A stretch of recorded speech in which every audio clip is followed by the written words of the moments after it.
media conference titled Actioning Media Viability for Informed and Resilient Societies, organized by the Office of the OSCE Representative on Freedom of the Media. Across the OSCE region and beyond, the information landscape is changing faster than ever, testing not only the resilience of the media, but also the relationships between journalists and the communities that they serve.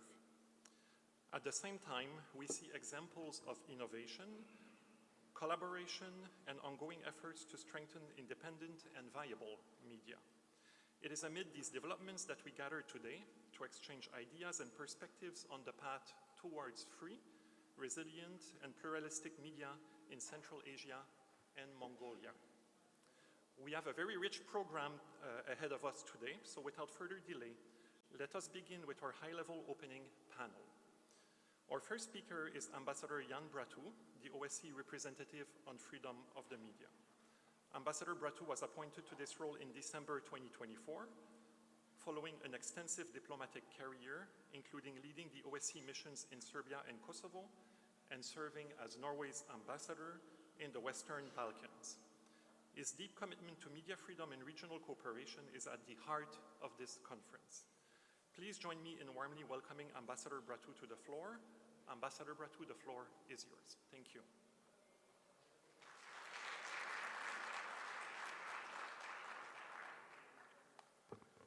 Good morning, everyone. It's truly a pleasure for me to be here with you today in Tashkent. Thank you for coming. Deputy Minister Madarkimov, thank you so much for taking the time to be with us today. I also wish to greet our colleagues from the Project Coordinator Office, Mr. Sizov. Thank you for being here with us and for the great cooperation. And also greetings to our keynote speaker, Ms. Selva. It's a pleasure to have you with us today as well. Welcome. Welcome to the 25th Central Asia Media Conference. It's really, truly a pleasure to see so many of you from across the region being with us here today in this historic and beautiful city of Tashkent. We are here united with a common goal, namely to promote viable, independent, and resilient media landscape throughout Central Asia. I'd like to begin once again by thanking the representatives of state authorities, the media community, civil society and academia from Central Asia and Mongolia, as well as our experts from different parts of the world for joining us in discussions today and tomorrow. Let me also express my gratitude to the Uzbek authorities for warmly welcoming and hosting us here in Tashkent. Thank you as well to our colleagues in the OSCE field operations in Central Asia for their support and cooperation on our journey to making this important regional event happen. It is particularly meaningful to gather here in Tashkent, I believe, a city that has long been renowned as a crossroads of cultures, ideas, and innovation. The region's rich intellectual traditions, from the scholarship of Khorazm, Bukhara, and Samarkand, to the pioneering work of the renowned mathematician and astronomer Al-Khwarizmi, whose writings laid the foundations for algebra and algorithms, continues to inspire new generations. And what more apt than to be here at one of the founders of and promoters of algorithms when we speak today of the algorithms in artificial intelligence and social media platforms. The intellectual legacy still resonates in the digital age, reminding us that curiosity and learning can drive progress. And Uzbekistan's current emphasis on digital transformation, media innovation, and knowledge exchange demonstrates that this historic spirit of inquiry is still very much alive and relevant. Therefore, it is especially encouraging to see representatives from all 5 Central Asian states and Mongolia come together once again, united by a shared commitment to dialogue, learning, and progress. I look forward to our discussions over the next 2 days as we build on this spirit of cooperation to promote media freedom and sustainability across the region. Ladies and gentlemen, this year we mark two significant milestones: the 25th anniversary of Central Asia Media Conference, a testament to our enduring dialogue and partnership in promoting media freedom across this region. This year also marks the 50th anniversary of the Helsinki Final Act, the foundational document of the OSCE. In 1975, by adopting this document, the participating states affirmed a common commitment to peace, cooperation, and human rights, including the freedom of expression, media freedom, and the free flow of information across borders. This document remains as relevant today as it was half a century ago. Its spirit, a spirit of dialogue, transparency, and accountability, calls on us to respect, protect, and promote media freedom. In this context, the conversations on media viability at our conference theme could not be more timely or more urgent. Without viable, independent, and trusted media, the principles of openness, accountability, and transparency that underpin democratic societies cannot be secured. At the same time, media viability is not just about financial survival. It is about ensuring that journalism remains a public good, accessible, pluralistic, and resilient in the face of political, economic, and technological pressures. At its core is the public's right to know, the right of every citizen to access reliable and timely information that enables their participation, their informed decision-making, which leads to the well-being of our societies. Media viability today demands that we think beyond traditional models and approaches. The rapid transformation of the media landscape, driven by technological disruption, shifting audience behavior, and economic uncertainty, calls for innovation that is both creative but also principled. Sustainable journalism depends not only on financial resources, but also on the ability of media organizations to adapt, diversify, and build trust with their audiences. This includes investing in digital innovation, strengthening ethical standards, and the skills needed to navigate new technologies. At the same time, we must recognize that media viability is not solely the responsibility of journalists or media outlets. It is a shared responsibility. Governments, the private sector, and civil society all play a role in creating an enabling environment where independent journalism can thrive. Transparent public policies, fair access to markets, safe working conditions for the media, and support for innovation are essential pillars of this environment. Importantly, media viability also depends on restoring and maintaining the trust between journalists and the communities they serve. Trust is built through openness, accuracy, and accountability, values that mirror the very commitments at the heart of the OSCE. By reinforcing these values, we strengthen not only the media's resilience, but also the democratic fabric of our societies. Ladies and gentlemen, the media freedom challenges we face today across Central Asia and more broadly across the OSCE region are increasingly multidimensional. We confront a complex web of threats to media freedom that span the digital and physical worlds.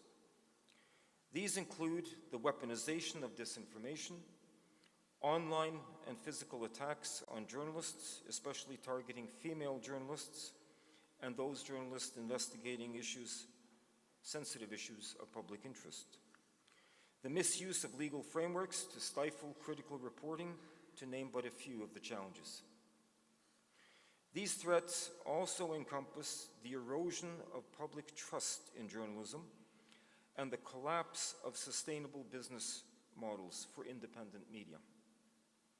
Each of these issues affects media freedom, although differently, yet they are all interconnected. We must navigate this complexity with a comprehensive and forward-looking approach, working not only to respond to violations, but also to anticipate emerging threats and to support systemic resilience. As the OSCE representative on freedom of the media, I am mandated to observe media freedom developments across all 57 participating states of the OSCE, and also to promote full compliance by the participating states with OSCE commitments on media freedom. And I am to do this by providing early warning and rapid response when those commitments are at risk, but as well to assist the participating states in fulfilling their commitments. All the OSCE commitments are commitments agreed by consensus. All commitments have been accepted by all 57 participating states. And that is the heart and essence of my mandate. Among the pledges to media freedom, the OSCE Ministerial Council decision on the safety of journalists, adopted in Milan in 2018, stands as a landmark reaffirmation by all participating states of their commitment and responsibility to create an environment where journalists can work safely without fear of violence, harassment, or reprisal. This and many other commitments pledged by all participating states are not symbolic. They call for tangible, practical steps to prevent attacks, protect journalists at risk, end impunity for crimes committed against them, and to uphold independent journalism as a public good. Addressing these challenges and the defense of media freedom in general demands a united front across nations, sectors, and societies, spanning governments, international bodies, civil society, and the media industry itself. And only through shared responsibility and coordinated action can we create an environment where independent journalism is protected, respected, and empowered to serve the public good. At the same time, there is a growing need to address the ever-evolving relationship between big tech and media freedom. The digital platforms that dominate global information and communication spaces shape the flow of information through opaque algorithms and with limited accountability. Today and tomorrow, we will have the opportunity to engage in a, I believe, truly collaborative exchange to reflect on a new policy guidance by my office on this topic, and equally to hear from you about the challenges, innovative practices, and potential solutions emerging across your region. This dialogue is important, ladies and gentlemen. It's important as it allows us to align our collective expertise and experiences in pursuit of a stronger, freer, and more viable and resilient media landscape in our age, the digital age. This conference thus provides us with a platform to explore these and other multifaceted challenges confronting the media today, from sustainability and innovation to freedom and safety. We will delve into how to strengthen the ecosystems that enable independent journalism to endure and thrive through diversified revenue models, supportive policy and safety frameworks, digital transformation, and renewed trust between media and their audiences. By fostering openness in our dialogue and collaboration, we reaffirm our shared commitment to a vibrant and viable media landscape across Central Asia, one that is equipped not only to survive, but to contribute to shaping informed, inclusive, and democratic societies.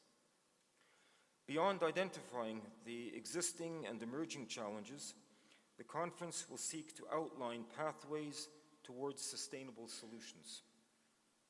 At the same time, it is important to recognize that the identification and implementation of these solutions extend well beyond the confines of this conference. Real progress requires continuous dialogue, cooperation, and commitment, guided by our shared OSCE commitments and supported through collective efforts. Only through such sustained and multi-stakeholder engagement can we ensure that our discussions here translate into lasting impact for media freedom and viability across the region.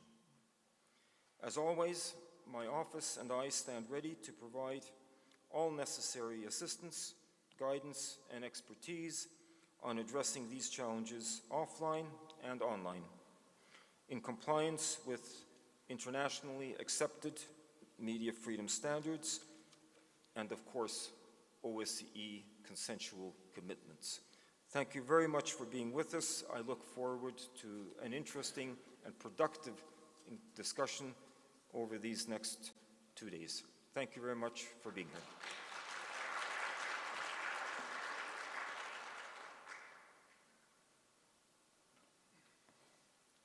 Thank you very much, Ambassador Bratu, for steering us through these key insights. It is now my honor to invite His Excellency Mr. Muzaffarbek Madrakimov, Deputy Minister of Foreign Affairs of the Republic of Uzbekistan. Deputy Minister Madrakimov, the floor is yours. Thank you.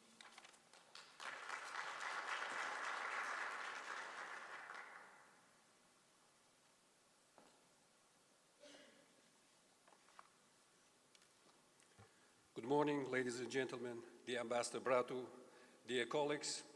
First of all, I would like to express my sincere gratitude to OSCE and personally to its representative on freedom of the media, Mr. Jan Bratu, for the initiative to hold the 25th Central Asia Media Freedom Conference here in Tashkent. It's a great honor for us to host such important and symbolic event, which brings together journalists, experts, and representatives of government and civil society to discuss essential and timely topic, building resilient media for informed and sustainable societies. We firmly believe that free, responsible, and independent media constitute one of the main pillars of democracy, transparency, and public trust. In today's fast-changing world, where humanity faces the challenges of disinformation, manipulation of public opinion, and growing digital risks, journalists and media professionals have a truly special mission.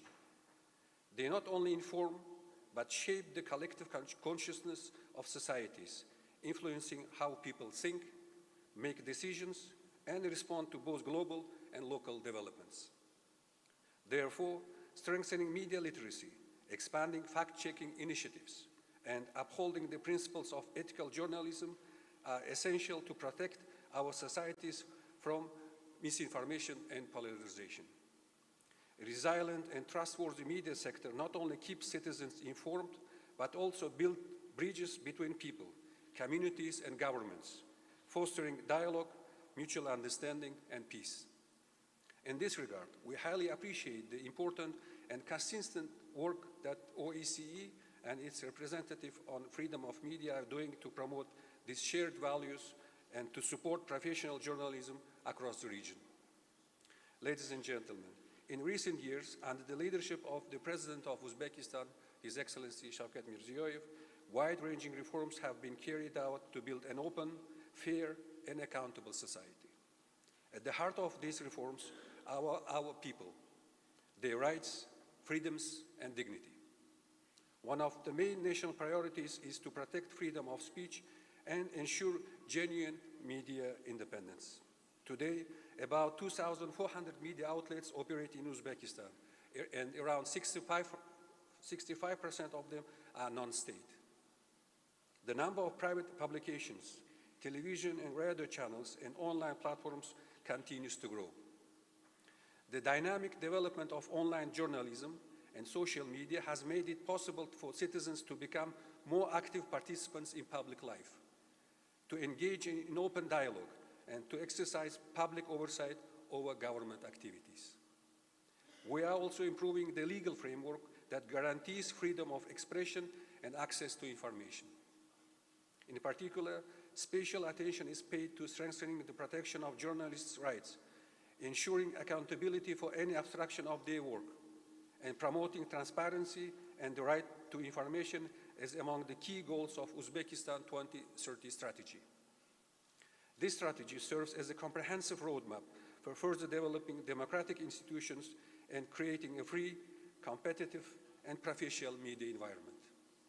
Dear colleagues, Uzbekistan will continue to promote an open information space, support responsible journalism, and encourage active dialogue between authorities, society, and the media. We are ready to deepen cooperation with the OSCE and all our international partners to share experience and to learn from the best practices as we jointly work to build informed, resilient, and sustainable societies in which every voice is heard and respected. I wish all the participants fruitful discussions, constructive exchanges, and new ideas that will help strengthen media freedom and democratic development across our region. Once again, welcome to Tashkent, the city of open dialogue, cultural diversity, and mutual understanding. Thank you.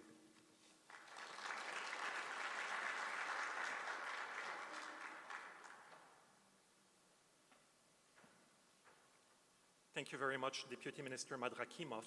We will now view a video message from Ambassador Terhi Hakala, Special Envoy of the OSCE Finnish Chairperson in Office. Please. Excellencies, ladies and gentlemen, it is a pleasure for me to address you at the opening of the 25th Central Asia Media Conference, organized by the OSCE representative on freedom of the media. I very much wish I could be with you in beautiful Tashkent today, but I'm grateful to have had the opportunity to visit the region earlier this year. The theme of this year's conference could not be more timely. Across the OSCE area, the media landscape is evolving rapidly. The change is shaped by digital transformation, artificial intelligence, and shifting political and economic realities. In this environment, the viability of independent media is not just a technical concern. It is a cornerstone of democracy, resilience, and social cohesion. Let me take this opportunity to reiterate Finland's firm support for the work and mandate of the OSCE representative on the freedom of media. Ambassador Jan Pratu and your dedicated team, the work you carry out in supporting participating states to uphold the OSCE principles and commitments is vital. Excellencies, dear participants, the themes this conference will explore over the next 2 days, that is media freedom, digital resilience, safety of journalists, and media literacy, are not only central to this event, they are also closely aligned with the priorities of the Finnish OSCE chairpersonship. As you are well aware, Finland places great importance on free and independent media. To put it simply, there is no security without media freedom. Journalists play a vital role in reporting on matters of public interest, holding power to account, and ensuring transparency. In doing so, they lay the foundation for a well-informed and engaged public. This role becomes even more crucial in times of conflict and humanitarian crisis.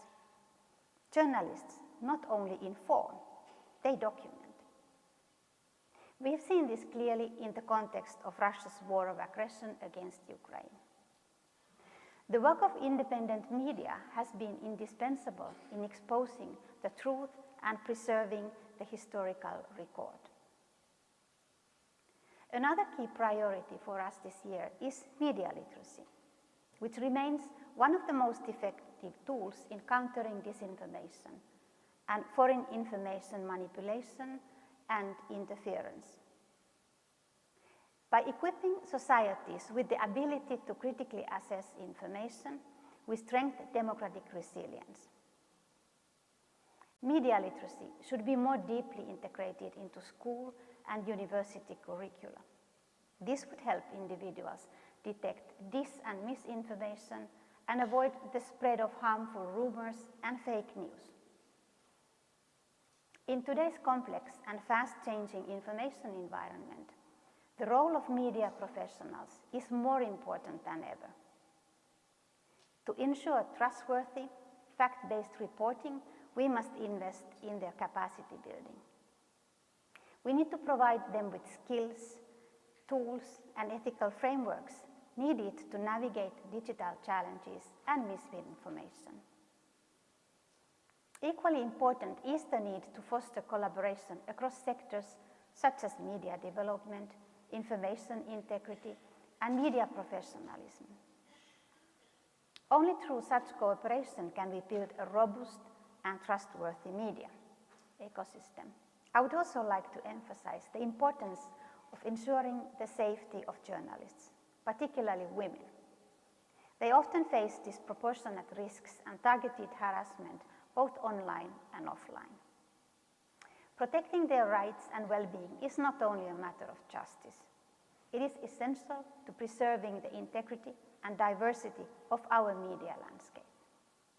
Ladies and gentlemen, over the next 2 days, we will explore a rich and timely agenda, from navigating the challenges of big tech and AI to strengthening legal frameworks of media freedom to ensuring the safety of journalists. This conference is designed to spark dialogue, share solutions, and inspire action in the spirit of cooperation. I'm also delighted to see that the conference serves as a platform to launch new resources, including the representative of freedom of the media and UNESCO's handbook on environmental journalism. I'm equally happy to see that the conference also enables hands-on workshops addressing disinformation and digital threats.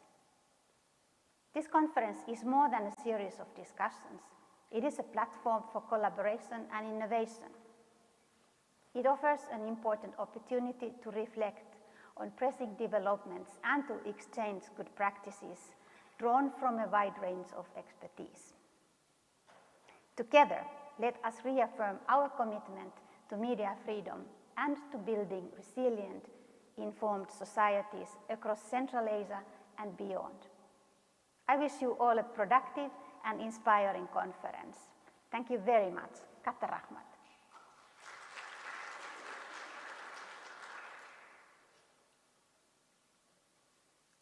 Thank you very much, Ambassador Hakala, for highlighting the Finnish chairpersonship's active support for media freedom and the crucial role of independent and viable media in fostering informed, democratic, and resilient societies. And it's now my pleasure to introduce Mr. Sergei Sisov, the Senior Project Officer at the OSCE Project Coordinator's Office in Uzbekistan. Mr. Sisov, the floor is yours.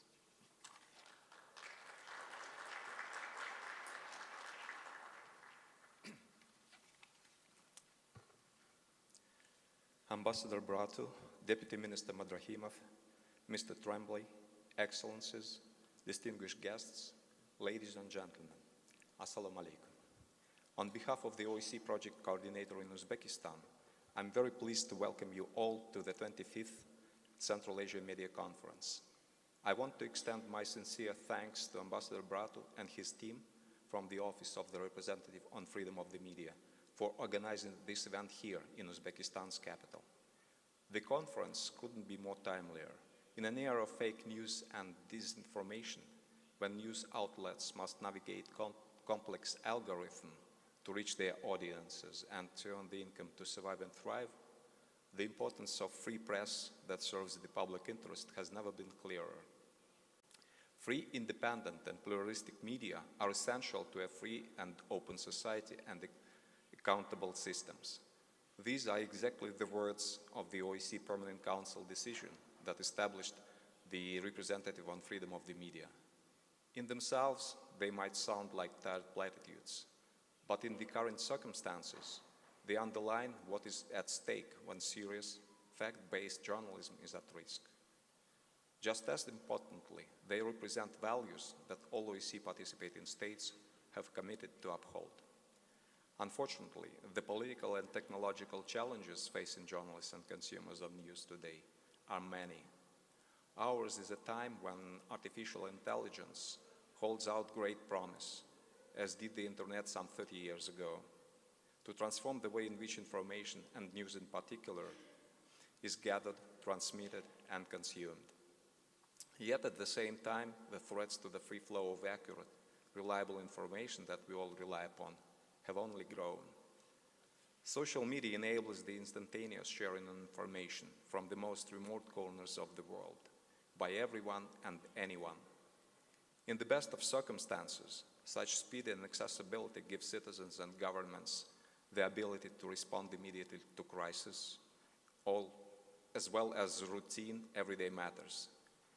At the same time, unfortunately, artificial intelligence and other new tools allow for the equally rapid propagation of highly realistic fake videos, photographs, and documents, and not to mention old-fashioned rumor. The damage done by the widespread circulation of such harmful inventions is not limited to individual cases.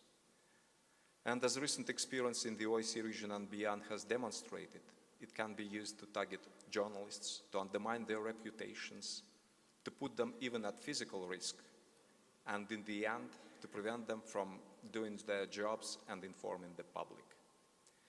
Our work on the media, though targeted on Uzbekistan's context, shares with the RFOM a priority focus on media literacy, constructive engagement between journalists and state bodies, and journalists' safety. This summer, for example, together with the Supreme Court of Uzbekistan, we organized events in Fergana and Samarkand to train regional journalists, bloggers, and court employees on how to report fully and accurately on court proceedings and legal affairs. More than providing instruction, this activity served as a platform for exchange, whereby each side, those who report on the courts and legal matters and those who are employed in the judicial system, could better understand their respective roles, build mutual trust, and work together to inform the public about a sector that has undergone tremendous changes in recent years. We have also conducted a number of seminars on media literacy for journalists, bloggers, and civil society representatives in Urgench, Fergana, and Namangan. The activity aimed to develop participants' capacity to report on topics related to preventing violent extremism and radicalization among women and youth. Other media literacy activities have been conducted with the Oily Majlis Legislative Chamber and with representatives of regional prosecutors' offices, which dealt with the engagement of citizens on social media networks and the web. Reaching out to a new generation of journalists is also crucial, and later this year the coordinator will conduct, just a second, training course for young journalists during which experienced practitioners will share their skills and knowledge. We are fortunate to be able to draw on RFOM's wide-ranging expertise, and we hope that the local knowledge we can provide has been useful and will continue to be so. Let me take this opportunity to thank you, Ambassador Bratu, for your excellent cooperation. Though the countries of this region have long, storied histories, they are equally young and vital, with a median age below 30. New challenges require new thinking, and in Uzbekistan, you have a burgeoning cadre of digital natives to help guide the way.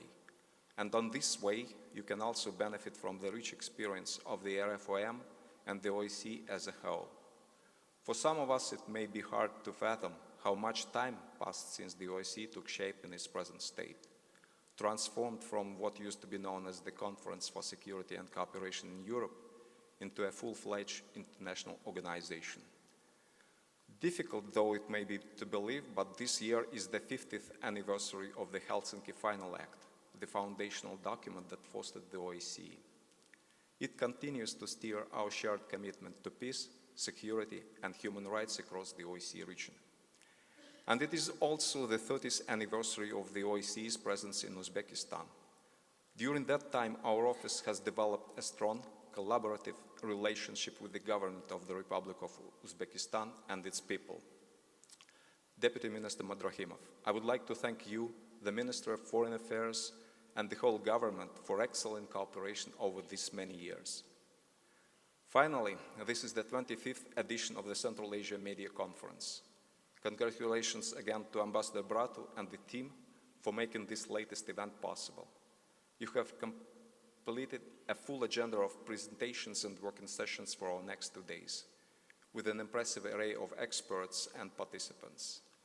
I'd like to wish you us all interesting and fruitful discussions. Thank you. Kata Rahmat.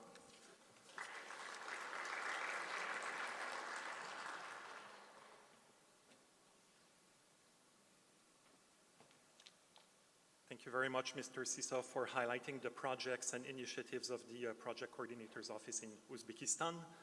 And the perspective we have heard from our distinguished panel provide a broad and inspiring view of the opportunities and challenges facing media today.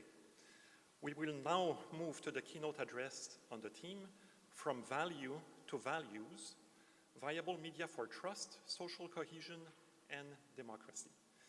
I'm delighted to introduce to you our keynote speaker, Ms. Mira Selva.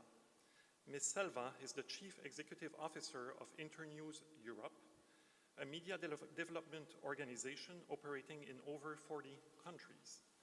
She is an experienced journalist who has reported from the field across Europe, Asia, and sub-Saharan Africa, including several years at the Associated Press. She is also a senior research associate of the Reuters Institute and an associate fellow of the Green Templeton College at the University of Oxford, as well as a member of the Center for Economic Policy Research. Her work focuses on issues of press freedom, the changing role of technology, and media sustainability. Mrs. Selva, the floor is yours, please.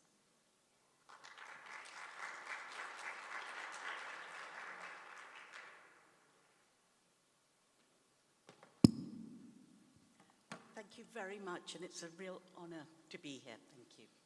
I've been told I'm walking around the stage with my mic. Thank you so much for the welcome, and ambassadors, deputy minister. It's been so important to hear you speak about the importance of journalism across this region, across society at this moment in time. Let me introduce myself a little bit to explain where my talk will go. As you know, I'm the Chief Executive of Internews Europe. It's a media development organization.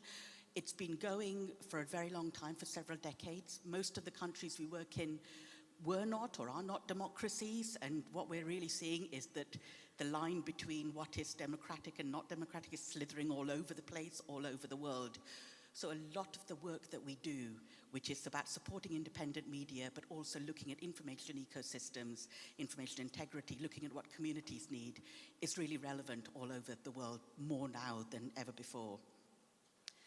I was also born in Sri Lanka, which is a country that has gone through 3 decades of civil war. I'm from the north, the epicenter of the war, and journalism was the bloodiest, most dangerous profession you could go to. And in a conflict-prone society, that's really saying something.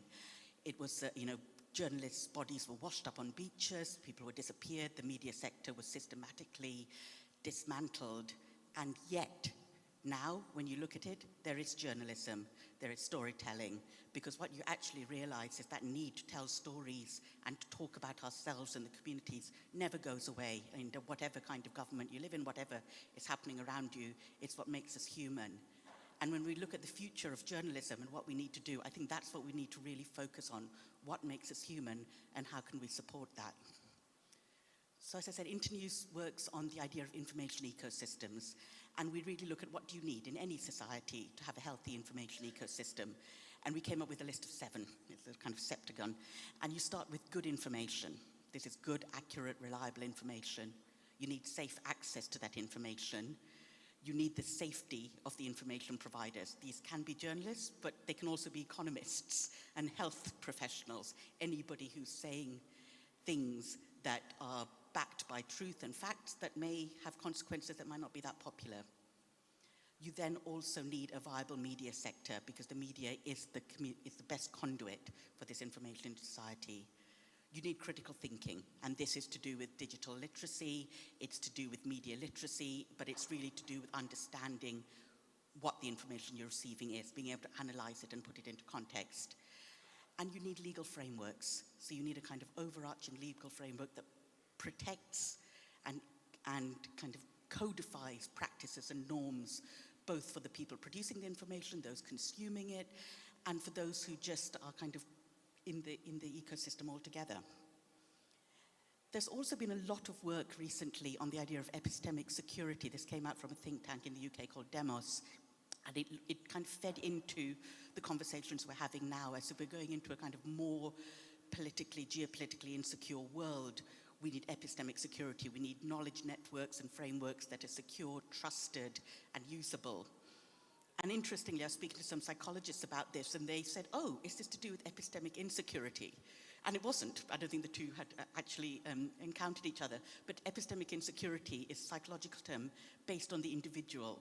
And it talks about the insecurity you feel when you don't trust the information around you, the information networks and knowledge frameworks you get.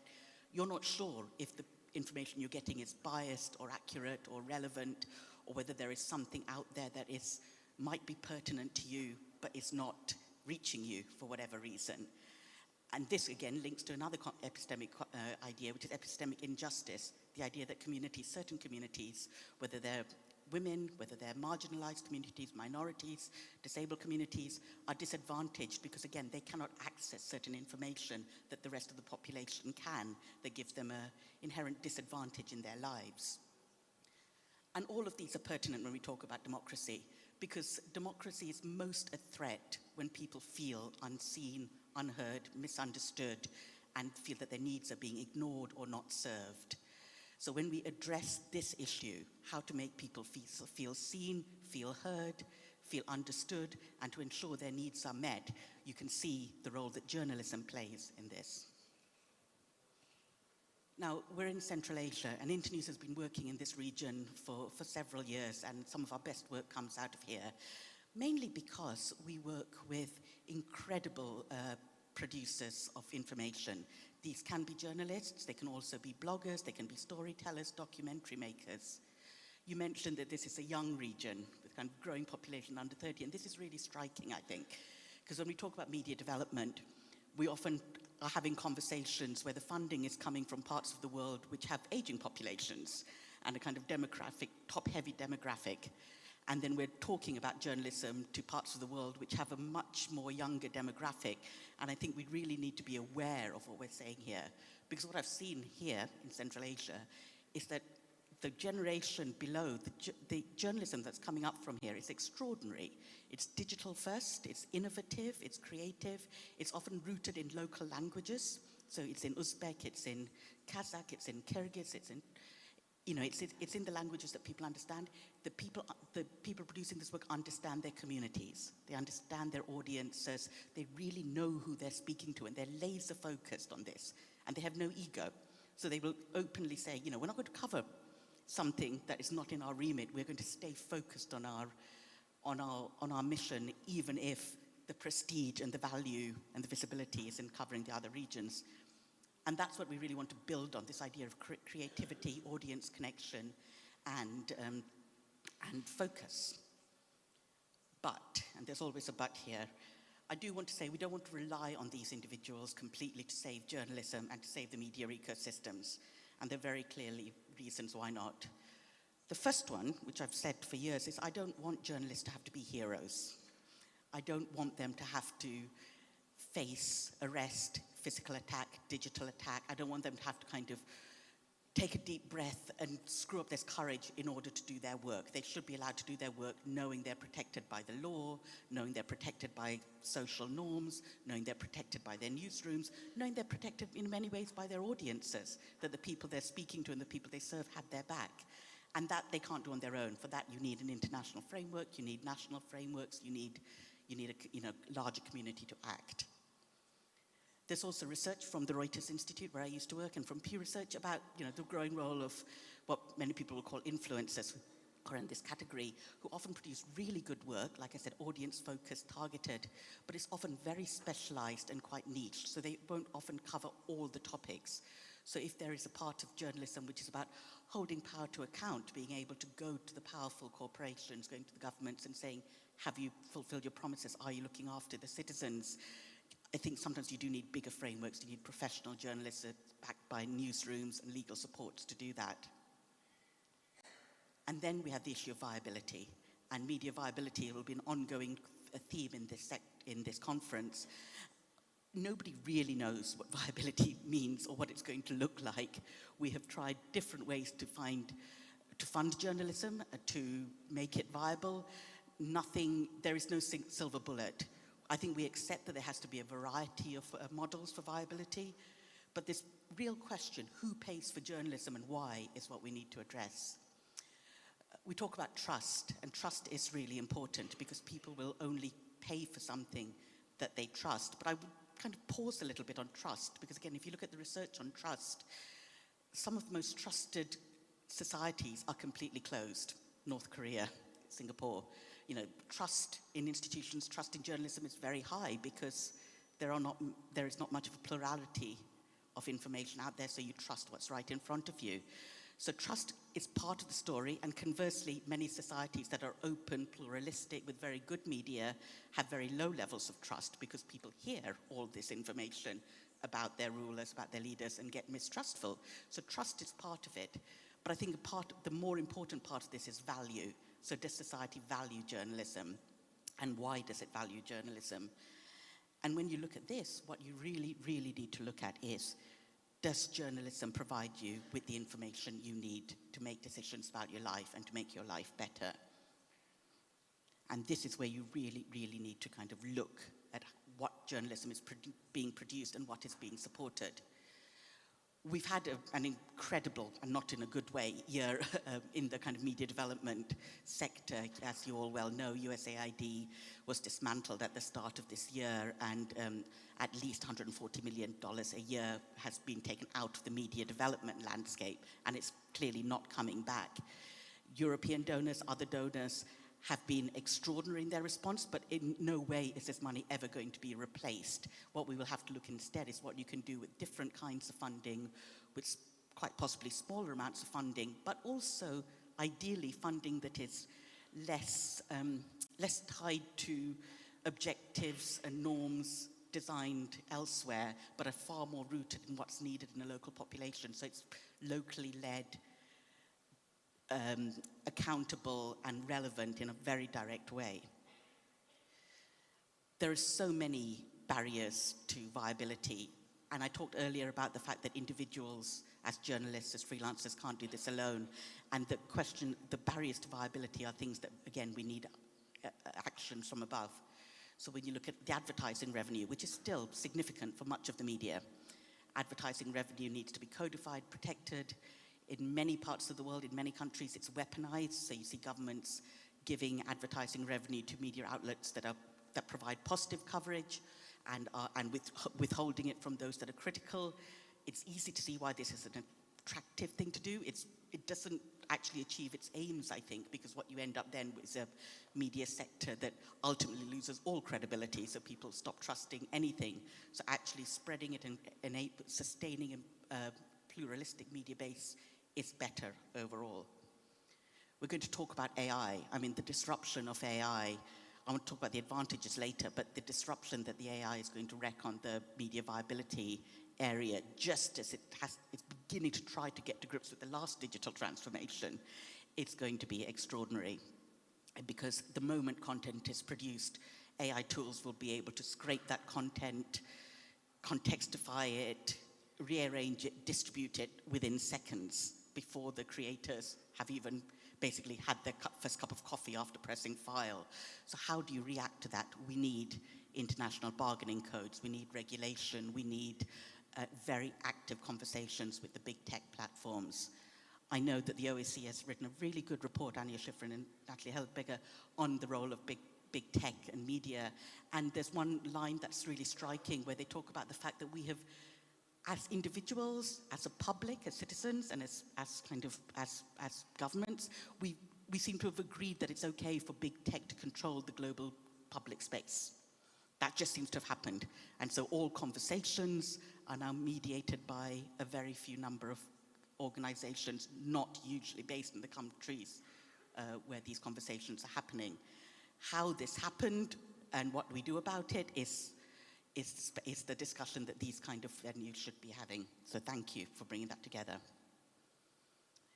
And we'll talk a little bit about media freedom, because again, we're in a moment where there is some incredible energy in innovation and an unlocking of media freedoms in many parts of the world, and a kind of opposite direction of travel in others. And it's very, very easy to understand why to suppress journalists. I come from journalism. I was a journalist for 20 years. And journalists are frankly annoying. They're troublemakers. They're difficult. They don't operate by the rules. They can be really hard to live with. And to just say, look, just ignore them and kind of come and talk to us instead, and we'll give you the information directly in a much more orderly way, is really tempting. But that's not ever really what happens. When you cut out journalism, when you cut out information, you don't get an information vacuum.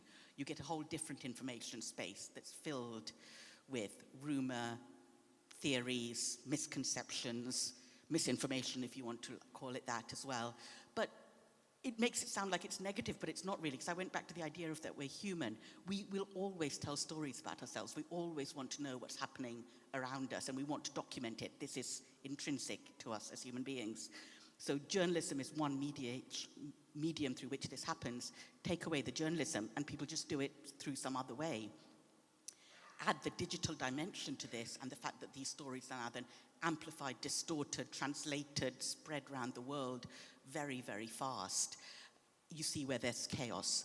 So in trying to control the unruly, unpredictable journalists, you actually end up unleashing all sorts of different levels of chaos around the world instead. So people really do need information. And we talk a little bit about what kind of information do they need. There's one part of journalism which is about holding power to account, holding people accountable. There is another part which is about storytelling and identity and culture. Who are we? Who are the people next to me? How do we understand each other? And there is a third part which is very, very practical. Is there going to be water today? Where can I get medicines for my sick child? Where do I go when I'm hungry, thirsty? Is the air around me clean? Is it breathable? This is information that people just literally need to live. And this is, again, something that can be provided by journalism. It can be provided by other things, by data. But the role of journalism and the role of the media here is to contextualize, explain, allow people to be heard when they say, the air quality is really worrying. What do I do about it? I used to live in North London on a very, very busy street, and there was concern over the quality of air. So the Parents Association that I belong to put meter readings on the lamppost to take the meter readings themselves. And it was okay. You know, it wasn't great, but it wasn't life-threatening. And then a local journalist said, but have you put it at this height where your children are breathing the air? And so they lowered it by 2 foot. And it was astonishing what the difference was. It was really high. And it made parents really angry, really anxious. And what they could do is go to the local journalists, to the local newspaper, who could then go to the local council and say, can we address traffic in this neighborhood, please, especially around schools where children have to get out and walk into the playground, so they have no choice but to breathe this in air. Can we please do something about air quality? So it's a very direct thing that we can do here. So what do we do about journalism? We want it to survive. We want to support it. We don't want to get in its way, because like I said, I think most people who do journalism or journalism-like activities kind of know what they're doing. They know why they're doing it, and they know how to do it. They need some training, certainly in things like AI. You know, I talked about the dangers of AI, the opportunities of AI are manifest. If you can use it in resource-poor newsrooms to fulfill functions that you couldn't afford to do otherwise, to analyze audience data, to create avatars that can present news in local languages. It could be really amazing to analyze large data sets and pull out relevant data. We really need legal frameworks to protect journalists and journalism. We need to make sure that when journalists are sued, they know why they're sued. They know that this is not accurate, or these are against these things are against the law and these things are acceptable, because often there's a kind of confused state where you can report on a topic that seems sensitive and be fine, and then get into trouble over a small TikTok video over something that seems random. And this is something that happens all over the world. I'm not even pointing fingers. Like I said, I used to live in Singapore, and there was a 17-year-old blogger who got jailed essentially for a Facebook post. It was ridiculous, whereas the newspaper could report on the same topic without any problem at all. We talked about trust, and this conference, and I was asked to talk about trust, social cohesion, and democracy. And if you talk about the role of journalism in all of these, I think what we really need to focus is the middle one of these, social cohesion. We need to focus on the kind of idea that we build communities, that journalists and storytelling are part of these communities, and then we work outward from that. What do these communities then want? What do they need? And where do they end up? And then where we will get to the place where journalism can be viable, trusted, useful, valuable, and provide the kind of information that we need to really function as a society. But thank you so much for your time today. It's been a real honor to be here with you, and I'm really looking forward to the conversations as they unfold. Thank you.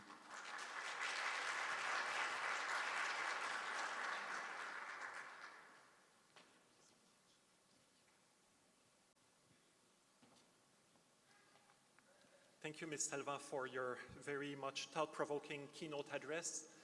I'm sure that we'll be able to develop many of the concepts that you've introduced and discussed over the next 2 days, over the next sessions, as well as during the coffee break. So I invite you and all participants for the next 20 minutes to our coffee break, and we'll return here after for the first session. Please also leave behind the interpretation equipment that you have on your chairs so we can continue using it afterwards. Thank you, and see you in 20 minutes.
focuses on media freedom, big tech, and AI. We have the small translation devices available. We will have here now in this panel speakers switching between English and Russian. So in case you don't speak both languages, please get a translation device so you can follow all of the discussions. And it's really a pleasure to start this first session today that came right after the keynote that already touched upon various challenges that we face with regard to media viability. And I think it was very clear that the digital times we live in really did not make it easier or not an easy environment for the media to navigate in and to ensure that they can actually provide reliable and accurate and timely information. So we thought we would start the conference with this a bit more abstract topic. We have already heard in the opening by the representative on freedom of the media the reference to the Uzbek legacy when we speak about algorithms. We have also in the keynote already heard about challenges and opportunities with regard to AI. So I'm really excited to have such a stellar panel to dig a little bit deeper into this conversation and to help all of us to better understand what are in fact the risks and challenges and what are necessary mitigation measures, but what are also opportunities. So you all have the biographies of the speakers in your hands, so I will just refer to their name and affiliation, and you can then read more in the map that you received. So I have here to my left, Begum Uzanova, who is director of the Media Policy Institute. To my right is Barshan Rakhmetov, who is professor at the Maksud Naribayev University International School of Economics, apologies. To the very left, we have Ivan Inadic, who is the scientific coordinator of the Center for Media Pluralism and Media Freedom at the European University Institute. And then Lola Islamova, who is chief editor of Anhur.uz. So before we dig deeper into the conversation, I thought we start with a little bit of an interactive element. So I would kindly ask you all by the show of hand, just very briefly, if you think that in the end AI will be positive for journalists. So can you please show your hands? Okay, I see a few hands up. Very interesting, thank you very much. So now we do the counter check. Who thinks, so just to make sure not too many people are still sleeping, who thinks that AI will be negative for journalists? Okay, it's very, very similar, interestingly. So we have almost half-half here. Maybe I can rephrase the question and ask you another question. Do you think that AI will in the end be positive for journalism as such? So for media freedom, information integrity, access to information. Would it be the same people also showing their hand, or would there be a change? Okay, and who thinks it would be negative? Okay, very interesting, thank you. So just in case not everybody saw, we have a surprisingly equal division of show of hands. So let's see how we end, what your thoughts are at the end of this session. But I think it's a very well reflection of showing the complexity of the topic, right? Its challenges and opportunities, as we also heard in the keynote. As you might have seen from the agenda, we call this session Navigating the Challenges. So this already maybe gives away our approach and our thinking of AI. But it's really, we want to speak about this whole entire range, right? Where do we start off? What are the challenges? And how can we get to a point where technology and AI can be useful and provide opportunities for media freedom? So we at the RFM have been working on these topics for several years now. And we have framed this session also around the challenges, not necessarily because of the technology itself, but more about the question how it's being designed, developed, and deployed, and by whom. And that we really have, as we have heard already in the opening also, we have a few very small number of very powerful tech companies, so social media companies, search engines, and increasingly also AI companies. We refer to them as big tech, that really shape the way that information is produced, accessed, distributed, but also monetized, and that of course is crucial for journalism. And they do that with an immense concentration of power, lack of transparency, lack of human rights due diligence, lack of accountability. And they often do that in ways that really brings them a lot of profit. In fact, immense wealth, and I just before this session quickly did an online search, and I did not fact check this, so apologies if it's not correct, but I just wanted to compare very briefly the GDP of Uzbekistan to the economic wealth of these companies.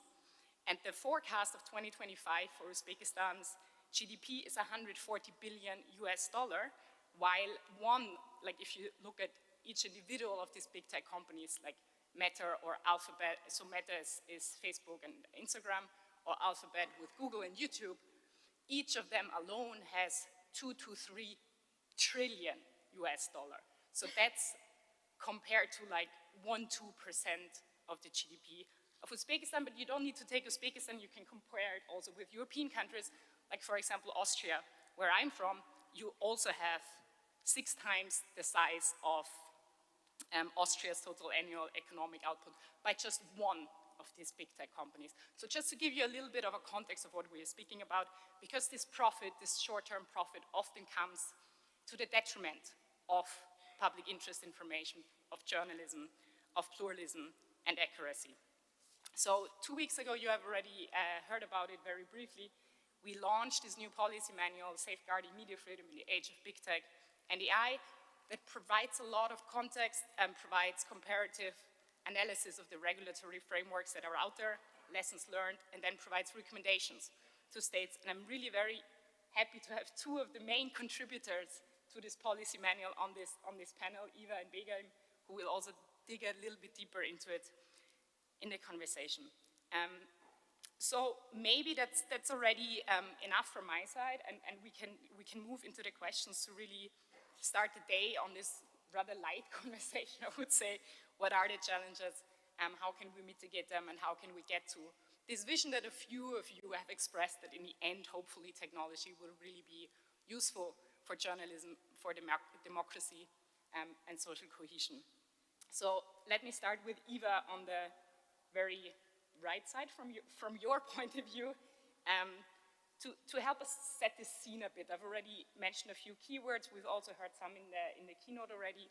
But can you give us an overview of kind of the global trends, the global developments, and how does big tech and AI actually affect media viability and media freedom more broadly? Thank you. Thank you very much, Julia. I would like to start by saying that it's a great pleasure and honor for me to be here with all of you today. I would also like to say a big thank you to the OSCE representative on freedom of the media and the whole office for your tireless work on media freedom, and somehow echo what has already been said in the opening remarks, and that's the fact that the media freedom is not an end goal in itself. It's an enabler of individual human rights, and it's also an enabler of social cohesion and progress, and I think we should always keep that in mind. I would also like to thank you for inviting me to speak at this conference. It's my first time here in the region, so I'm very much looking forward in engaging with all of you and learning more about the specificities of the region, especially when it comes to media freedom. I have to admit another personal element is that I was born in a country that no longer exists, and that country was called Yugoslavia, and I come from a bit of it that is today called Croatia.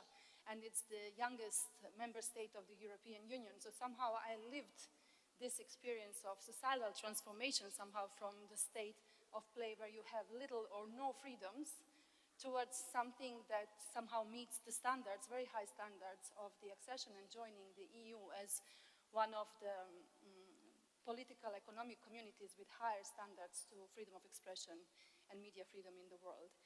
So I would like to start by saying that we indeed do live one of those critical moments in history that will define our future trajectories, especially when we think about technology.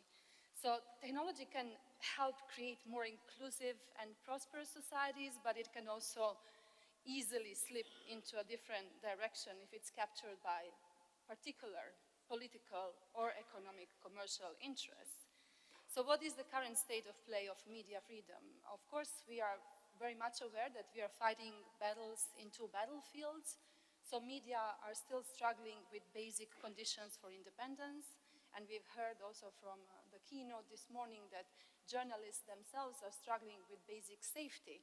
So these are very old concerns somehow, and yet we are in a very new battlefield of digital transformation.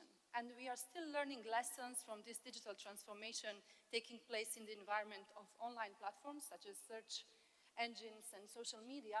And we are already in the field or in the area of AI, more specifically in the area of generative AI, that is very particular and very relevant for how journalism is understood, consumed, and actually conceptual and economically viable today.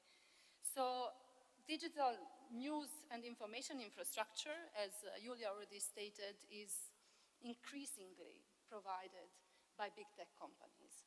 So if we think of what is the architecture of our news and information landscape, then we need to turn to these digital tech infrastructures, and especially if we look at the audience habits and the habits of youth, because young people are the future. They are telling us and suggesting us what are the pathways somehow, what are the expectations, what are the directions, and what are the dynamics. And I want to emphasize one thing when we speak about big tech, so online platforms and generative AI, these technologies are somehow global, or these companies that we're referring to are global. Julia said about their market capitalization and their market power, which bypasses most of the countries in the world. So they're extremely powerful. But the infrastructures that they provide for our news and information ecosystem do not work equally everywhere. So it really depends on what kind of societal harms and even individual harms we're going to observe, or opportunities. It really depends on the local context. So political, economic, cultural, historical conditions, and also, of course, legal frameworks. So I want to just say a few words about new audience habits, because this is extremely important, especially when we think about youth. So we know, I don't need to repeat that audiences are increasingly shifting online. We are consuming news and information through these digital gateways, through their algorithmic recommenders and through their recommendations, which are very opaque. We don't know exactly how they operate, and of course they operate on the basis of business logic rather than on the basis of public interest. This is disintegrating also journalism from media organizations, because individual journalistic pieces are distributed in this ecosystem by the logic of algorithms or individual preferences rather than editorial decision-making that is accountable and in most cases liable also for the content it distributes. While at the same time, these big tech companies are not subject to such requirements of accountability and even liability for what happens in their ecosystem or in the environment, in the infrastructure they provide. On the other hand, we are also seeing information overload and information disorder, the problem of disinformation, also what is called digital fatigue. So because of this mess and this chaos that is now suddenly flooding these online environments, there can also be an opportunity for journalism to somehow re-establish themselves as voices of reference in this information chaos. So I also want to put this on the table.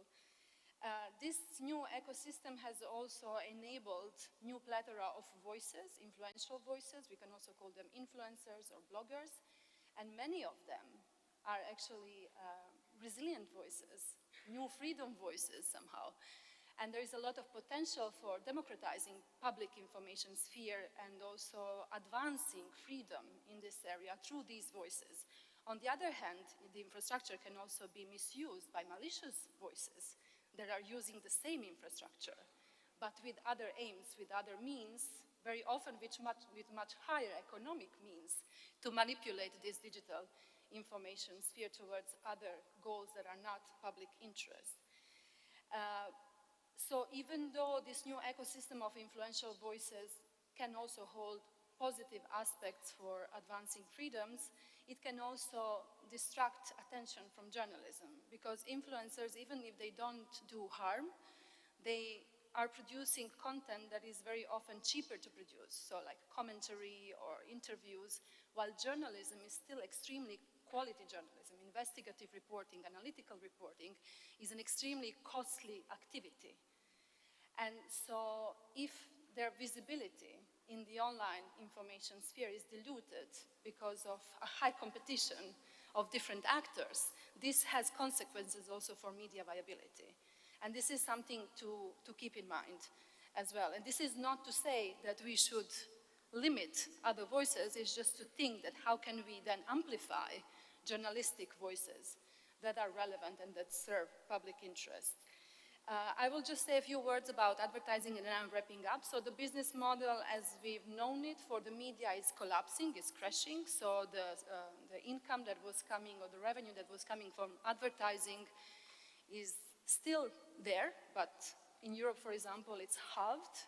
It halved over the period of only 20 years. So the majority of digital advertising is going to big tech companies, which is leaving the media with crumbles.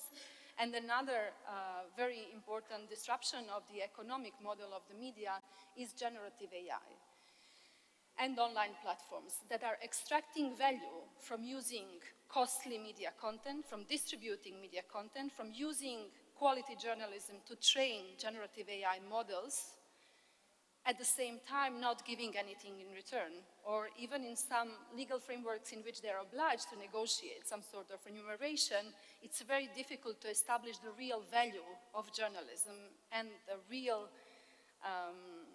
level of compensation that big tech should pay to journalism or should give back to journalism. So this is a big area of conversation, and maybe I stop here because I don't want to take further time from other panelists, but very happy to go back to the recommendations that we put forward in this policy manual on how to deal with all these disruptions for conceptual understanding of journalism, but also for its economic viability.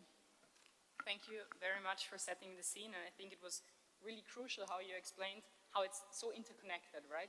So that the visibility, or those who actually control the visibility of news media, are also the ones who control the advertising revenue and thus the viability of the media, and also are the ones who are responsible for the, or like provide safety opportunities or not, and hence for the media vigilance. So it's really a very interconnected place that you called the digital battlefield, which is a nice reference.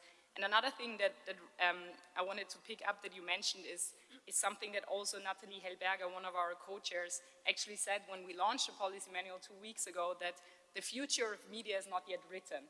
And I think you also referenced this, right? That it's a responsibility of all of us to understand where we want to go and what role technology should be playing. You also mentioned that it's global challenges, but of course there are regional and local divergences or the need to contextualize and to really root the conversation into regions. So with this, I would like to hand over to Begim to really help us kind of build on this broader conversation and the global digital battlefield, if we want to use this, this phrasing of Eva, to link it really to the Central Asian region. Can you connect the dots for us and help us to also understand better what are the specific needs, opportunities, challenges that you see in this region? Thank you.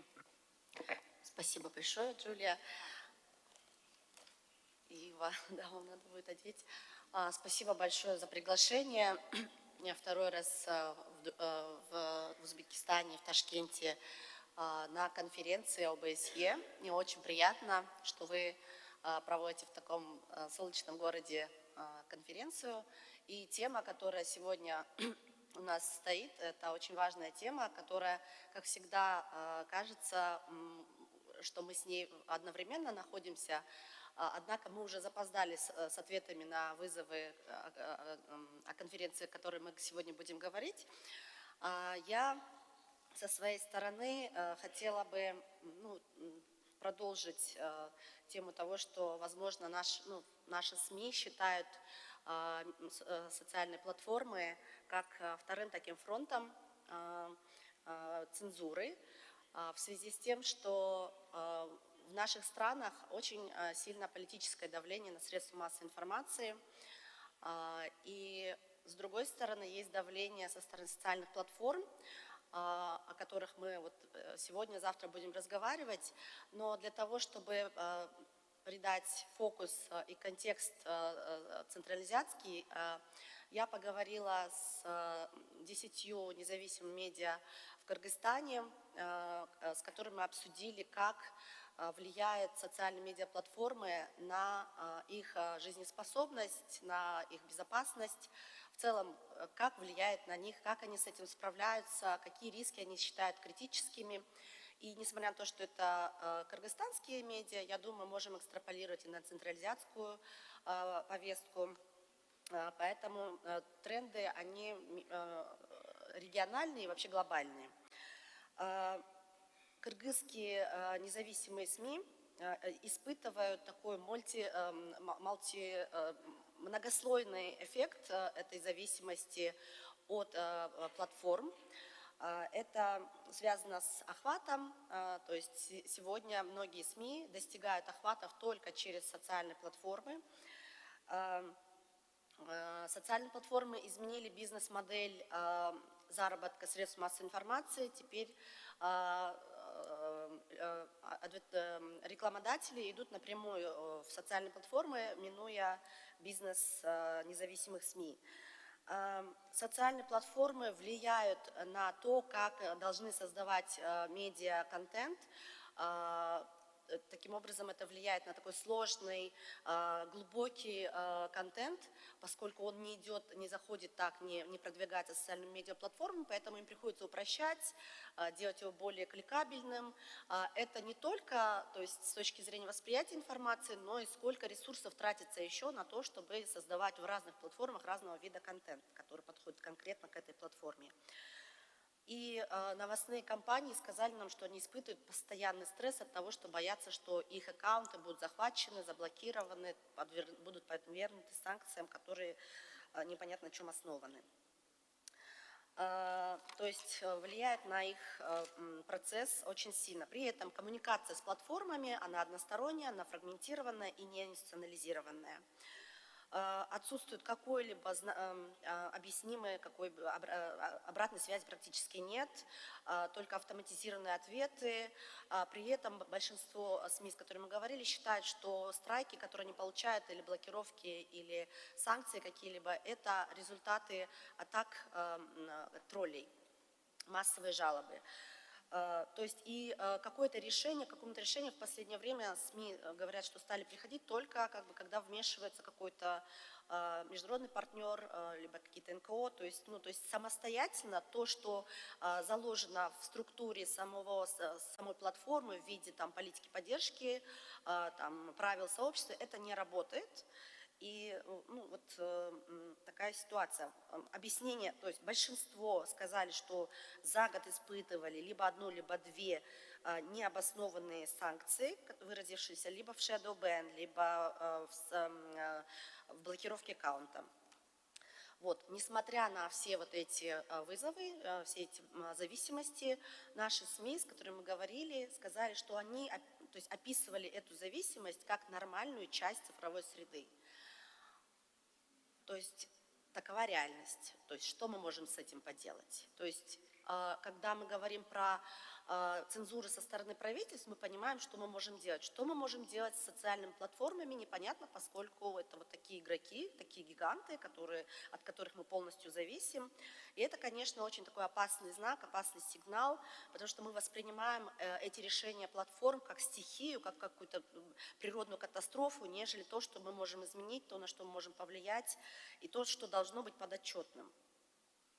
И именно поэтому, то есть имея преследование, давление со стороны власти, мы еще имеем такое непонятное, вроде бы это и наши союзники были, или нейтральные игроки, то теперь они, если могут подвергаться этим, то есть платформы, когда получают эти массовые жалобы, они не смотрят на наш регион как на приоритетный, поэтому они даже не разбираются, им все равно на самом деле.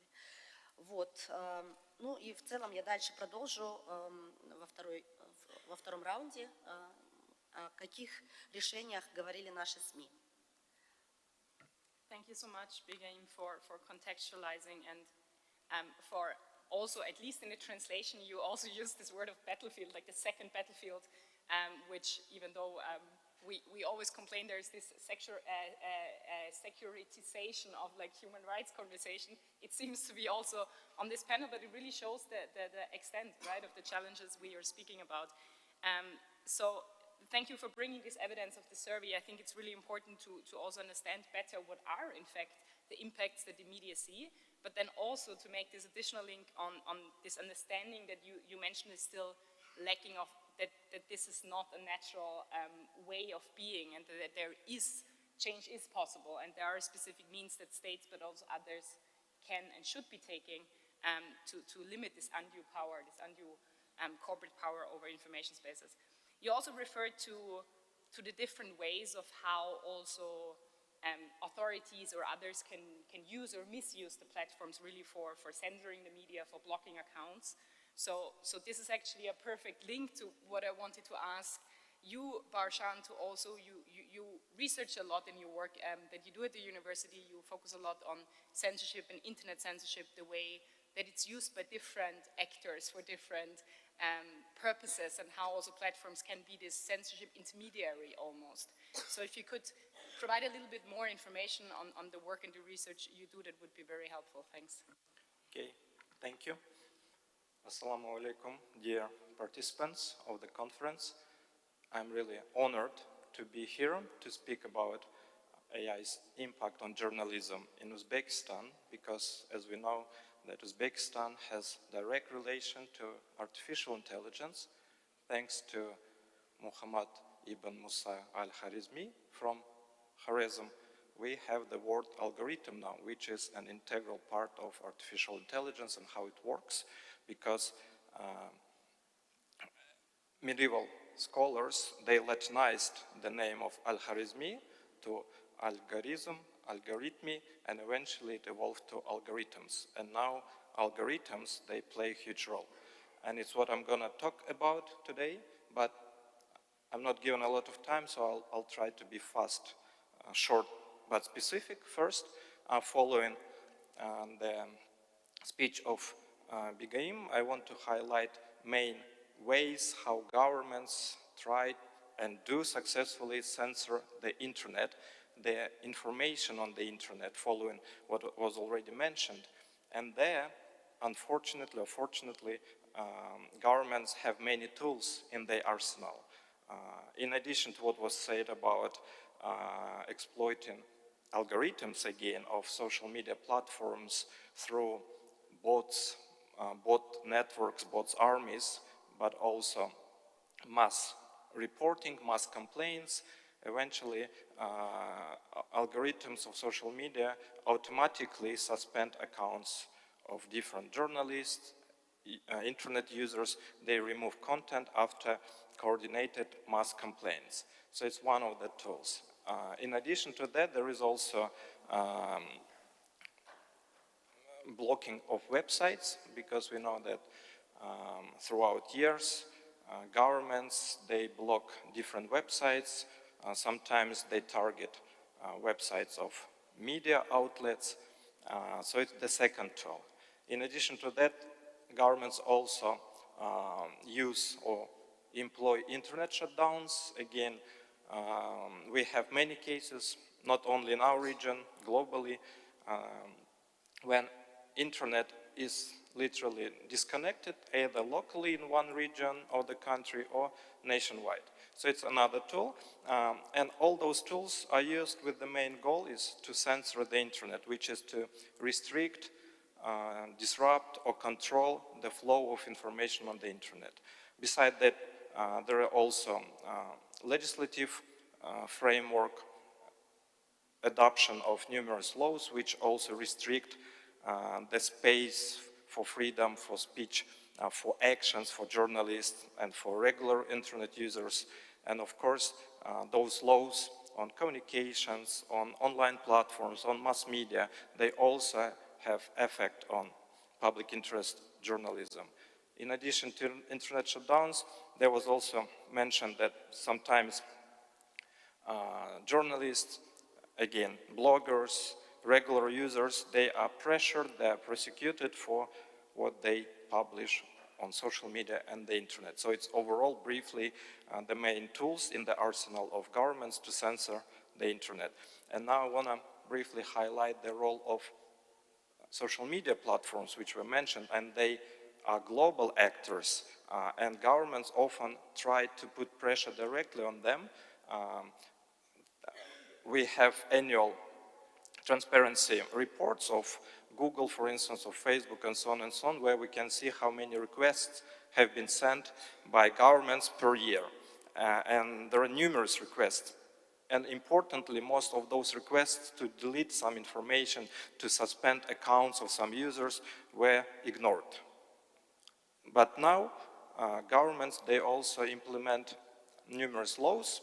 For instance, it might be law on online platforms where there is legal requirement for social media platforms to appoint legal representatives in their countries so that they directly cooperate with the state regulator, legal requirements to moderate content, to remove illegal content, to suspend accounts. So requirements to be reactive but also proactive in terms of content moderation and removal of illegal content or content related to cyberbullying. And if they do not comply, then operation of those platforms can be terminated. And of course, now many countries eventually they appoint such representatives. So it's in this case, social media platforms, online platforms act as, like Julia said, intermediaries of censorship, because to some extent they help censor critical voices, independent voices, but of course also to combat illegal content, to combat cyberbullying content, and so on. So there is like two edges of the sword, two sides. It's one thing. Another thing about the role of social media platforms is that, like I already mentioned, the algorithms are exploited and manipulated, and we have, let's say, state-friendly bots and users who, through mass complaints, mass reaction to some critical videos, for instance, make it happen that such video eventually is removed. Accounts are suspended.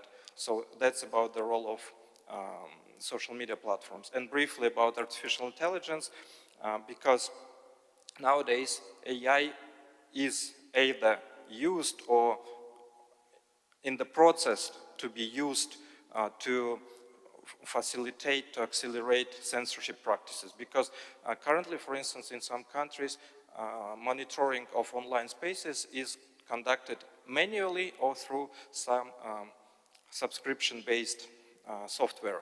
But if AI is used, it can speed up the process. But there is the other side of AI integration into monitoring of online spaces, and that AI doesn't always work perfectly. The core of artificial intelligence, what we call machine learning systems, they require a lot of data, which we call training data. And unfortunately, again, based on numerous cases, such training data is often flawed or biased, incomplete, not fully representative, and as a result, AI systems, they make mistakes, they tend to discriminate some social groups, some people, and so on and so on. And if such systems, imperfect systems, are implemented to help governments to monitor the internet, social media, then there is high chance of making mistakes, or when normal content can be targeted. So it's briefly about the impact of artificial intelligence on journalism, on the internet, and so on. Thank you.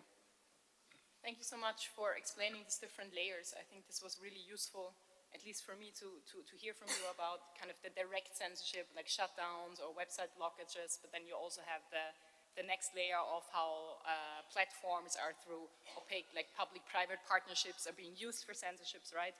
How also local representatives, while they are not there to help, like Bigaim said, there is no support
потому что по результатам опроса 55% редакций, которые принимали участие в опросе, они отметили, что не имеют никаких правил или политики, регулирующих использование искусственного интеллекта. То есть мы говорим не о внешнем, а о внутренних таких процессах. 70,5% это практически, по-моему, 2 редакции ответили, что у них есть официальная письменная политика, руководство такое. 30% сказали, что работают по устным, неписанным правилам. Но опять-таки, каждый слышит, что он хочет, и писанные правила все-таки это не документ. Около 30% работают по устным неписанным правилам, и еще 7,5% только планируют разработать. Что означает на практике? Это значит, что редакции используют искусственный интеллект без этических и юридических рамок. Ну, собственно говоря, еще в целом они только формируются, и внешне тоже. Журналисты не знают, можно ли применять искусственный интеллект при подготовке текстов, как корректно указывать источник, просто нет еще понимания. Кто несет ответственность за ошибку алгоритма или как проверять достоверность сгенерированных данных. Мне один журналист рассказывал, что он использует GPT, и GPT упорно называет президента Трампа бывший президент Трамп. Вот, мне приходится его поправлять каждый раз. То есть в результате это уже не технологический, а управленческий такой репутационный риск. Когда нет прозрачных правил, возникает тогда такой хаос. Кто-то использует, как я сказала, искусственный интеллект скрытно, кто-то без проверки, кто-то без понимания, как защитить собственные материалы. Следующий вопрос у меня был, как искусственный интеллект влияет на качество журналистики. Да, и если посмотреть на оценки самих журналистов, мнения оказались неоднозначными. Почти половина, чуть больше 47%, считают, что искусственный интеллект действительно повышает качество и эффективность работы, то есть помогает делать тексты быстрее, анализировать данные, экономить ресурсы. Но около трети, 32%, считают, что пока слишком рано делать выводы. И 10% респондентов прямо выражают опасения, что использование искусственного интеллекта может подорвать доверие аудитории.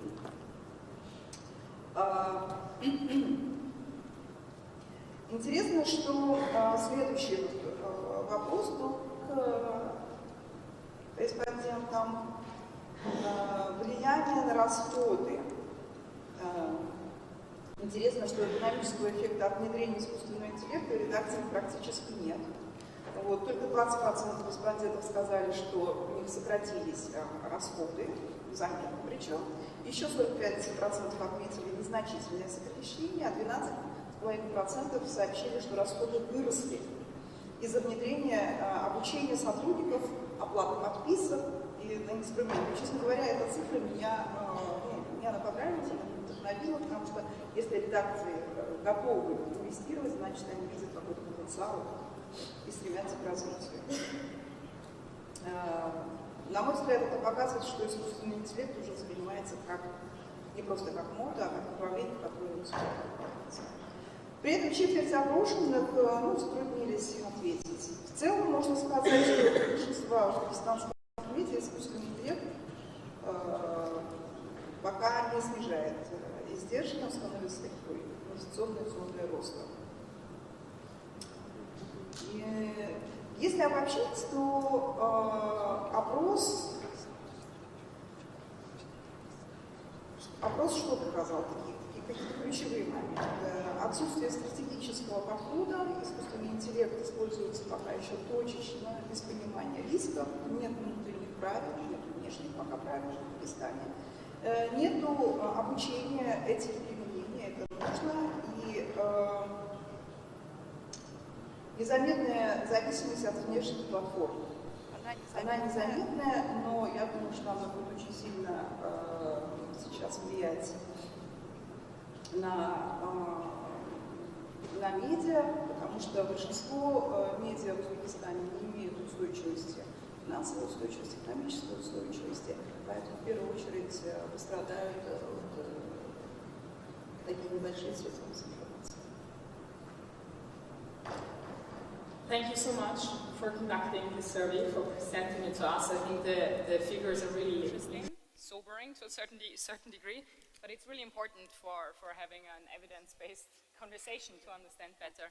And I think it was particularly interesting to hear that 40% of the media even report to you, at least, that they're using AI for fact-checking and large language models that are not truth machines, of course, but are really just text probability, statistical machines. So you rightly point to the fact of reputational risks and the lack of a strategic approach. I think this links back to what we discussed in the opening of the conference, the relevance of trust and values.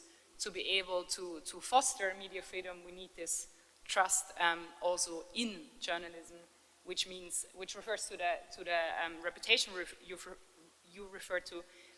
The second point that I wanted to emphasize also is you spoke in the beginning about it's not only a question of financial viability and the digital transformation, but also of professional standards.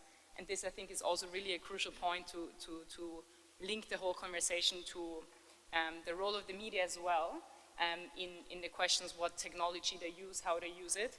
And that links back to the question of what technology is available to them, who owns it, right? And also what is cost-wise possible for them to use to limit the risks of errors, but also to limit the risks of the dependencies you referred to.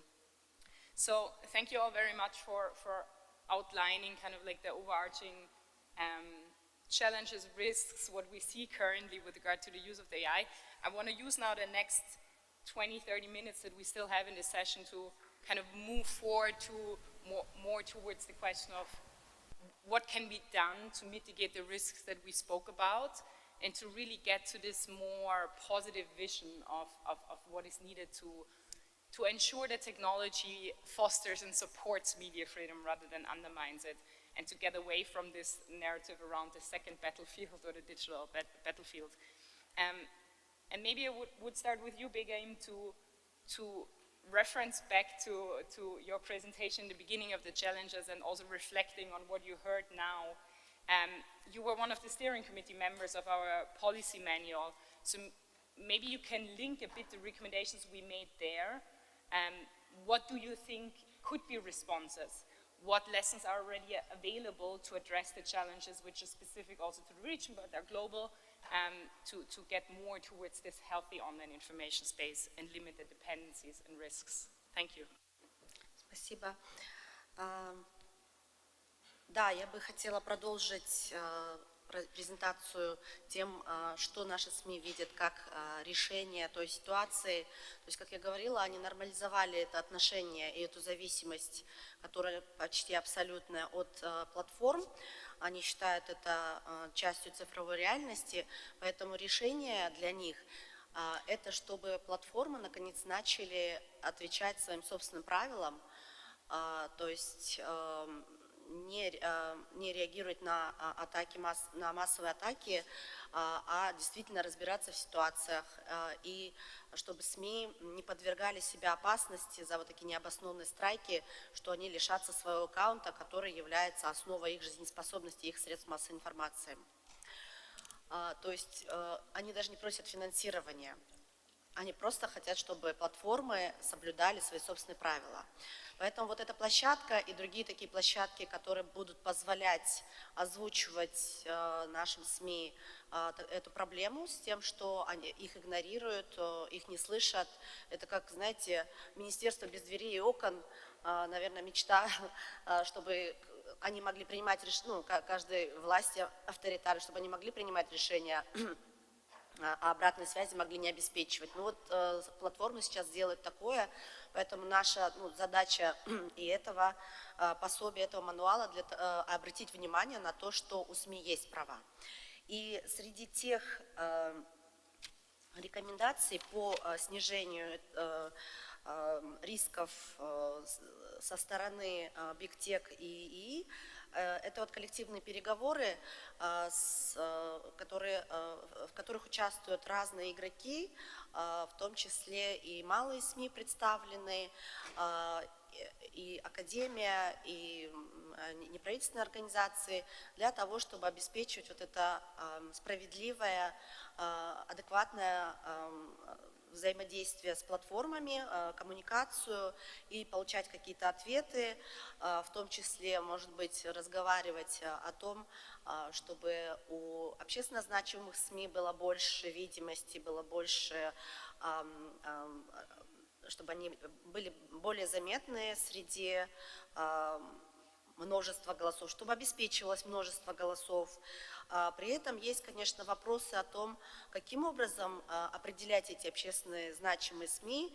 И для стран Центральной Азии, я думаю, это самый большой риск, самый большой вызов, потому что мы понимаем, что понятие общественной значимости у частного сектора и у государственного сектора будет совершенно разное.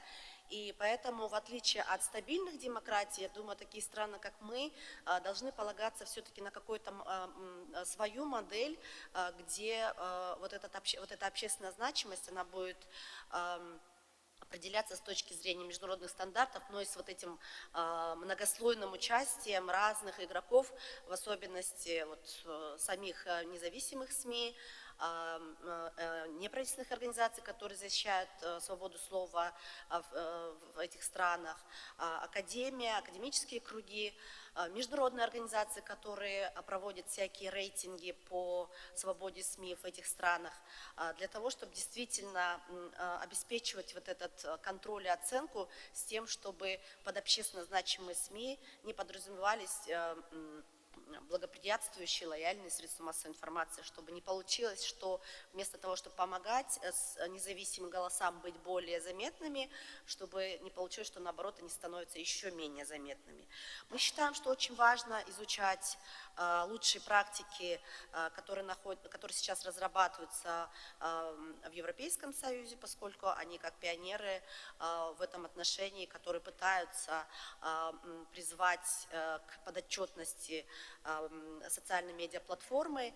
И хотя мы боимся, опять же, что в нашем контексте эти законы будут злоупотребляться, то есть они не будут написаны так, как они сочиняются, разрабатываются в странах ЕС, но тем не менее изучать практику нам надо повышать свое образование по тому, какие подходы есть к регулированию, поскольку мы не должны нормализовать эти отношения, мы должны думать, что с ними делать дальше. И, конечно, очень важно, я думаю, то, что мы здесь все поддержим, рекомендация – это поддержка инноваций в СМИ, независимых СМИ особенностей. Это не только проекты, которые уже реализуются, но и, возможно, какие-то коллаборации с какими-то общественно значимыми ИИ, да? То есть для того, чтобы мы не продолжали вкладываться в ИИ, который коммерческого направления и у которого нет общественного интереса, а может быть, будут много разных ИИ, с которыми мы могли бы коллаборировать для того, чтобы была конкуренция, чтобы была взаимодополняемость, взаимозаменяемость. Спасибо. Thank you so much for underlining also the need for learning about, assessing and learning about best practices, but then also ensuring the contextualization and safeguards so it's not going to be abused. But also just because of the risk of potential of abusing regulation, it doesn't mean that we shouldn't even have a conversation around how to address the undue power we see. Because in the end it's about power, and there I think what you said was also very powerful, the power that coalitions and learning from one another and multi-stakeholder collaboration can also bring, and then also how to ensure that through this collaborative approach and learning from one another, we can make sure that while we're trying to limit this undue corporate power, it doesn't lead to undue state control over the same information spaces. And one of the points that you now referred to at the very end is also this more long-term, like how can technology be developed in this public interest? And that's something that also at the end of the policy manual was a bit this more long-term recommendation of how can we also as societies define this information space, how do we want it to look like, and what kind of technology do we need to build for it? So maybe, Eva, you can also refer a bit more about these conversations we had on public interest infrastructure. What would it mean, or also hearing what Big Aim now focused on, if there are any specific recommendations or policy interventions from the manual that you think would be particularly relevant and useful for this conversation. Thanks. There are many, but we also want to use the occasion to promote the manual. I have to say that from my point of view, somehow the biggest value of the manual and the entire conversation that took place around developing this manual, that brought together experts and different stakeholders from across the board of different countries and different backgrounds and different contexts and so on, is that we didn't just focus on what should be done within the current infrastructures that are strongly dominated by big tech, or what should be done in those circumstances where political control is rather high in order to implement regulatory solutions such as the ones we see in the EU, for example, because of lack of democratic checks and balances. But we also try to take this step forward, thinking of what is the vision? Like, can we be creative? Can we think of what kind of information ecosystem do we need? And how can we utilize, how can we use this technology in order to design an information ecosystem that can actually serve public interest? Because I think if we go back to history a little bit, all these technological advancements did advance journalism and media. Think of printing press, think of transportation, so it was easier to distribute the press, think of radio, think of TV and similar. So internet and AI are technology that can be used by anyone. Of course, certain users or groups of users have better means to use them, and there is always a tendency somehow to commercialize them, so to capture them by few economic players, and there is a tendency to have political control over such crucial and critical infrastructures. But we shouldn't undermine our own agency and the strength of individuals and citizens and civil society to exert pressure, raise awareness, and use all the possible means, together with friendly organizations, international, national, and similar, to think of viable alternatives to these kind of controlled or captured systems. You have probably also noticed that while I was speaking earlier, I tend to distinguish between journalism and the media, because it's true that the media still provides the main infrastructure for journalism. These two parts are not always on the same side. And I think also in terms of creative disruption,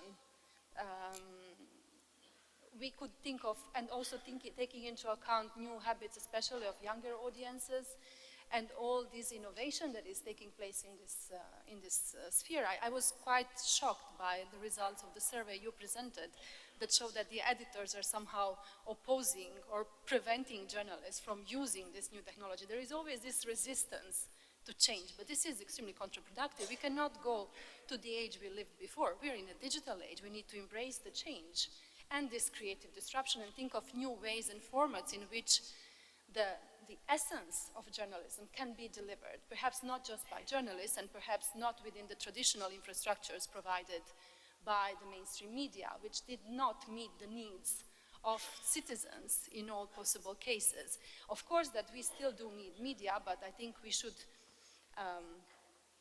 be more creative in how we think of what is the essence of journalism that we want to preserve in this digital environment. And the same applies for the digital infrastructures. So what we have at the moment, what kind of services we use, be it generative AI, so LLMs or online platforms, these are mostly provided by big tech companies. But can we think of something that provides viable alternative? Of course, there will never be one static infrastructure that we can develop to this end, and there is no one shoe fits all.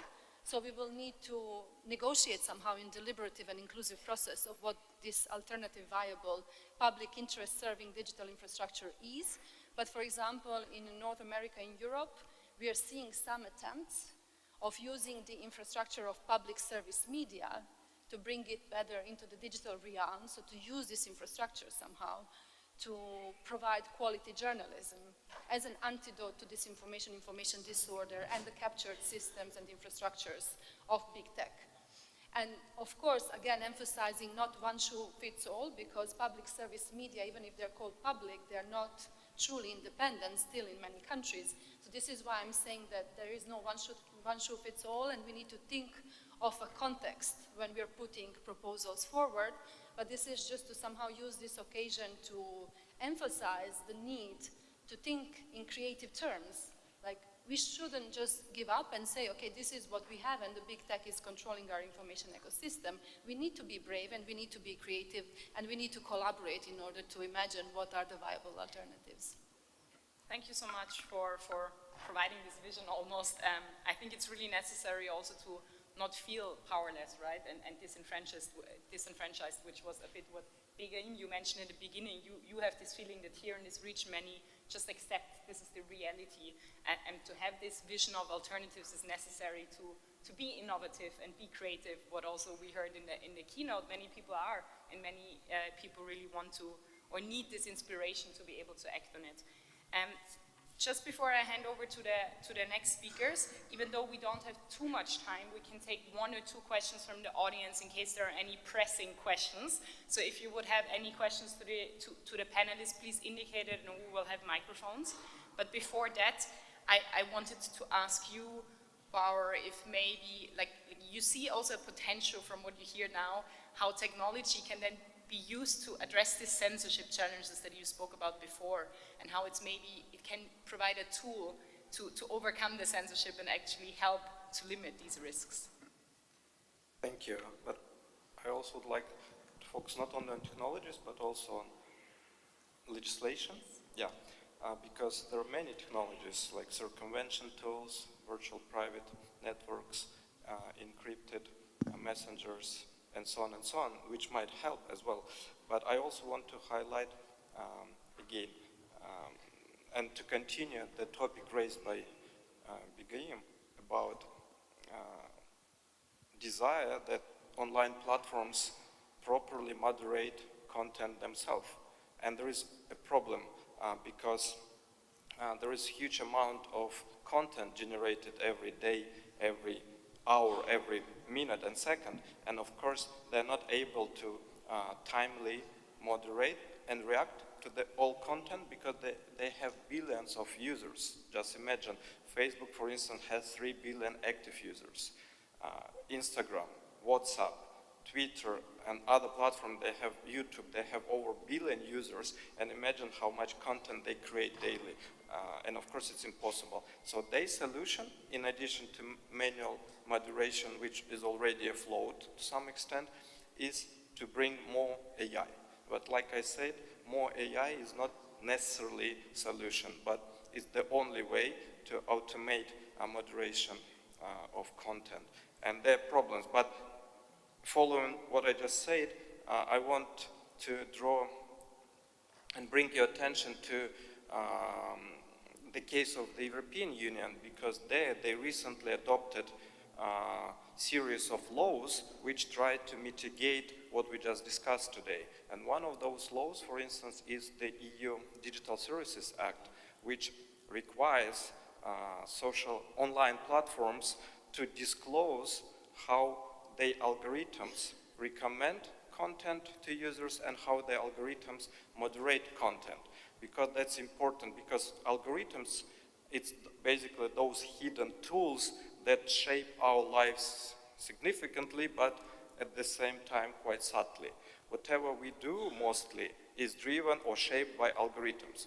When you try to build a route from point A to point B, for instance, the route is recommended by algorithms. When you want to watch something on Netflix or YouTube, the content is recommended by algorithms. When you open Facebook or Instagram, the content you see is pushed to you by algorithms. And they play an important role. And of course, if algorithms are not properly used, they can manipulate users to buy some products, right, to stay longer on platforms, because the ultimate goal of social media platforms is to increase user engagement.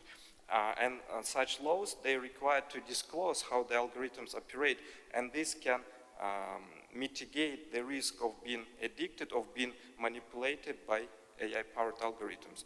Or there is also EU AI Act, another law which basically introduced 4 risk levels for AI systems. what AI systems are banned in the first place, what AI systems have high risk, limited risk, and no risk. And based on this classification, deployers, developers, they must now obey to the law. So in this case, such legislation might help or to put at least some restraints or at least rein in online platforms, which obviously are global ones. So maybe a possible solution for our governments as well to look at standards, high standards, which in this case are set by the European Union. Or for instance, when we talk about personal data of users, including journalists, for instance, in this case we have General Data Protection Regulation adopted in the EU in 2018. So it's another law which might be helpful or be an example, not to fully follow, but at least partly. Yeah, thank you. Thank you so much, again, to highlight how we can learn from one another, but then also to focus on this human rights-based approach to regulation so that it actually brings the benefit. So we will actually stop a bit in less than 1 hour 15 in total because we started a bit delayed, but I still want to hand over to Lola for also, based on what you presented, so based also on this survey and your experience, what do you think would be needed from the policy or technology side to ensure that AI and technology can then be useful for journalism, considering this reputational risks you mentioned, the need for professional standards and guidelines? Like, what is the setting that would be needed to make sure that technology can support public interest journalism in this region and generally? Thank you.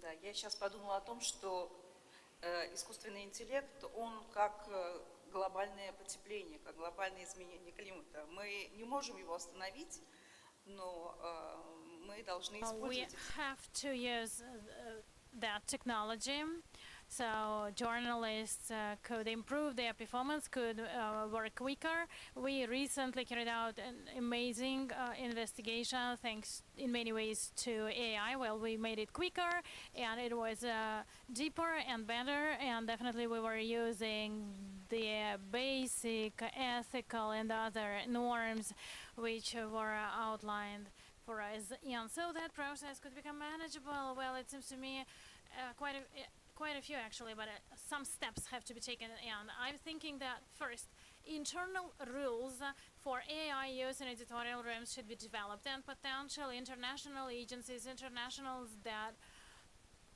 provide training for journalists, improving their performance. Well, please pay attention to that, because once internationals have developed the ethics code for journalists, which was not existent in Uzbekistan before, maybe a project will be implemented and it will help editorial boards develop those rules. The second point is, well, maybe the ethical and legitimate use of AI in educational programs.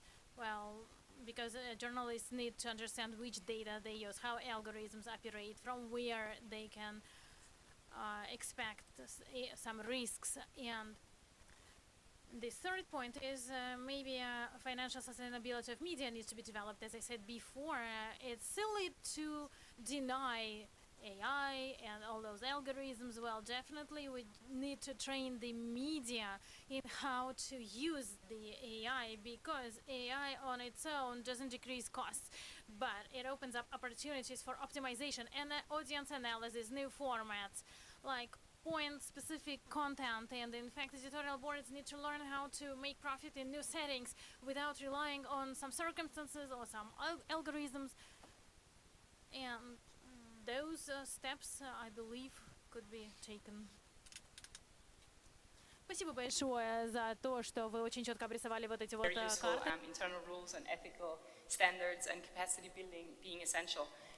So I will not really try to summarize, but just 3 things that I'm taking away for myself from this very fascinating conversation we had for the last hour and a bit is, I think the first step also to try to follow your example, Ola, of clear steps, right? What can be the roadmap for the future is, I think we still have to build on the awareness that this control and power we see in the information space is not an inevitable kind of reality or future, but that there are possibilities to limit this undue power and to act upon it. The second key step and maybe forward-looking is that we have to learn from one another. We have to better understand what regulation is already out there. Has it worked? How can it work in other regions? What are lessons learned? But what are maybe safeguards that are needed in specific regions and not? So to really root the conversation also in local contexts.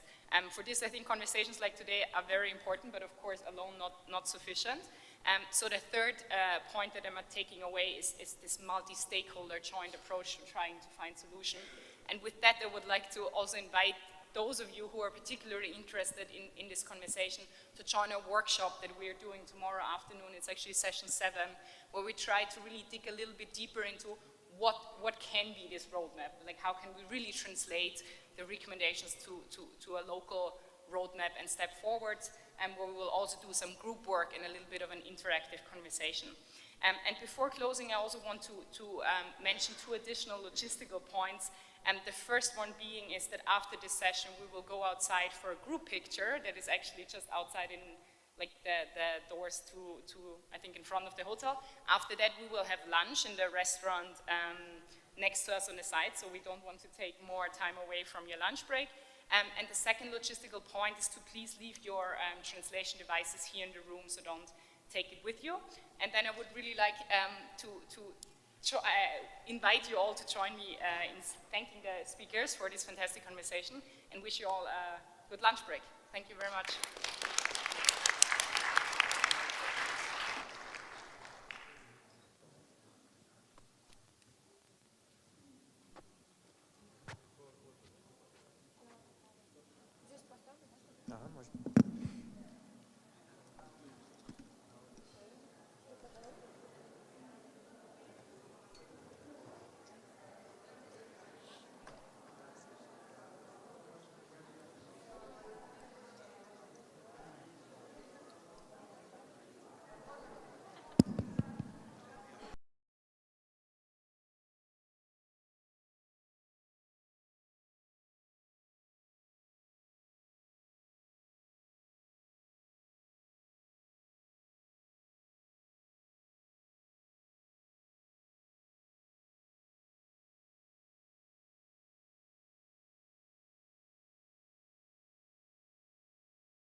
1, 2, 3, 4, 5, 6, 7.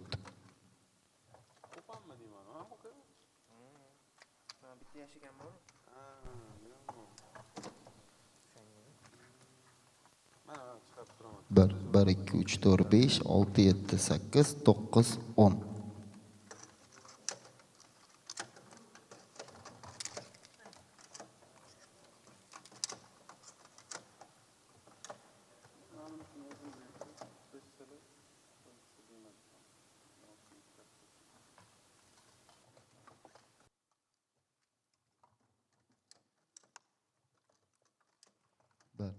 Bir, ikki, uch, to'rt, besh,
Dear colleagues, we are continuing, and please take your seats. We are about to start session 2.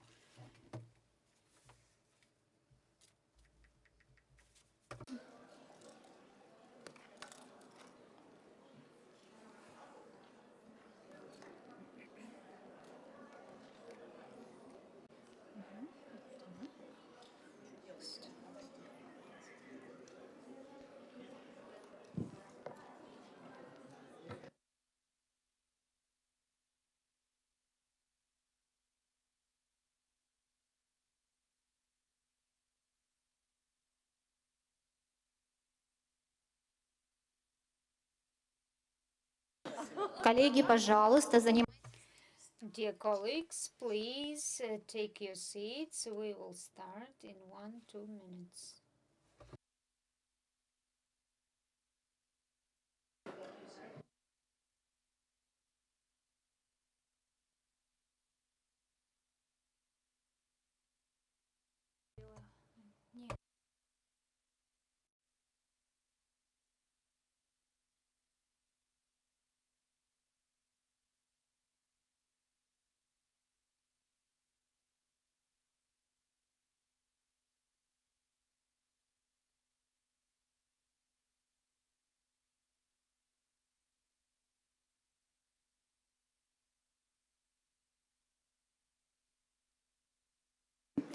Дорогие коллеги, Dear colleagues, thank you those who join our second session. My name is Olga Didenko. I am a regional media consultant of Internews Kazakhstan, and for me it's a great pleasure to welcome our speakers and participants. Just a few words about the session. So the working language is Russian. And those who need interpretation into English, please use your headphones. So about the topic, in this session we'll be talking about changes in media legislation in Central Asian countries and what kind of significant events happened, what kind of regulations and laws and bylaws have been adopted, and how they impact the development of journalism, newsrooms, and how it impacts bloggers and those who create media content and those who protect journalists and public and private news outlets, and how experts assess such trends as negative or positive. We'll also talk about using legislative practices in our countries, because as we all know that our governments always amends legislation or adopts new statutes to regulate newsrooms and journalist activities, and to exercise more control, more supervision. And we also have another relevant issue, which is a security and safety issue, protection of journalists and newsrooms, specifically from cyber attacks and negative impact of AI in creation of content. So I'm sure that experts will provide good cases and provide information about strict legislation, which not always in line with international standards on freedom of speech, and how it looks in practice, and how our newsrooms feel on themselves the enforcement of such legislation. Another issue is about recommendations. How can we improve the situation in Central Asia, which is already under the strict control and supervision? How can we better disseminate media content, and how can we improve the situation with access to information but protection of personal data? And maybe they will give some recommendations relevant to all of our countries against the backdrop of new regulations with regard to AI, digital economy. And of course, we expect that our audience will be active and participate in the discussion. We expect you to ask questions, and we hope that this will allow you to understand the situation better. So we think that the national legislation should be able to protect journalists in their daily activities and, of course, enable media to thrive and eventually allow our societies to reach the highest levels of democracy and protection of human rights. So this is about the topic of this session, and on behalf of all media lawyers of Central Asia, I would like to express my appreciation to OSCE Representative Office on Freedom of the Media for their long-term cooperation with us, with legal services of media outlets, who protect journalists in courts and who work with parliaments in our countries. So your assistance, your expertise, and your willingness to help, whether it is the work on development of legislation or whether it is support in a landmark court case or under any kind of project. We appreciate that a lot. We are glad to have you as our partners, and we hope that we can continue this good cooperation. And from our side, we can say, I can assure that we will continue to work to improve media legislation in our countries. So I also wanted to introduce our speakers, and they will also mention that Representative Office on the Freedom of Media lately developed several good guidelines and publications that help in our public debates to promote freedom of speech and implement those principles into our domestic legislation. And we can say that the restrictions that could have been adopted were discussed, considered, and halted at some point.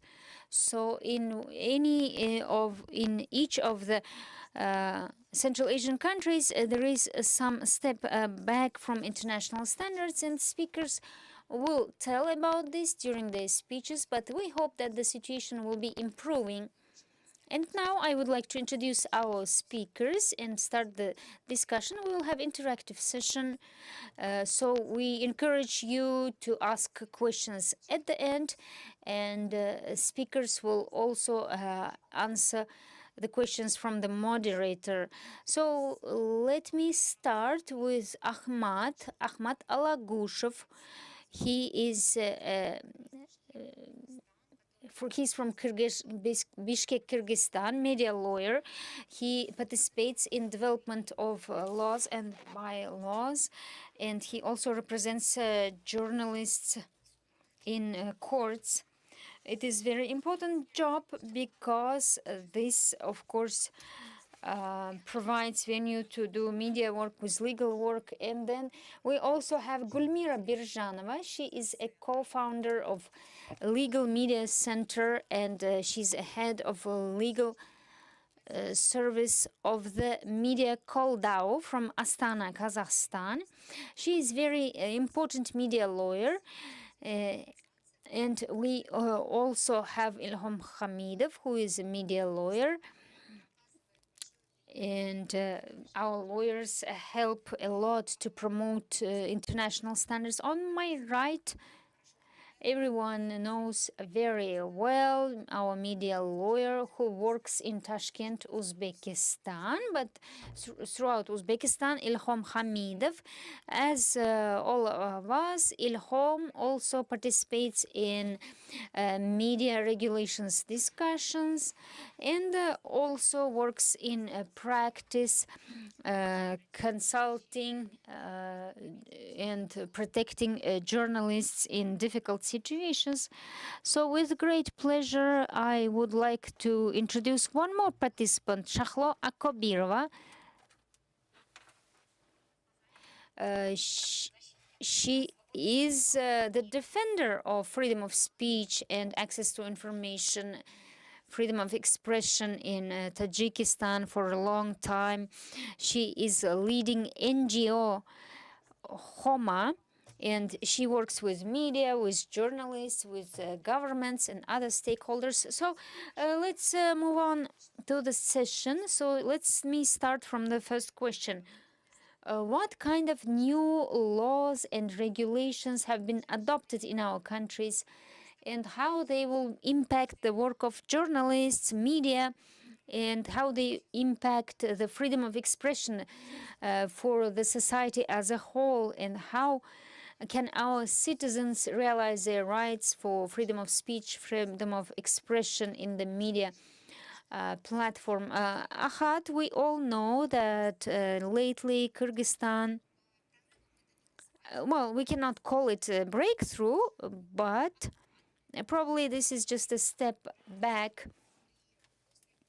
And the government, after public discussions, finally the parliament adopted the new edition on the law of the law on media. So can you please provide briefly the insights about this law that you think that negatively or positively impact the media? Доброго дня. Good afternoon, everyone. Thank you, Olga. Well, yes, if we speak about the developments this year, last year, so we've had several amendments, changes, and selected legal documents. So let me brief you. So the code on offenses now has the new chapter on libel and defamation, and so now we have another one on misinformation, on fake information, and plus the civil procedural code. Well, on special proceedings related to extremist activities also has amendments, and we recently were informed on that. I will tell you more about that later. And as you mentioned, so the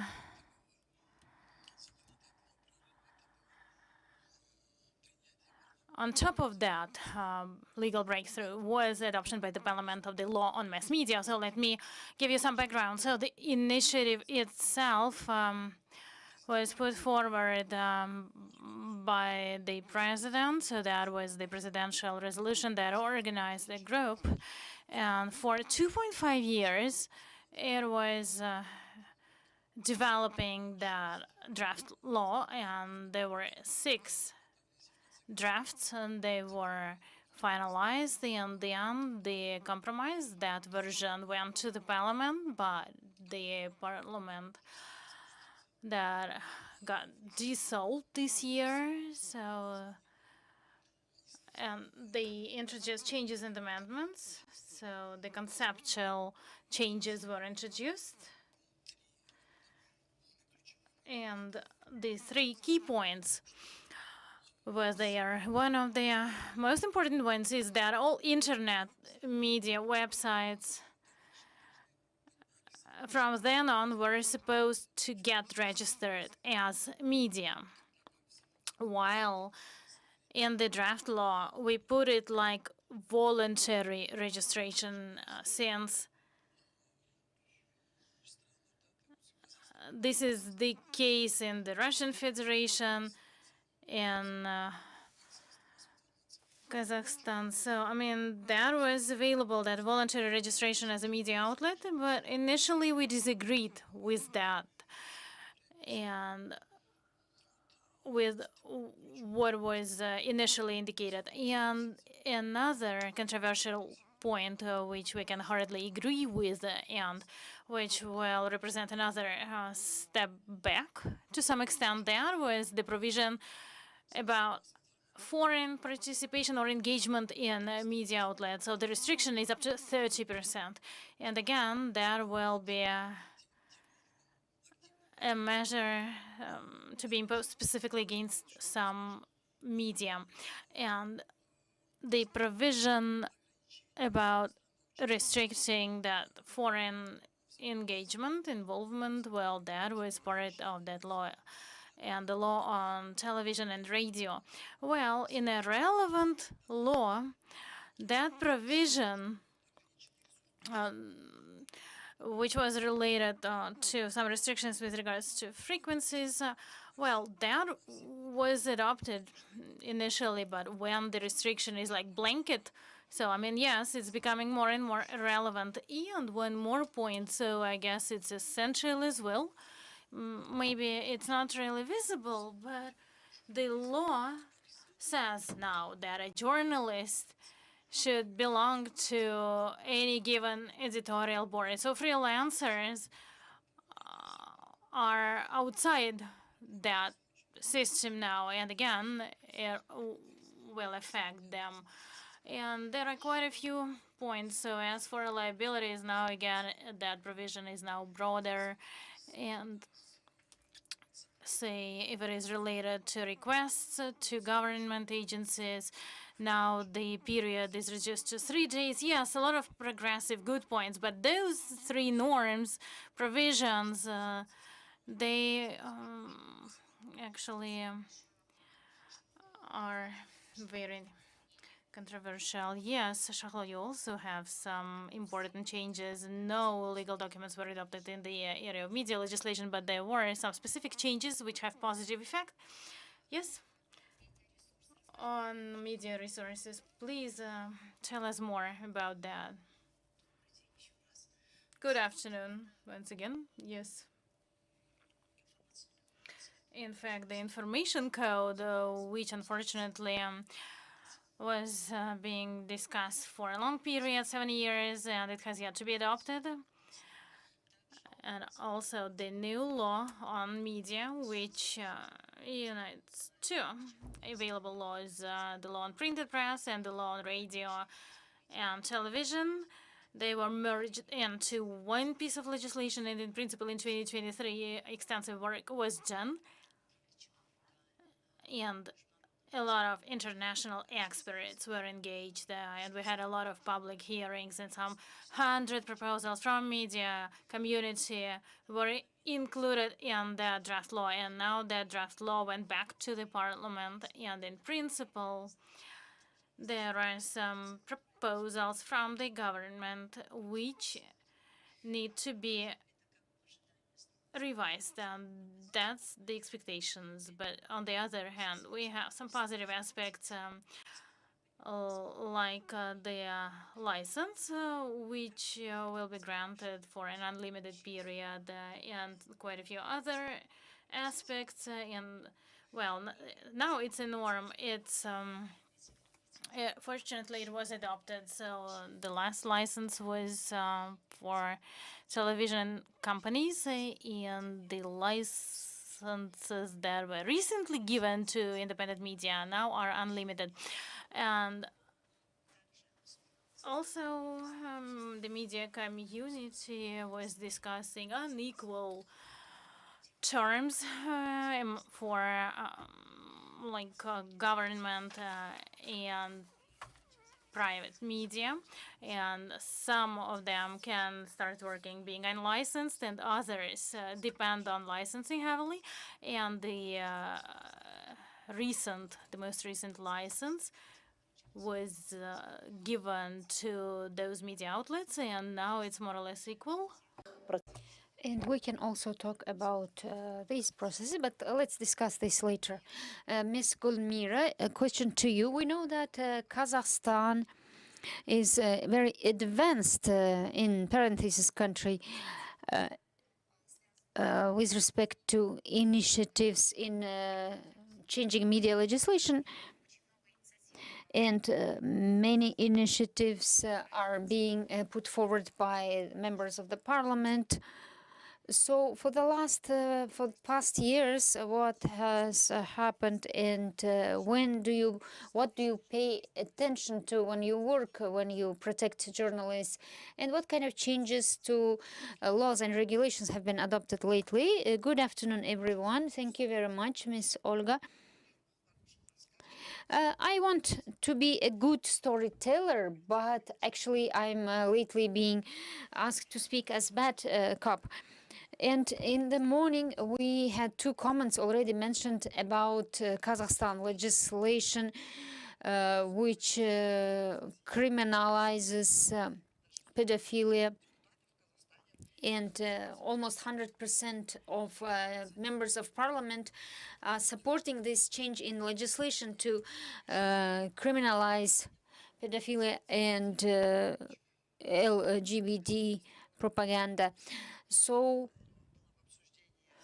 we would like, of course, to bring this into public discussion, but actually we have passed this path because when we had changes in cyberbullying legislation, but now we are now thinking about archives regulations. But what is the connection with archives and LGBT and propaganda of pedophilia? So how they are connected, I don't understand. They are putting it on an equal footing. So I just wanted to start my speech from this, but this is a very big step back for Kazakhstan. And again, as the administrative liability, we understand as lawyers that it can be used to punish. But besides, in Kazakhstan, for past several years, mostly in 2023-24, three landmark laws have been adopted. This is law about SME, about online platforms, and changes to the law on access to information. The law on mass media was expected. We actively participated in developing this piece of legislation, and we hope that with this law, the law will be quite progressive. We hoped for that, but actually it did not change the situation. Of course, there are some positive norms in the legislation. Not everything is bad, but in 2024, this is being now enforced in practice. This is mainly related to accreditation of Kazakhstan as well as foreign media. So we don't have anything to brag about yet, but as of now, we have nothing to brag about. And our legislation, unfortunately, is not supportive of journalist activities and does not guarantee the safety of journalists. Thank you, Ms. Gulmira. Ilhom, what kind of news do you have with respect to changes in the regulatory framework? Well, we have opposite situation. We have positive changes. First of all, I would like to thank the organizers, the OEC, the Representative Office on Freedom of the Media, and well, we also worked with UNESCO on developing the code on information, and the draft code once was subject to a wide was subject to discussion in a narrow lawyers' societies, and it was also discussed behind the scenes. And UNESCO and OEC provided separate comments, reviews of this draft code, but now the information code is out of the agenda. This is good news. And just on November 10th, we enacted a new norm which was planned a long time ago. We amended the criminal code. We criminalized infringement of the copyright law. So copyright and related rights. This is actually the requirement for accession to the WTO. We have been discussing this since 2000, but actually it came into force from November 10th. So we have media representatives here in the audience, if you are infringing the copyright law, you may have serious consequences. And there are good legislative initiatives. They are now under the consideration in the Senate, and it will soon land on the president's table. And we are completing the discussions in the legislative chamber, and it is moving to the Senate and then to the president's table. So we are talking about including material norms into the civil code with respect to protection of personal data in images, in the dissemination of images. So in the law regulated how we can take photo or video of individual, but it was not, the mechanism was not clear. But now we have clear norm that we need to have permission to make video or photo of an individual. There are also exceptions to the rule when we should not ask the permission. Another positive aspect is that in the venues where photo and video, for example, in a public catering places, nobody asks photo and video can be done for security purposes. We understand there could be CCTV, but now the civil code will include a norm where it is mandatory to have a sign about video and photo recording. So the draft law that I have seen, it is not open. It mentions that camera cannot be installed in places where a person can be naked, like bathrooms, shower rooms, etc. So if this will be adopted, I think this is a very positive development, because we have seen lots of abuses where a person was filmed and the images were distributed. It could be children, it could be adults, and we didn't know how to apply the legislation in such cases, because it was not clear. The second change is changes into legislation which provides which provides definition of the artificial intelligence. I know that in Kazakhstan there is an initiative about law on AI. We don't have a specific law, but it will be done through changes into the existing legislation, and we will have a definition of AI included in the so I can whoever is interested, I can talk about it later. We also will have changes into the Code on Administrative Responsibility, which provides that if a person or organization disseminates personal data with AI, it will be subject to administrative liability. So we're introducing this definition into the legislation, and another piece of legislation will have an ethical norm that we cannot create certain products with AI that are against certain ethical norms or cultural norms. So I think if they get adopted, and they will be adopted by the Senate and signed by the President, then of course this will be quite significant for the media.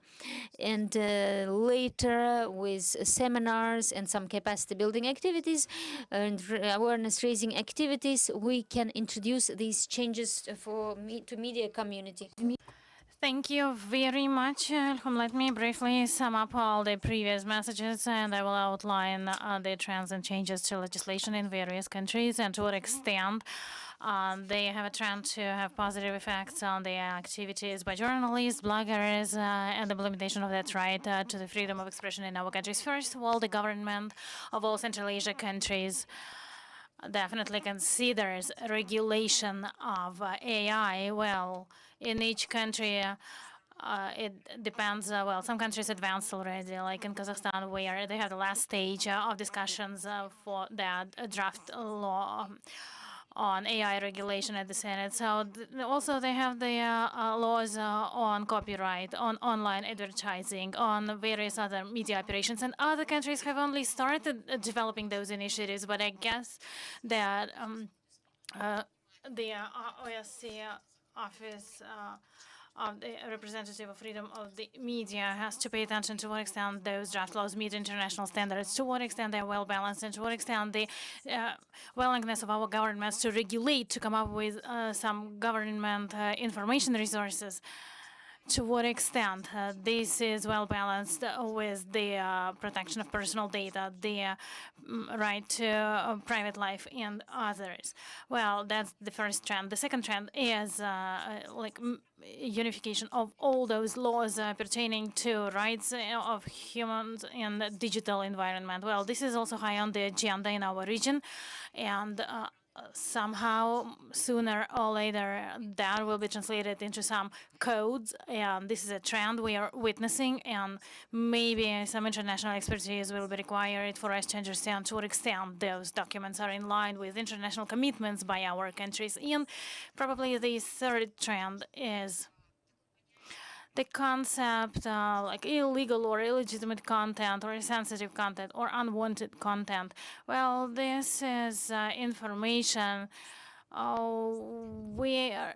which is in our countries sometimes part of the law, sometimes it's not. But I mean, that concept is constantly broadening. I guess, colleagues, you will agree. And some new aspects are being introduced, like propaganda of LGBT and child molestation, for example.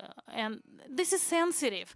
And for journalists, I mean, the scope of that information will be constantly expanding, narrowing the space for their creative activity and for their ability to operate autonomously. Well, I would like to highlight those three trends, and now I would like to switch to law enforcement practices, because that's our favorite part as media lawyers. Well, how those very stringent, very strict laws which are adopted by our governments, our parliaments, well, how they have effects on specific cases, specific journalists, editorial board operations, and we can see a situation which with which we are not really happy.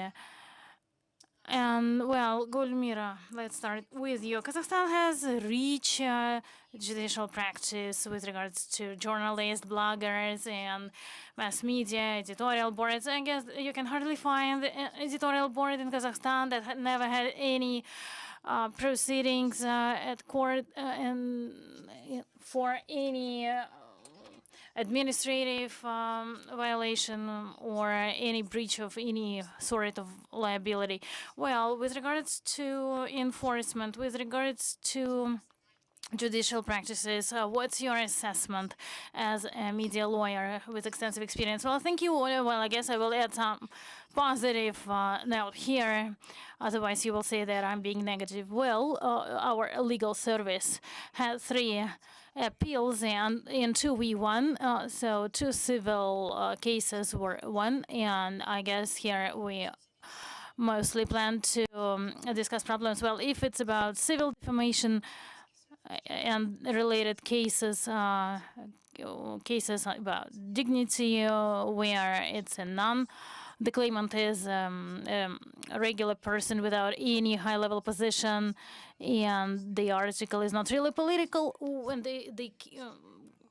I guess there is a chance to win the case. But the problem is that we have political cases, political articles in here. It's really a challenge for us to protect journalists and to promote their activities. Well, I will skip the detail for specific cases, well, but we also have some cases about dissemination of false information. Well, seemingly that for lawyers, that article is aimed against misinformation, fake information, disinformation, but it's being actually used in Kazakhstan against independent journalists and bloggers, and we have some cases, some precedents, and fortunately, the law doesn't protect journalists, and we tend to lose those cases. Well, as for, well, we have another category of cases which will have a high profile proceeding against Radio Azatika, Freedom Radio, and for more than 6 months, half of the editorial board, the journalists, cannot operate in Kazakhstan. They do not have accreditation. They all were recognized as foreign nationals, and So they now are recognized as foreign journalists, and they were not given accreditation, but we have some good news. And several days ago in Warsaw, we voiced that, well, 16 journalists cannot do that, but 12 journalists back then submitted documents for accreditation.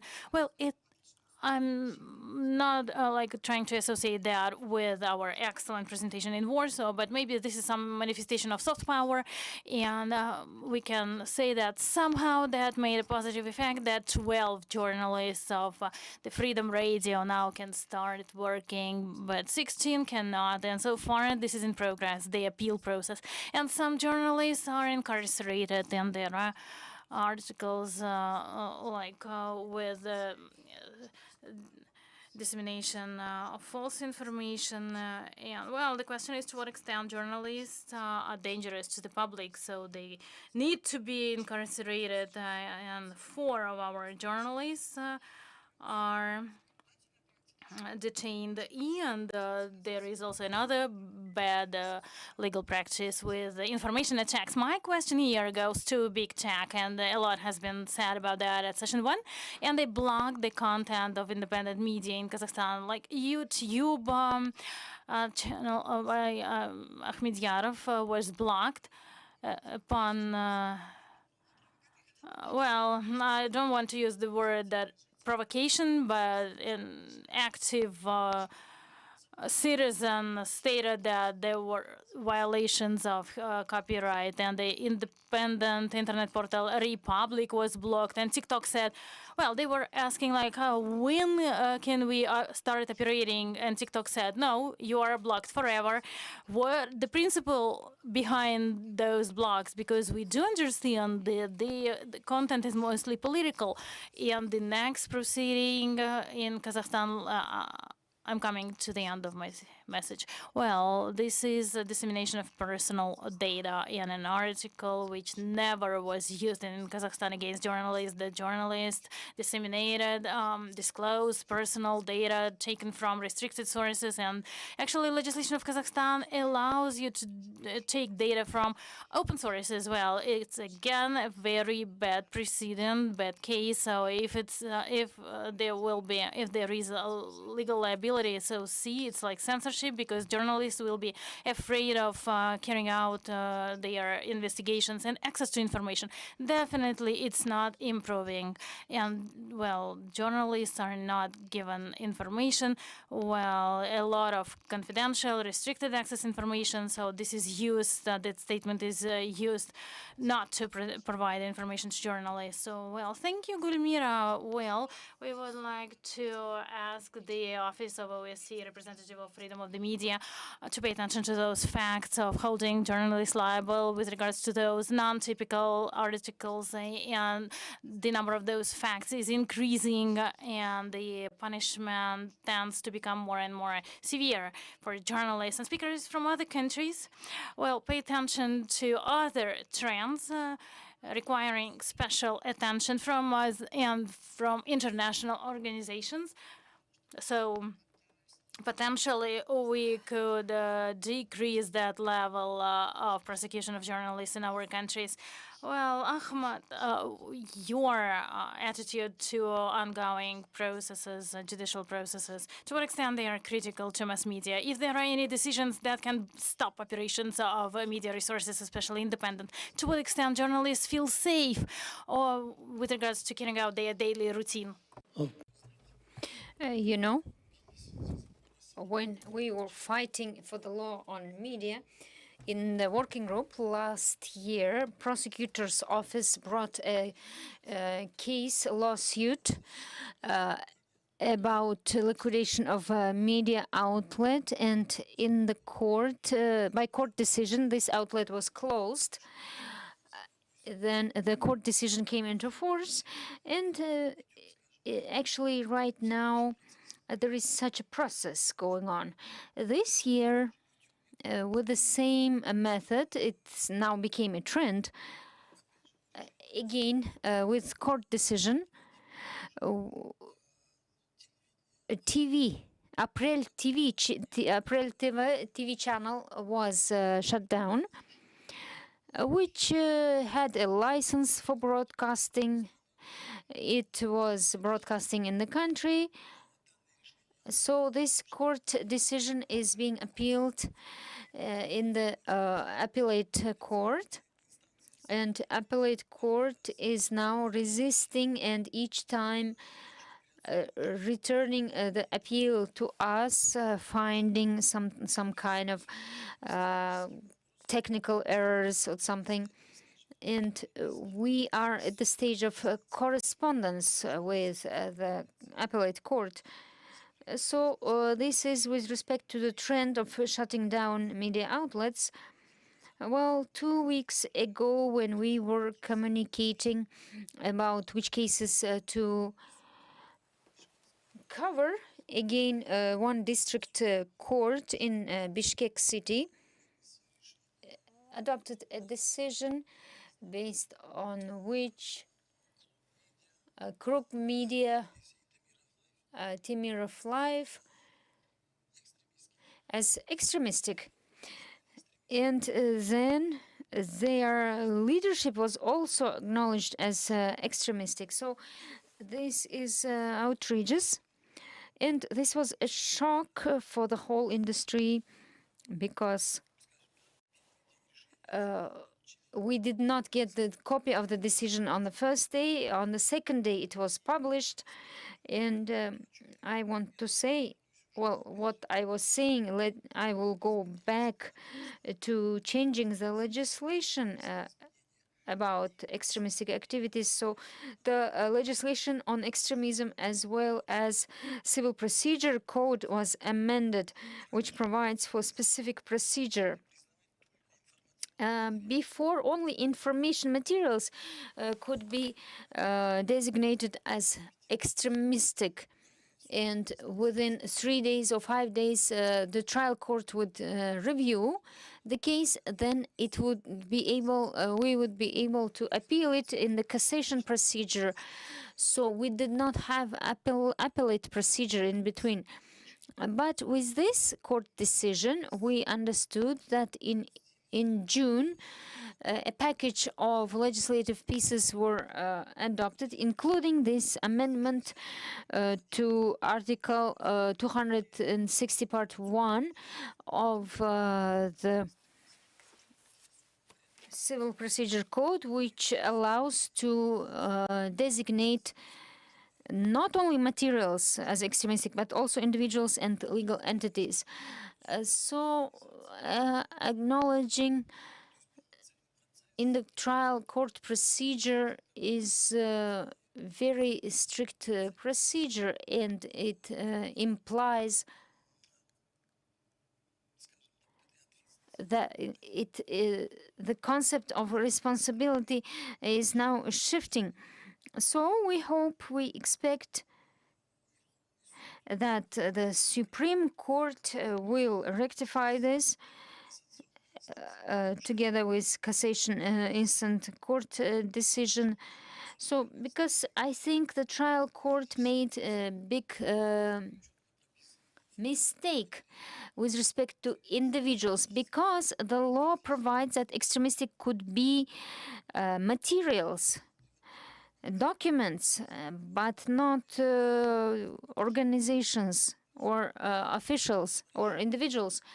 So we hope that the Supreme Court will correct this situation, because we have this legal vacuum now, which has discrepancies in legislation. Gulmira and Ahwat, we wish you good work and success in your work protecting journalists in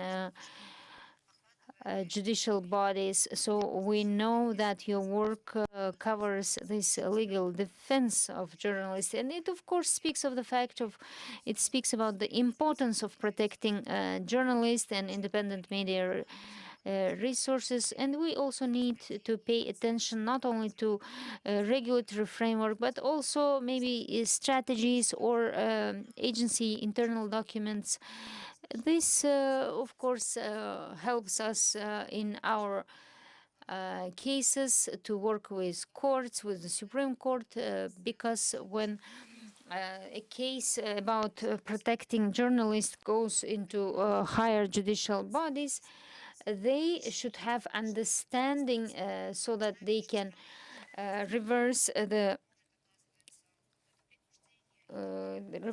decisions of the lower courts and trial courts.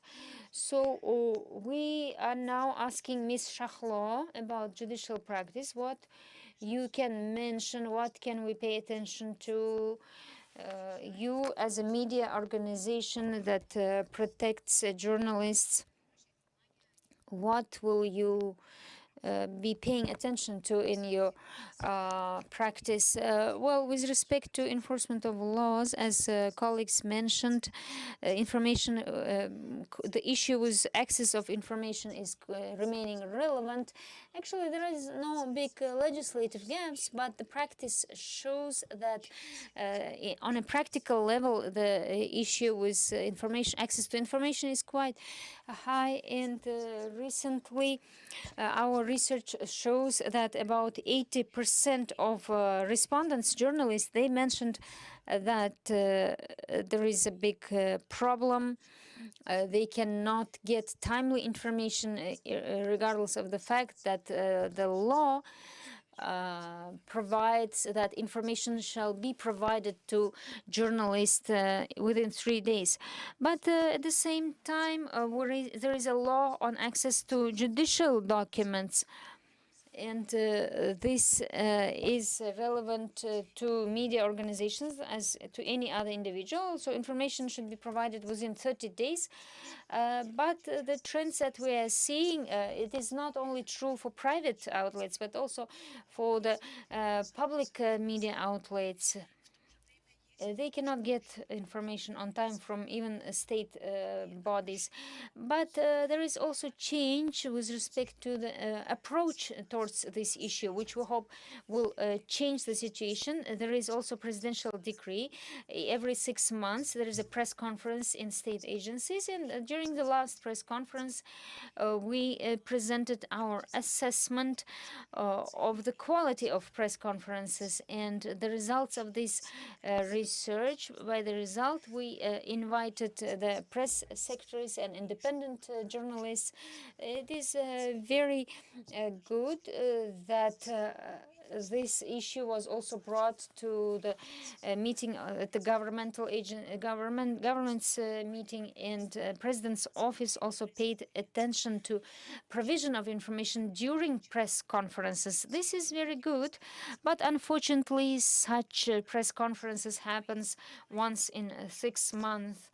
But even at this level, if journalists can get accurate and comprehensive information, it can definitely change the situation. And also for the media and for citizens at large, there was a sensitive norm which is about likes in social networks, which is now decriminalized. We are glad that we cannot face such problems because there were many cases about likes in social media or supporting specific content in the social media. At the same time, if we are talking about well, the practice of blocking was quite relevant for us in 2022, 2023. So in 24, 25, we're glad that we have very few such cases. Very few such cases, but at the same time, we have the law against extremism, and it makes it possible for quite a few government agencies without a judicial decision to initiate blocks of websites. So almost 14 government agencies without any judicial decision can initiate that and block the websites. But I'm pleased to know that in the last 2 years, that provision was not applied. And if we discuss some important processes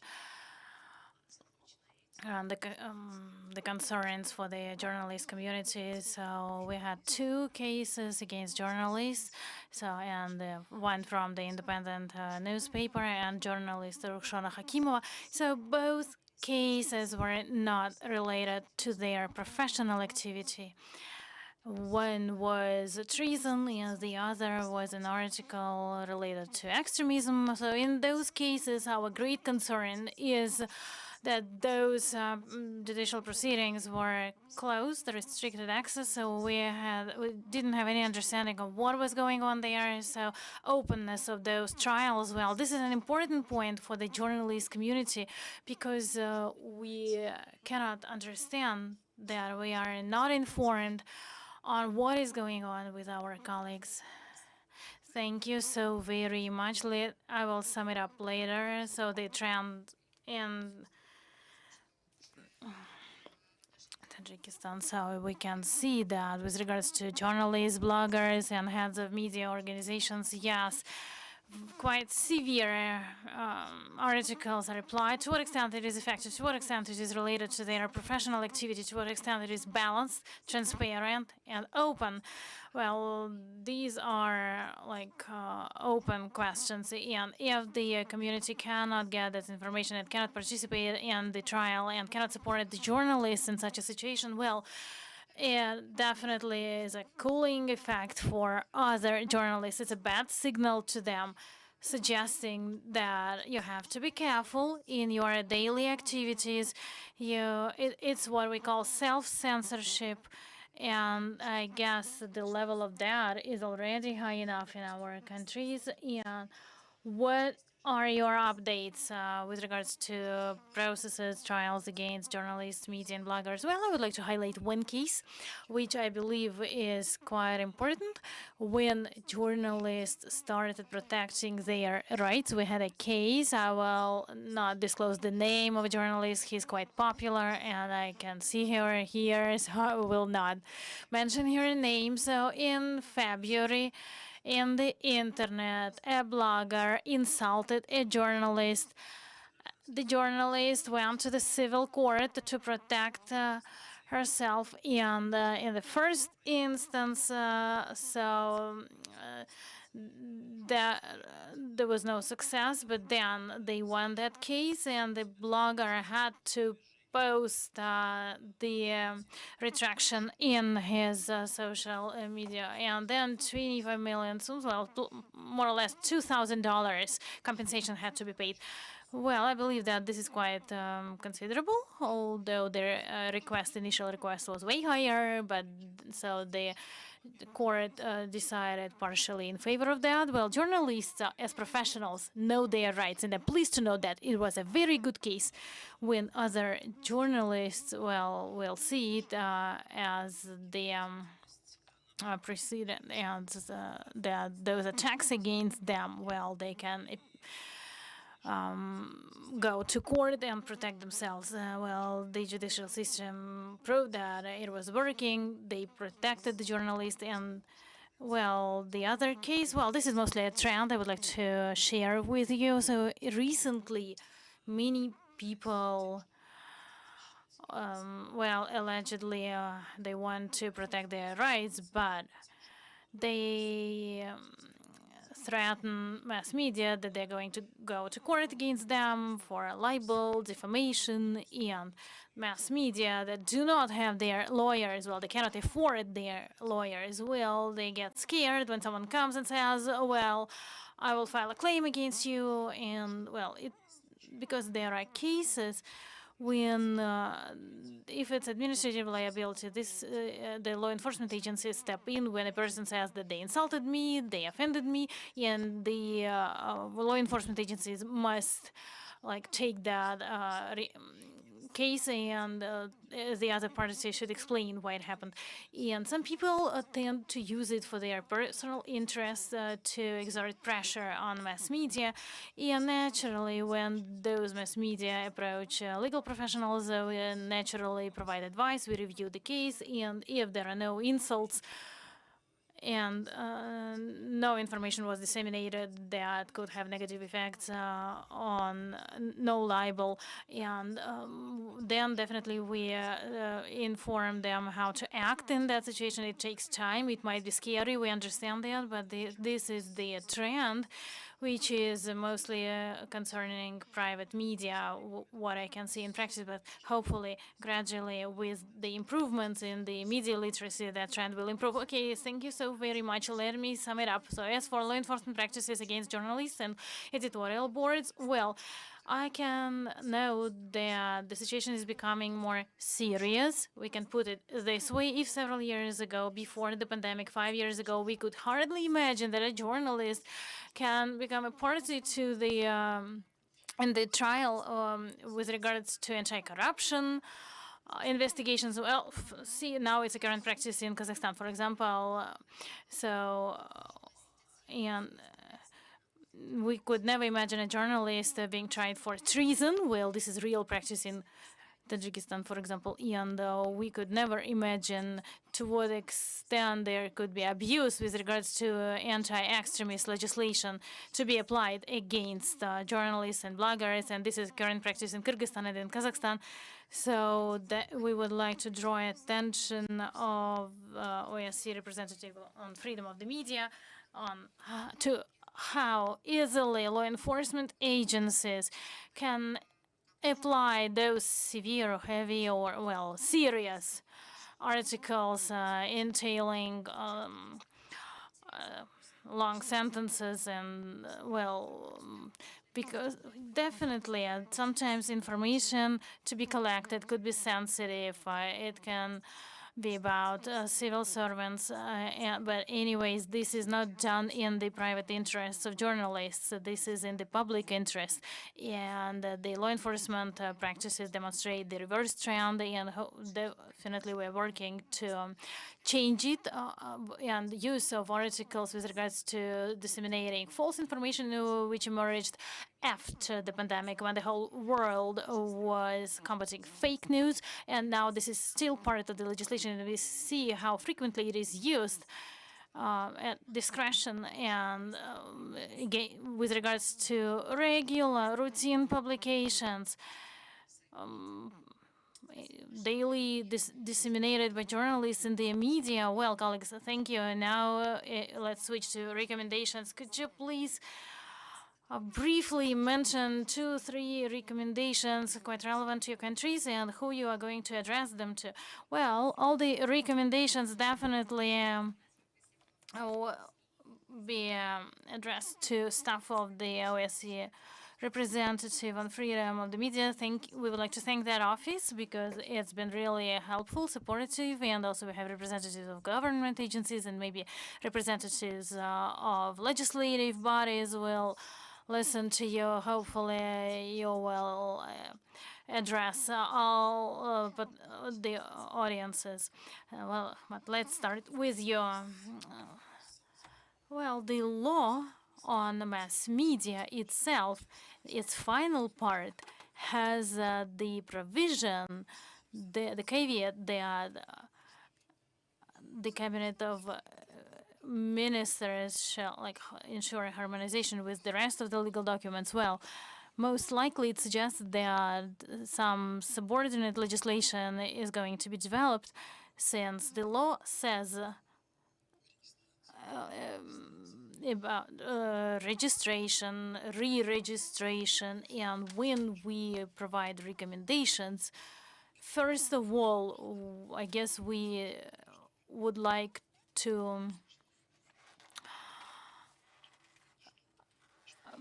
be heard. Hopefully they will take into account the rights of the players that already exist, because new players might and this very bylaw should be on one side very simple and straightforward, so there should be some warning, and if everything is okay, then the registration should be approved. And why we are saying that registration of media outlets and all internet resources are a great concern in such cases, because again, not all have these names or trademarks that have been registered with patent agencies. So there is a risk that one day they will just kick media outlets out that don't. Okay, so this is the issue of unhealthy competition. Well, of course, it is difficult to say now what kind of risks we may face. Dear colleagues, please be brief. These are all recommendations. Okay, I will not mention specific recommendations, but Kazakhstan is doing very well in terms of technical progress.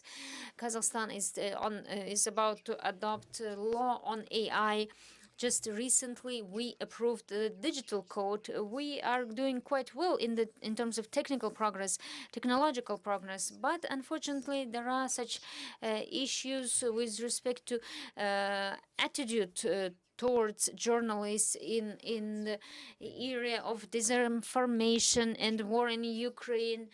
There are so much sensitive, prohibited information, and here Kazakhstan needs to change the approach to independent journalists, because they can actually help. Well, we cannot say help friends, but we can say they can assist in fighting disinformation. For example, if from Dubai they will be broadcasting prohibited content, then Kazakhstan journalists can come to MFA of Kazakhstan and say, please provide me accreditation, I would like to work legally here.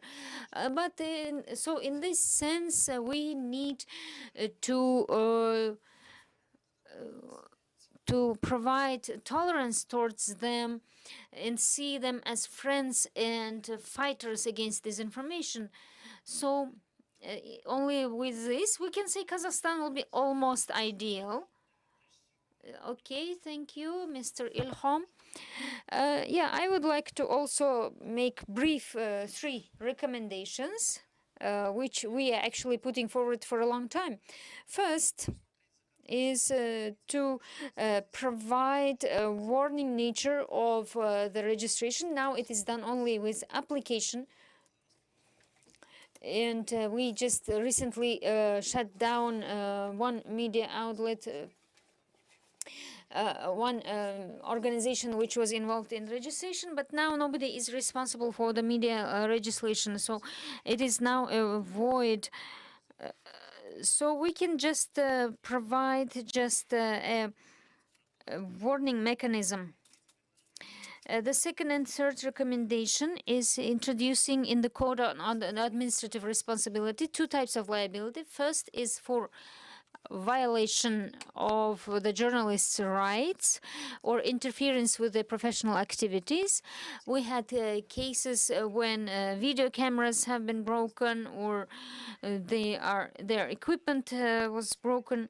So we need to include this into the Code on Administrative Responsibility, maybe to be able to impose a fine so that officials will know that this will entail liability. And another is related to information. We don't still have a liability for failing to provide information upon your request. So there is responsibility for not for failure to respond to applications, but when you are requesting information, if they fail to provide information, there is no any kind of responsibility. Sometimes they just give you a sign.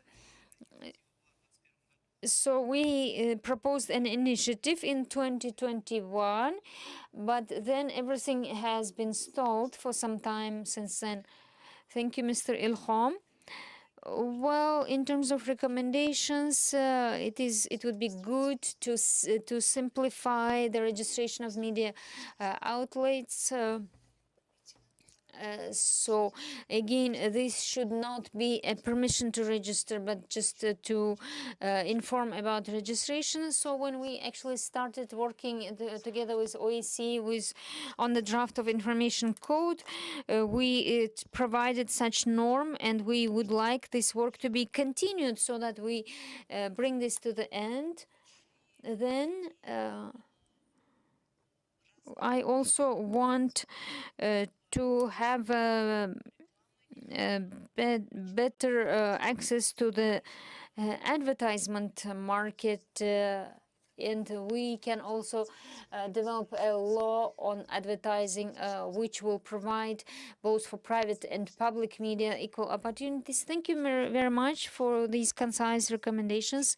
And once again, to recap this session, I would like to mention that, well, we are people who are working with both legislation and in trials, in courts, protecting journalists.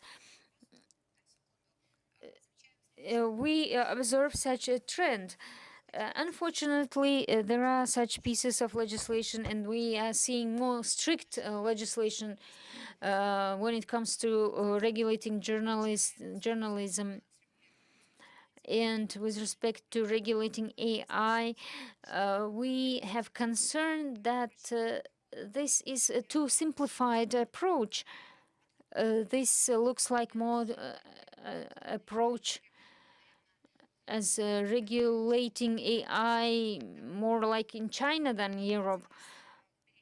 So we would like to protect our media community from the problem of over controlling what works with AI, and we wish them not to impede any journalistic activities.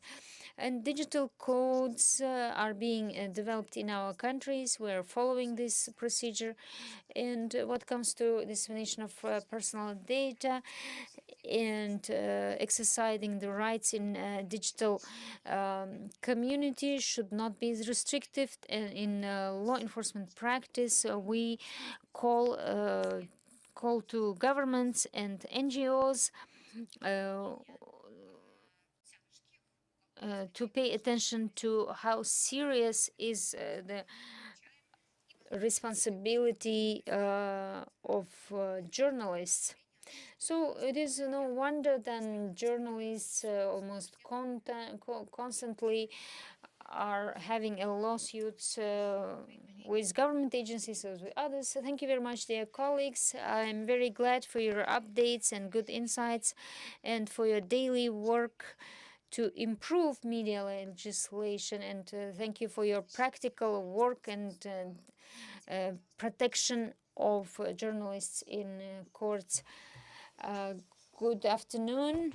Thank you very much, all the speakers. The question is, in the future, what will be the protection of copyright laws of journalists? Just you mentioned that in February there was a lawsuit. Well, here we have a representative here, a professional journalist, but the trial court was kind of neutral, but bloggers and defense lawyers were not allowed. Then in the appellate court, you know, I would like to ask why the trial court, why journalists and defense lawyers did not let defense lawyers and bloggers into the courtroom. Cannot hear, unfortunately. Thank you. Thank you. We understood your question. Dear colleagues, thank you. We understood your question. Because we are familiar with this situation, Mr. Ilham will respond. Well, unfortunately, Unfortunately, I cannot speak for the judge or the judicial system why they reached any given decision. While the legislation has clear provisions that a judge shall decide on behalf of the Republic of Uzbekistan, but the appeal court actually reached a different decision. I don't know why, and I can comment on that, but most importantly, why it is important to me is because, well, having reached the appeal, the Court of Appeal, well, think that justice was done, and that's the most important point. And, well, next time, judges will look at that case from the standpoint, well, they will look at new cases from the standpoint of that very case. They will see that there was an insult and that, well, and they protected the honor and dignity of a journalist. And next time, we don't have the case law, but judges anyways take into account the previous cases. Well, any further questions from the audience, colleagues?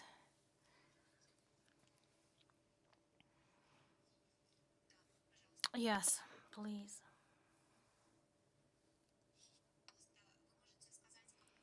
Well, please mention if it's a question to all speakers or to someone in particular. We cannot hear you. Well, frankly speaking, I don't know how I'm addressing that question. Well, a lot was mentioned about AI at the previous session, and also there were plans to change the legislation, like some liability with regards to use of AI. Well, I have a terminological question.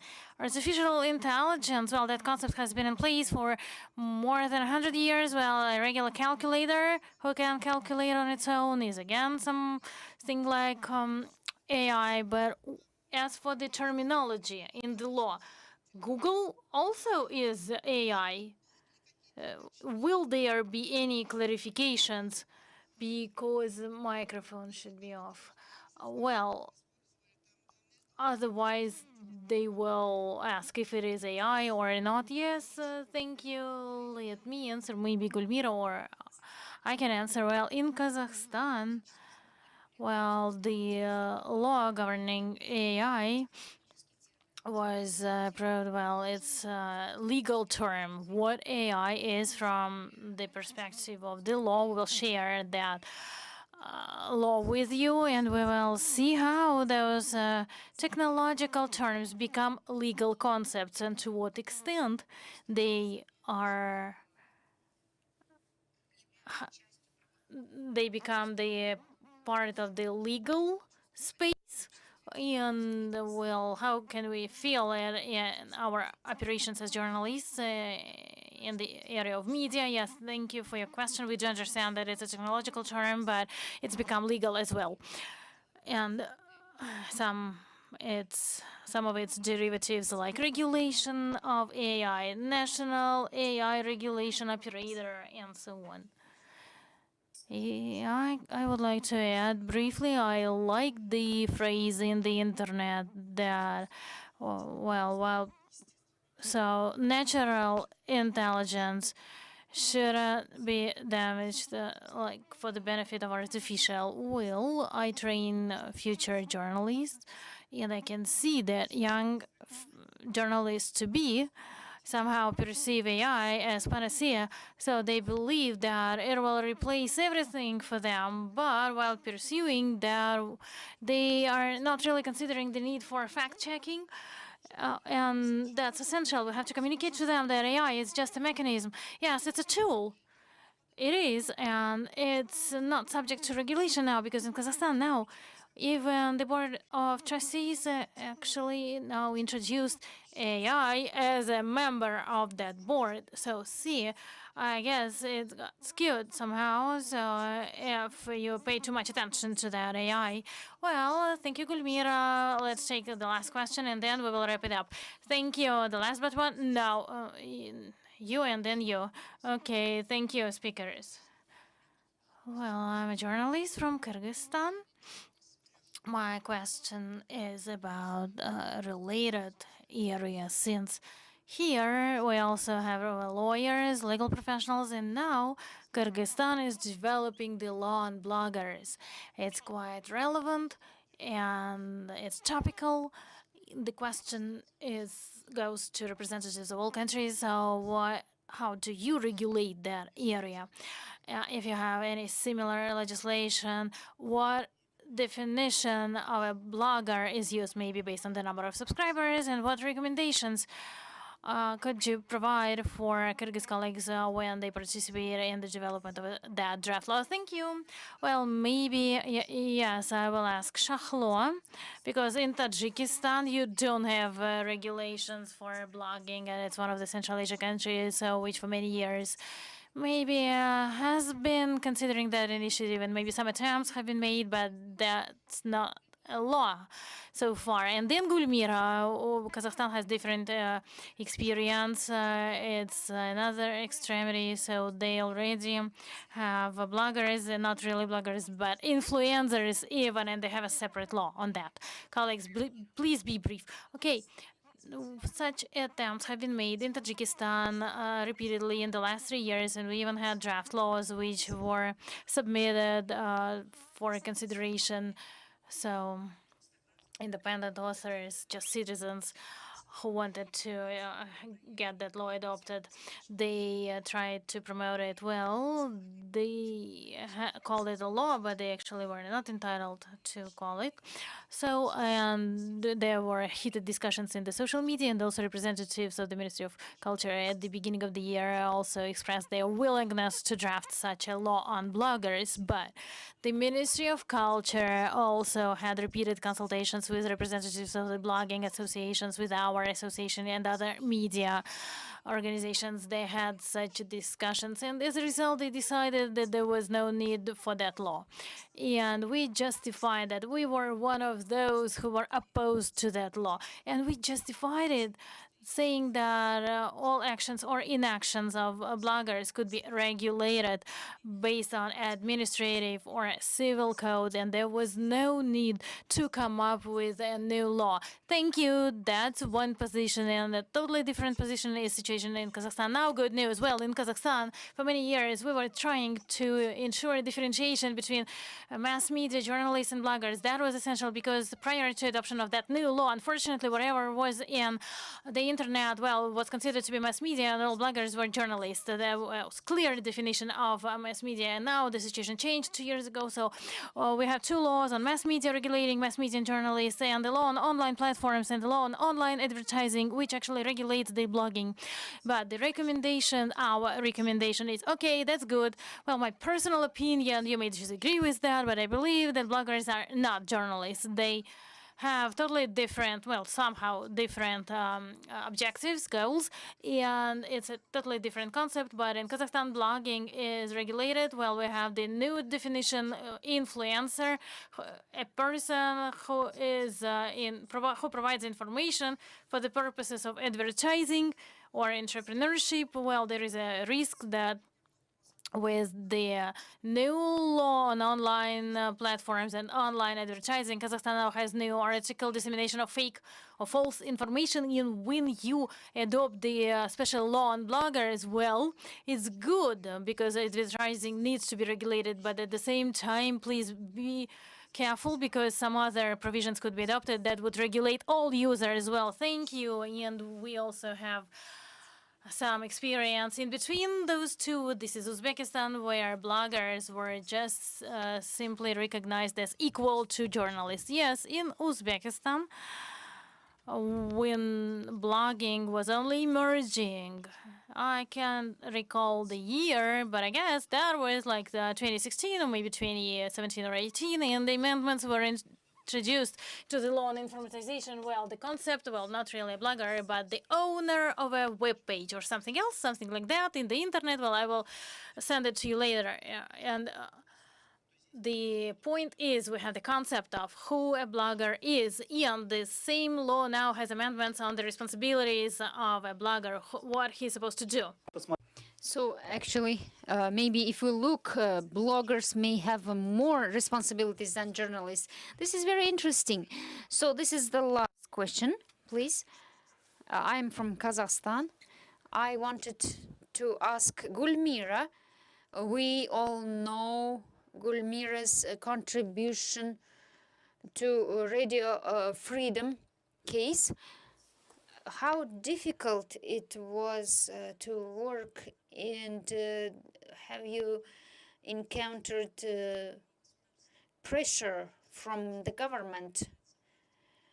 Because we know that Azatik Freedom always would like to get accreditation for the journalists, but but it is losing positions year by year. And by research of UNESCO and University of Liverpool, we are down in the list on this. Well, radio freedom still is an outstanding issue, and the meeting is now postponed till later. We hope that the situation will become more clear, but I think the reason is the accreditation rule. This is when legislation is this is the case when legislation impedes the activities of foreign journalists. So we hope and we are ready.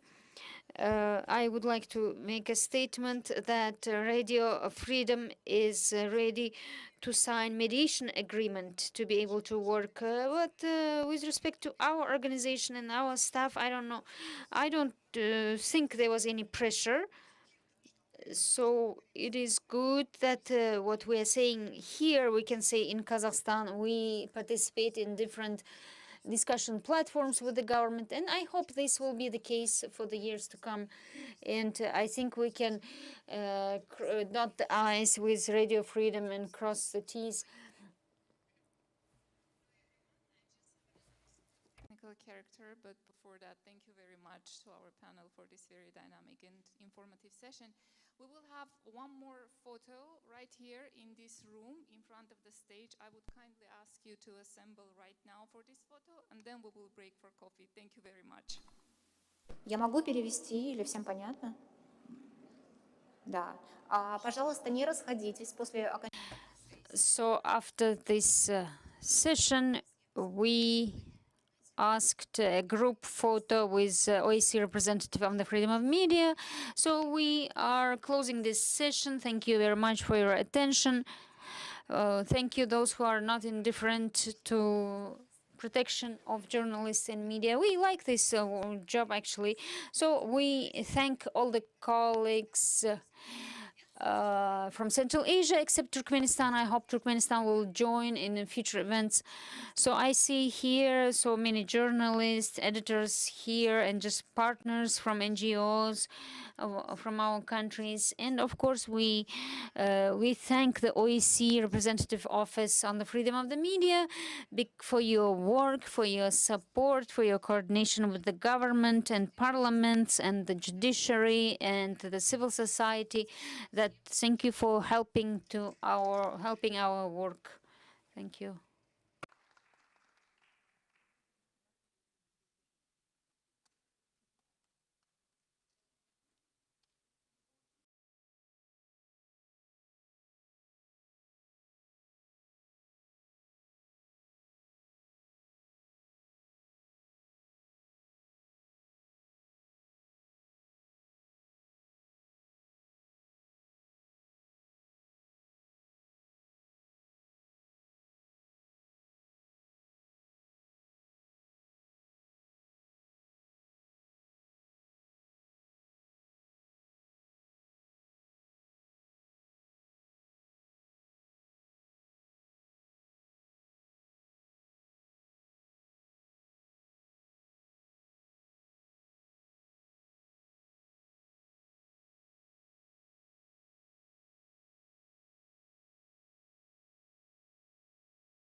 по вопросам свободы СМИ, и я буду модерировать эту сессию. У нас чуть более часа для обсуждения, и в конце у нас будет немножко времени, надеюсь, останется для того, чтобы задать вопросы или прокомментировать выступления спикеров. Переходя к спикерам, рад приветствовать всех наших экспертов, которые присоединились к этой сессии, и хотел бы их вкратце ознакомить. Полная биография спикеров у вас есть в файлах, так что вы можете прочитать именно, чем они занимаются. Но я вкратце ознакомлю. Слева от меня находится Гунджидма Гонгор из Монголии. Она является исполнительным директором Совета медиа в Монголии. Это независимый медиарегулятор, который охватывает практически все сферы медиа, печатная пресса, вещательные медиа, а также онлайн-платформы. До того, как начать работать в Совете Европы, Гунджима также работала, у нее достаточно большой опыт работы в Институте прессы Монголии, где она отвечала за образовательные и исследовательские проекты. Далее Нуриддин Каршибоев, очень известный эксперт из Таджикистана с более чем 40-летним опытом работы по вопросам медиаразвития, медиаэтики, свободы средств массовой информации. Нуриддин является председателем Национального совета института, да, правильно? Национальной ассоциации независимых медиа, более 25 лет там работает, и также его работа была отмечена многочисленными наградами и признанием на разных форумах. Далее у нас эксперт из Кыргызстана Гладис Тимирчиева, главный редактор аналитического новостного портала вести.kg, а также председатель платформы медиадействий в Кыргызстане. Действия медиа, правильно. Спасибо. Ранее Гладис также была председателем общественного фонда расследовательской журналистики Кыргызстана. Of the supervisory board of the Investigative Journalism Foundation in Kyrgyzstan, and she has extensive experience in journalism, and she knows quite well all the developments that have an effect on the professional community. Anora Sadikova is also a journalist and a media expert from Tashkent, Uzbekistan. Anora also is the editor-in-chief of the news website uzdiplomat.uz. That's the website that covers international issues and domestic issues, social affairs, and also she has produced many investigative reports on various issues like corruption, women's rights, and other important issues. And last but not least, well, an expert from Kazakhstan. Many of you know him. He is a journalist, media trainer, and the founder of the International Journalism Center, MediaNet. And also he is a co-founder of the first fact-checking platform in Central KZ. So thank you very much, and factcheck.kz. So that's very essential, our current discussion for the activities of the RFOM. Well, this is one of the priority topics, and the representative monitors the situation and responds to the situation in the OSCE region. You know that we have 57 countries in the region, including Central Asia countries, and that topic is closely related to the principles of safety the organization relies on, because member states have long recognized that freedom of media and safety of journalists are integral to the overarching principles behind the security in the region. And in 2018, based on that, the decision was made 3/18 at the ministerial meeting, which was directly about the safety of journalists, and that decision was mentioned repeatedly today. And by that decision, the member states once again recognize the importance of ensuring the freedom of media, freedom of expression, and ensuring safety environment for journalists. And that decision also identifies the key challenges we are facing and journalists frequently face, starting with threats, intimidation, and prosecution, and arbitrary prosecutions, and legislation, some legal measures, and also there are recommendations to OSCE representatives and member states. So that situation could be legally regulated in line with international standards. Despite those important documents, we unfortunately can see that the situation remains quite challenging, not only in Central Asia, but in other countries of OSCE. And we would like to discuss with our experts today the risks in the region in journalist activities, discuss protection mechanisms, and maybe recommendations that they could give us, give state agencies, first of all, and journalists, communities, and international organizations.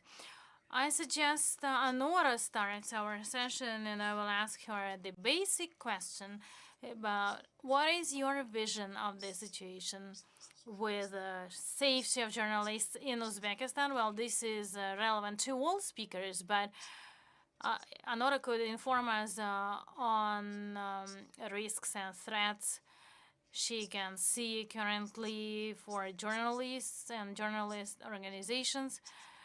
And could you please inform us on the situation in the last 1 year or two, because the most recent conference took place in Bishkek 2 years ago, and we are interested, as always, in expert opinion. What happened since the previous conference? Anora, over to you. Thank you. Assalamu alaikum. Good afternoon. Floor, and thank you for OCCA for raising such a problem of security of journalists. So when I try to just diagnose how the security of journalists in Uzbekistan, I always remember the word of Shuhrat Abdurrahmanov, the mayor of Andijan, when he said on an official conference with the journalists, he said, "You can't do nothing." Just he said, and this voice, this audio voice was spread on the media. So so I will explain why we can't do nothing. Yes, but we try to cover a lot of issues. Now our media covers energy problems, problems of ecology, and practically we touch every problems. But on security case, we have some problem. We have laws that should protect journalists and guarantee of freedom of speech in Constitution, but the laws don't always work. When a journalist or blogger makes mistake, punishment comes immediately. But when a government side makes mistake, it's extremely hard to make them responsible. Second, our courts and judges are not independent. It's in my own case, I saw how government people can influence to the judges.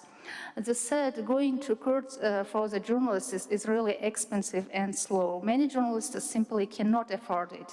It takes time, money, lawyers, and of course, emotional energy. And the most important thing is we don't have an independent institution in the country which protects journalists.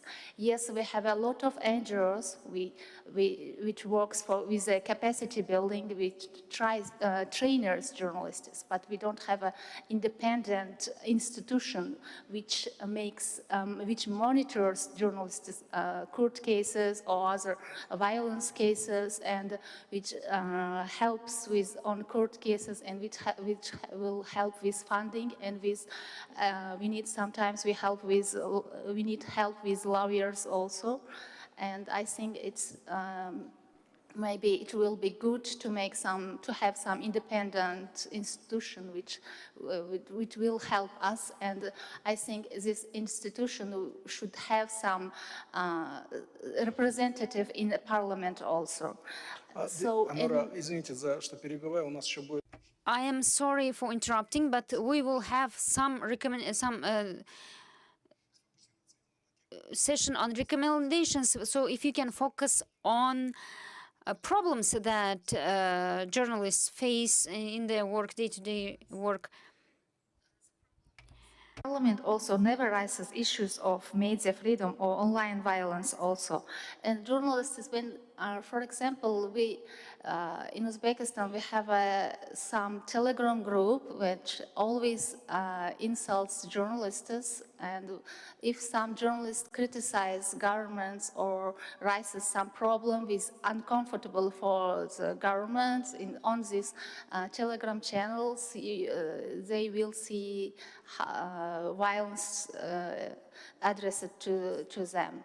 And a lot of journalists, for example, 20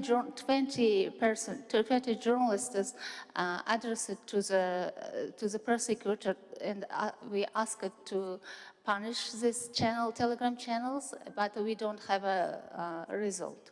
The prosecutors said that they said, we know who making these channels, we know who owns these channels, but they didn't punish it yet.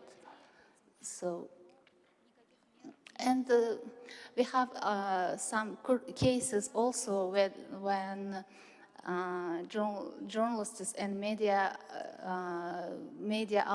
outlets lose. For example, Sofdet.uz, we had a media outlet, Sofdet.uz, and Anor Bank called to court to this media outlet, and Anor Bank obligated to pay 4 billion sum to this media outlet, and after that, Sof.uz was shut down, for example. And 4 billion sum, I think it's a very big amount sum for the media outlet.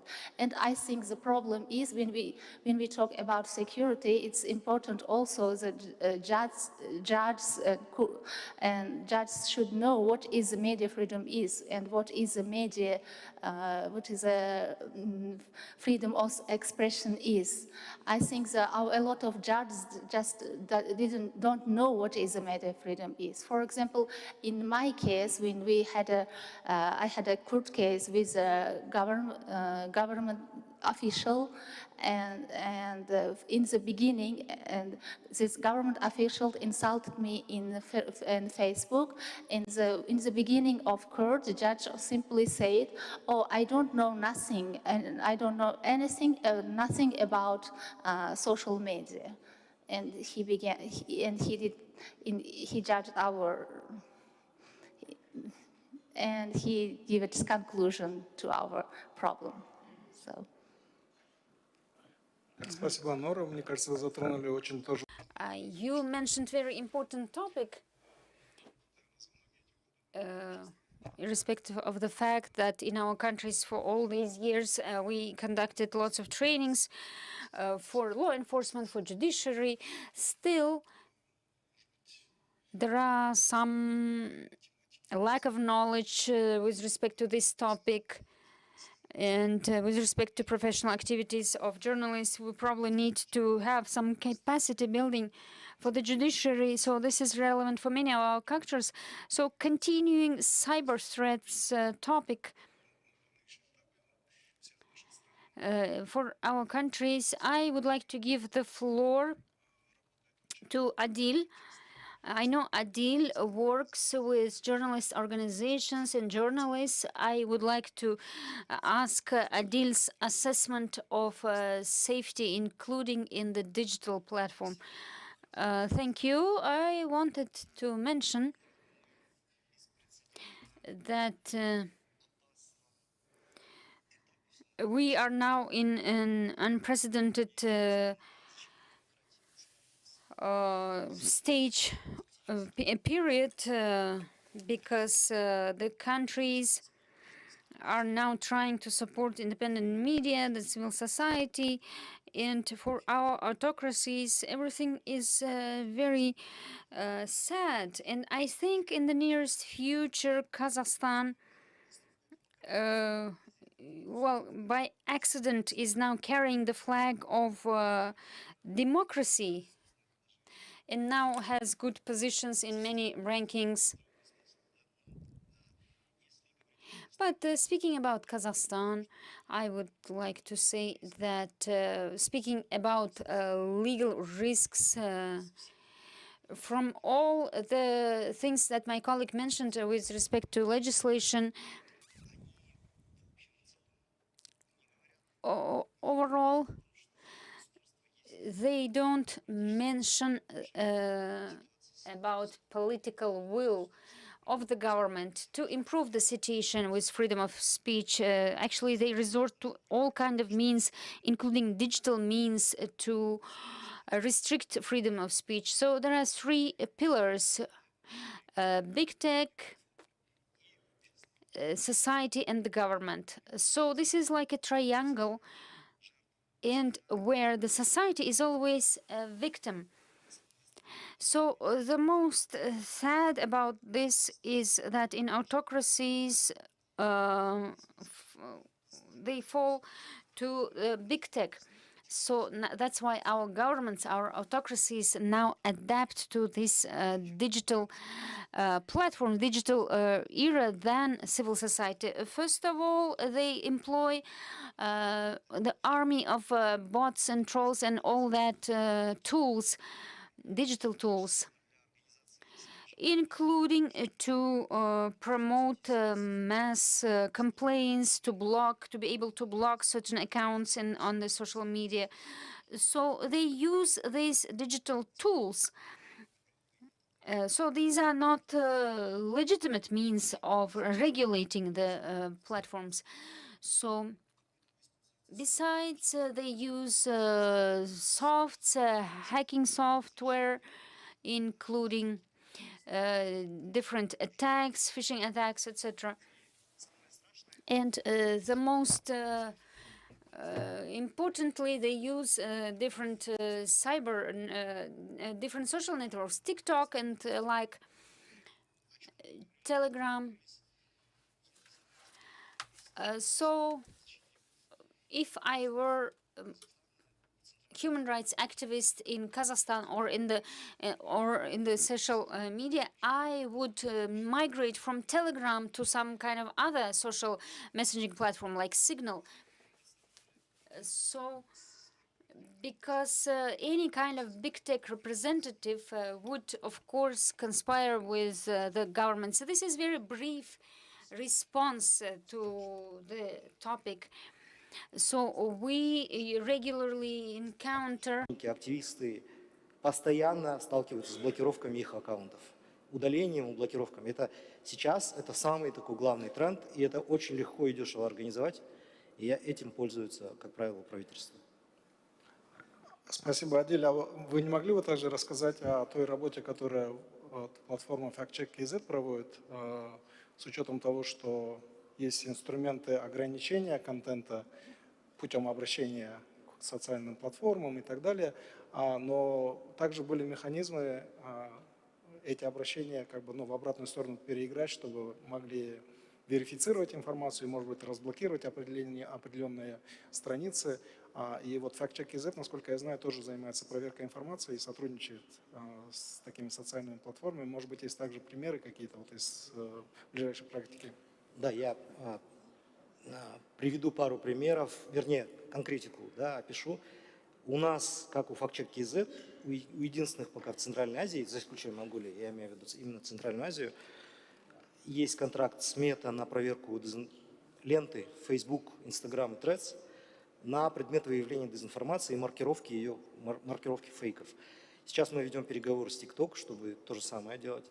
Это так называемая программа трехсторонней третьесторонней независимой проверки. То есть мы не отчитываемся перед метой, мы маркируем на свое усмотрение тот виральный контент, который подозреваем в дезинформации. Кроме того, мы помогаем активистам, журналистам и так далее, которых заблокировали, с помощью наших партнеров разблокировать эти аккаунты. Это занимает время, это занимает нервы, подтверждающие документы и так далее, но это стоит того. К сожалению, наши активисты не так адаптированы, многие журналисты и так далее, к этому этапу. Многие из них нервничают, страдают, злятся, ругаются и так далее, или впадают в отчаяние. Я бы просто посоветовал не впадать в отчаяние, а находить вот такие формы. Find some solutions when contracts, when some budgets allow them to finance that. It's anyways better compared to other options. Yes, thank you for your information. It's very interesting. Hopefully the participants will have an opportunity to discuss that information further, maybe on the sidelines of our conference. And now I would like to give the floor to Gondma. Maybe she will tell us more about the situation in Mongolia. To my regret, I have to admit I don't know a lot about the current situation with safety of journalists in Mongolia. But when we were getting prepared for that conference, it was mentioned that the council where Gondma works also did some service with regards to safety of journalists, and this is one of the aspects, the primary aspects, which was included in the 3/18 decision about female journalist safety, that they actually face the double risks and threats for their activities online and offline, and I would like to hear from you about the situation in general and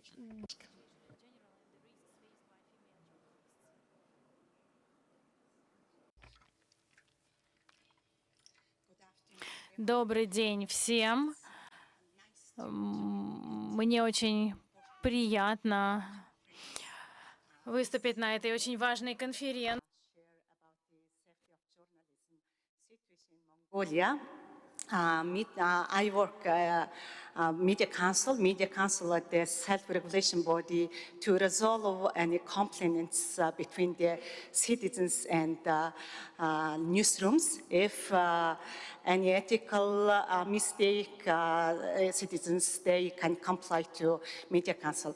Despite in our main mission, we organize different kind of trainings and research. And Mongolia, we have several independent non-governmental media organizations. For example, Media Council of Mongolia, Press Institute, and Globe International Center. And also we have in the Mongolian Journalists Union session. Globe International and Media Council, we conducted several assessment and research works. I would like to emphasize 3 main points based on these issues. Firstly, the safety of journalists in Mongolia faces multi-challenges closely linked to the media freedom, media independence, professionalism, and ethical standards and working conditions.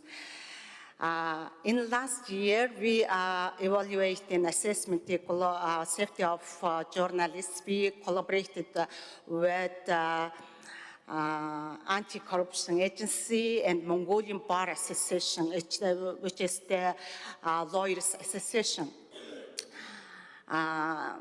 According to those several research studies shows that 3 main points. Firstly, journalists identified information security as a major concern. It is about unjustified refusal to provide information to journalists from public officials, government organizations. And according to our survey, 7 out of 10 journalists who participated in the survey reported that government institutions, public officers refused to provide information to journalists. It usually happens when they work as an investigative reporter and in-depth reporting for public good. So it is directly linked to the list of state and organizational secret information, which was protected by the law. Law name is State and Official Secret Law. Mongolian media development organizations attempts to update and change this law, but still no changes now. I mean the information security, it is not only journalists' issues, but it also citizens' right to access to information. Second, as journalists mentioned confidential sources, protection is a key concern as for the safety of journalists. Journalists' confidential source protection exists only in the public broadcasting law in Mongolia, while other journalists who are working for private, commercial, community media outlets, they currently lack legal provisions to protect their own sources. Investigative journalists face pressure from law enforcement agencies, such as prosecutor and judges, and to disclose their source. The direct question is who is behind your story and who gives you this information to you. It is a real risk for Mongolian journalists.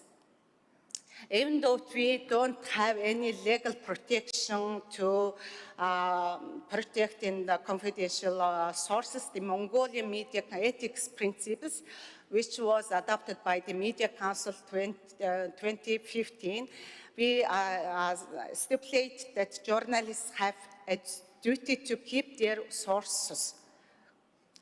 There is only need to increase legal guarantees to protect sources and ensure the safety of journalists.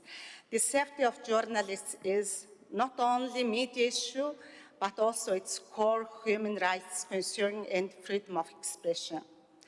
Thirdly, I would like to mention about journalists' personal safety is key risk factor, including family and digital security and online harassment and threats against journalists. Media Council last year conducted main focus on women journalists online safety of issues. 2 out of 3 journalists have faced some form of intimidation, pressure, threats because of their published articles and information shared with the public. However, those journalists don't report these cases to the public or legal or professional organizations, largely due to limited legal and security knowledge. Because we need to improve in journalists' knowledge and the attitude to report if there happen any conflict and any violations in face on. Because in Media Council tries to conduct many workshops and trainings based on the safety of journalists' issues. I would like to focus on just the safety of women journalists survey. This survey shows that digital safety has become more increasingly critical for Mongolian journalists. About half of journalists surveyed faced online harassment affecting their well-being and social interactions. Especially women journalists face greater risks both online and offline than men. Main online threats from the digital environment. Around 40% of journalists experienced online harassment and attacks, including threats by Facebook posts or comments, sexual and gender-based harassment targeting women, then threats by private messages, hacking or unauthorized access to their accounts. Those attacks were common in the Mongolian journalists. Such attacks severely impact journalists' mental well-being, family life, and professional performance. But only 26% of affected journalists reported taking formal action, with most not seeking legal protection. They just say friend or family, and they don't action to formal protection action inside editorial newsroom or outside in their legal authorities. Because we need to explain and train them how to protect themselves in the online attacks decrease. Okay. If I have time, a little bit later. Thank you, Gunji. Спасибо, Gunji, за... Thank you, Gunjin Ma, for your speech. And I have a question regarding the topics that you mentioned, and this is for all countries, Central Asian countries, and there are certain concepts in the legislation to interfere into professional activities of journalists, but of course the different issue is that they are not enforced in practice. How legislation of Mongolia, are there any rules in the legislation which provides for safety of journalists? Because we know that the government cannot arbitrarily interfere, and any interference should be proportionate. But there are certain cases when certain requests could be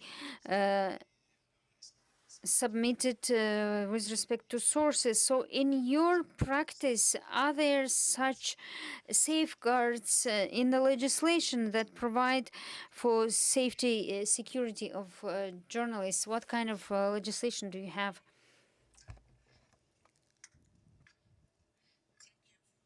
Your question. Since 2018, Mongolia has undertaken a series of legislative reforms to improve media freedom and journalists' safety, including via public information law update.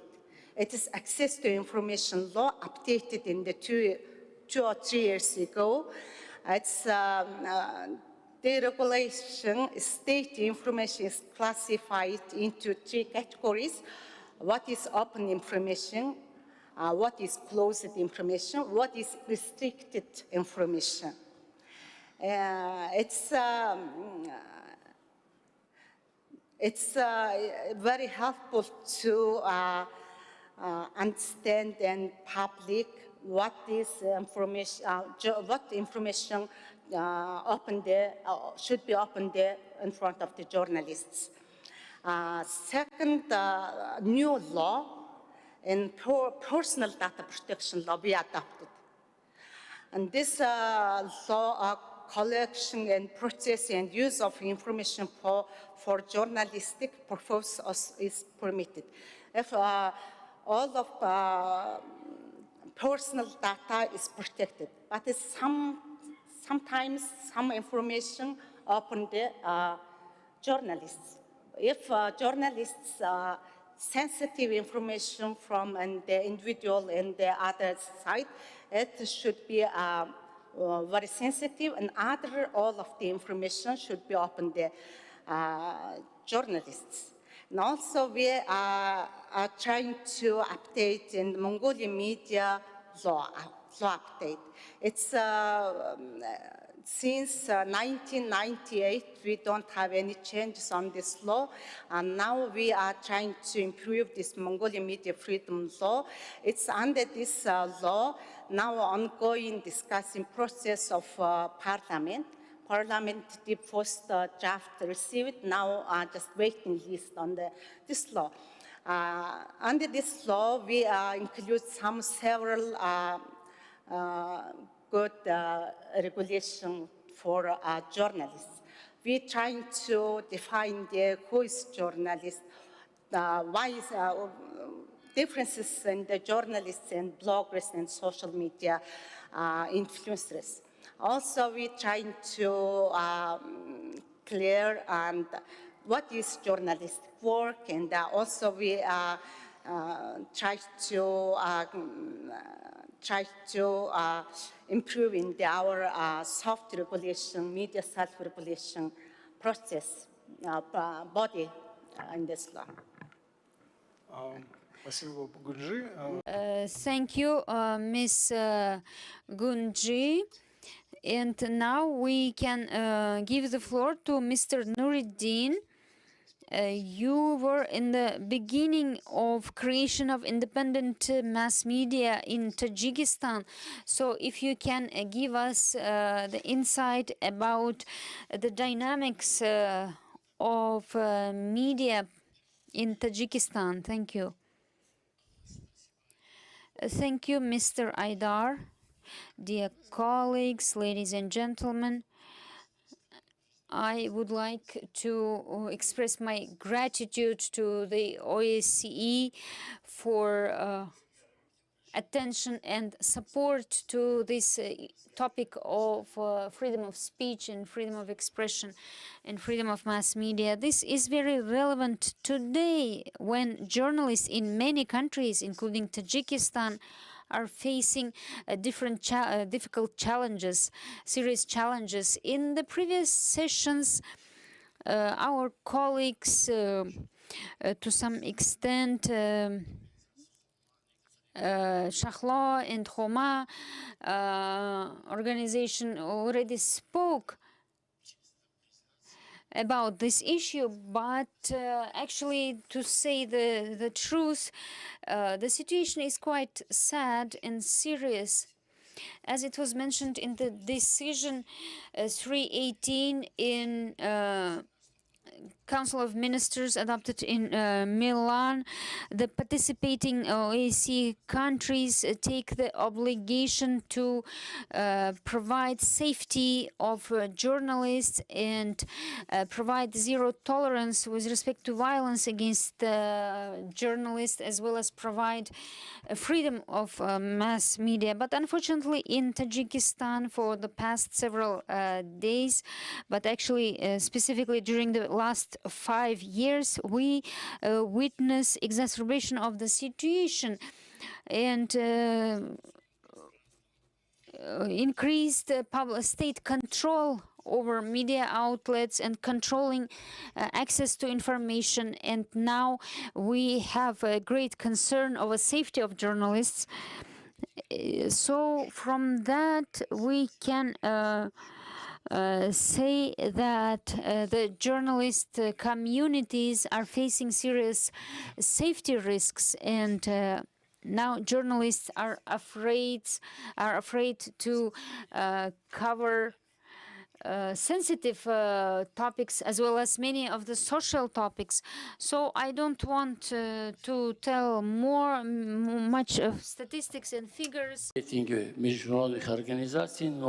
rankings by international agencies, and the Freedom House and Amnesty International and Human Rights Watch and Reporters Without Borders, well, they share the same opinion that freedom of media in Tajikistan is under serious pressure. Well, definitely, as it was mentioned by Shahla, well, we can see that, well, some press conferences are held every 6 months, and the implementation of those activities, of those events, show that there are still restrictions in terms of access to information, and also there are relevant provisions in legislation. So I believe that the attempt at improving the legal framework for mass media that could ensure a relevant environment for safe operations, well, so far have failed. The information code has not been adopted, as well as other legal documents. They were drafted in the last 2 or 3 years, but they remain drafts still. Thank you, Nuruddin. Yes, you in your message you provided references to the decision of 2018 because one of the areas in that document is that the member state need to adopt their respective laws in line with international standards. But unfortunately, we can mention also the trend towards using ambiguous phrasing in legislation, which is a big problem. And I guess this is quite frequent problem in Central Asia. Well, moving on, I would like to give the floor to Gladys. Previous sessions already discussed some problems, and I know that Gladys carefully monitors the situation and is active in protection of journalists. Could you please share your vision? Good afternoon, dear participants of the conference. I would like to extend my gratitude for this opportunity to share our situation in Kyrgyzstan. My colleagues before, Akhmat, Bigaim, they have mentioned some of the aspects which we face in Kyrgyzstan, but maybe I will outline some of the key points from the standpoint of a practitioner, media that is operating there. Well, my colleague from Kazakhstan has correctly mentioned that, now they are the country with greatest freedom in Central Asia. Yes, we lost our positions, a lot of them in the rankings, and we are progressing rapidly towards a status of one of the most closed countries in Central Asia, because all the information which was previously available in the country, well, we actually got it from external sources, and now we reached a situation when the only source of information in our country is the president, because whatever we are trying to get, maybe information on some socially significant issues, well, this is closed. This is not available. Either it's not provided, or there is criminal or administrative prosecution, not only for journalists but also for activists. There are growing threats for journalists, and we can recall that 2 years ago, first journalists were arrested, and we have new cases of that when our colleague from Turkmenistan asked, well, are you safe? We are worried. That was funny. Sounded like that, at least. We were laughing. And we, as journalists, are facing such problems as criminal and administrative pressure on journalists, because now, in fact, all the arrests, and I guess my colleague Akhmat mentioned that, all the arrests of our colleagues, activists, and representatives of the civil society and environmentalists, well, this is almost the same article, either violent attempts at overthrowing the power, and they are detained. The Temirov's spouse and two cameramen and the media club, well, they are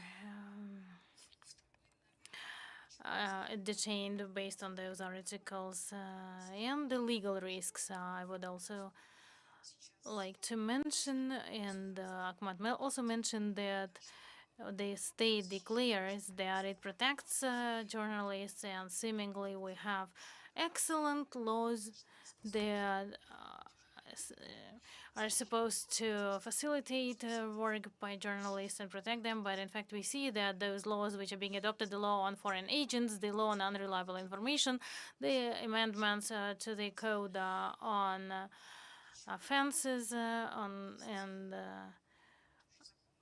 quite a few other laws. The law on protecting children against harmful information, well, something like that. So, in fact, this narrows the space for the freedom of speech, on the contrary, it's not protecting. It actually exacerbates the threats and prevents us from operating safely because we are restricted by those laws. They make us so vulnerable that we are forced to self-censor ourselves because any request for information which is currently filed. Well, let's say that as a country now we are facing lack of energy, and if previously on a regular basis we were receiving information on water discharges and a cascade and in power stations. So now this is restricted information. And if we start any investigation or if we try to get that information, so first of all, you can get it only via law enforcement agency, the State Security Committee,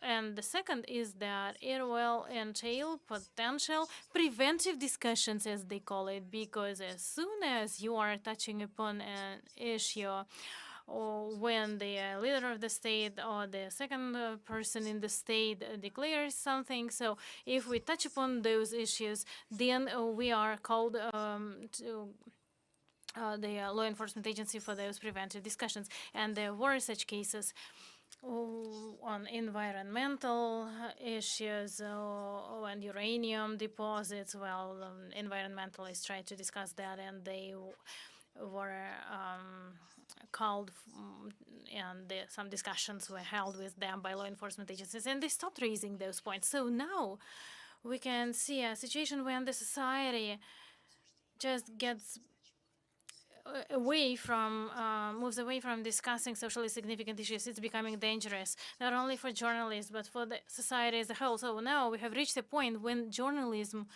is not some social mission. It's a potential threat. And I believe that now this is not just a problem faced by our media, but by the whole society, because first of all, it's about lack of transparency and lack of accountability of the state to the society and public trust in the state. So any issues cause doubt, and the public actually tries to get isolated from that. Well, and even the issues that might be really detrimental to citizens, well, everyone says okay because they are afraid to participate in those discussions. And as for the digital pressure, again, this is related to our draft legislation. Websites could get blocked, or hacker attacks, and bullying in social media. So this is what I experienced, as well as my colleague Asil Sarimbayeva. She's here with us, and quite a few other colleagues.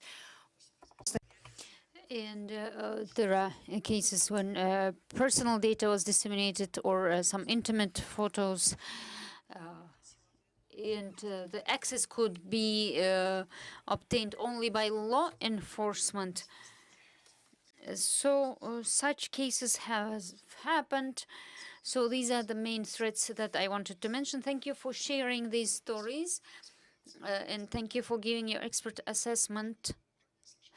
We have heard about concerns over such cases, and the situation itself and the pace of such events and problems faced by journalists. So just to recapping the first part of this session, we can say that the situation is quite concerning in the region, in all our countries. So speaking about positive aspects, so what aspects probably in the work of law enforcement or government agencies or the legislature you would mention where we could do some changes, or maybe some work is ongoing. For example, you mentioned about digital threats, but at the same time, we heard that in Kazakhstan they are quite progressive in the digital platform and AI regulation and development. So, can you mention the work of journalists in this ecosystem? So, probably you can mention some additional safeguards, or how can we protect from different interpretation of laws. So if you can comment on this, and then I can give the floor to the participants. Maybe Gladys can come in.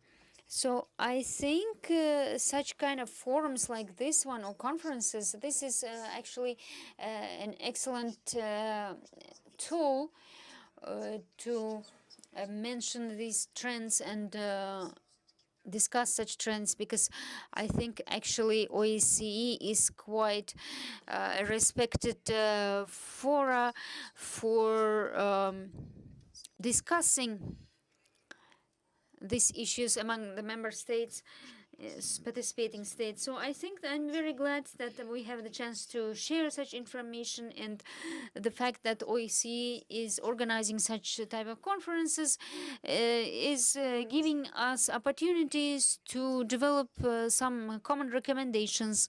And these recommendations will be channeled to our respective governments through OSCE. So I don't want to say to pressure the government, but probably to call for cooperation and collaboration with the government, with governments. So we would like to have our governments to move from declaratory, some kind of statements, to practical actual steps to protect journalists, because we see that not a single case with regard to journalists was not concluded in a court, and nobody was brought to responsibility. Actually, journalists are just left for themselves. So we would like to see some systemic protection of journalists. And as we said, the draft laws are very nice, very good. But there are serious gaps in those draft legislations, which seems protect us journalists, but in fact they do not. And of course, it is very good that we have such laws, but we would like more legislative measures to protect ourselves. Well, in your opinion, what to what areas the government could pay more attention to, or on which matters the government could work? Well, actually, I don't feel any hope for the governments, because there is no will for democratization, or to ease the burden, or to provide more freedom to media, because they see us as somebody who interferes with their comfortable existence. So I don't think I can say something. And moreover, I think that the law-making process initiated by the government, this is it's like a show, because they work according to the written scenario. And whenever we try to interfere, they allow, as long as they are not deviating from their own plan. And then the civil society sees it as some victory. So when we had some closure of media outlets, plus then we, for example, had this political rhetoric and fake news about Trump and Elon Musk supporting some groups, but then on behalf of USAID, there was a fake video about criticizing journalists and bloggers. and there was like some kind of call that, oh, thank you, that you justified the grants that you've been receiving. So it's good that we as an organization, that we have the ability to block such things.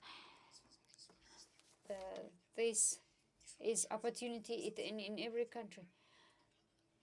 You're talking about social networks, yeah, in Facebook and others.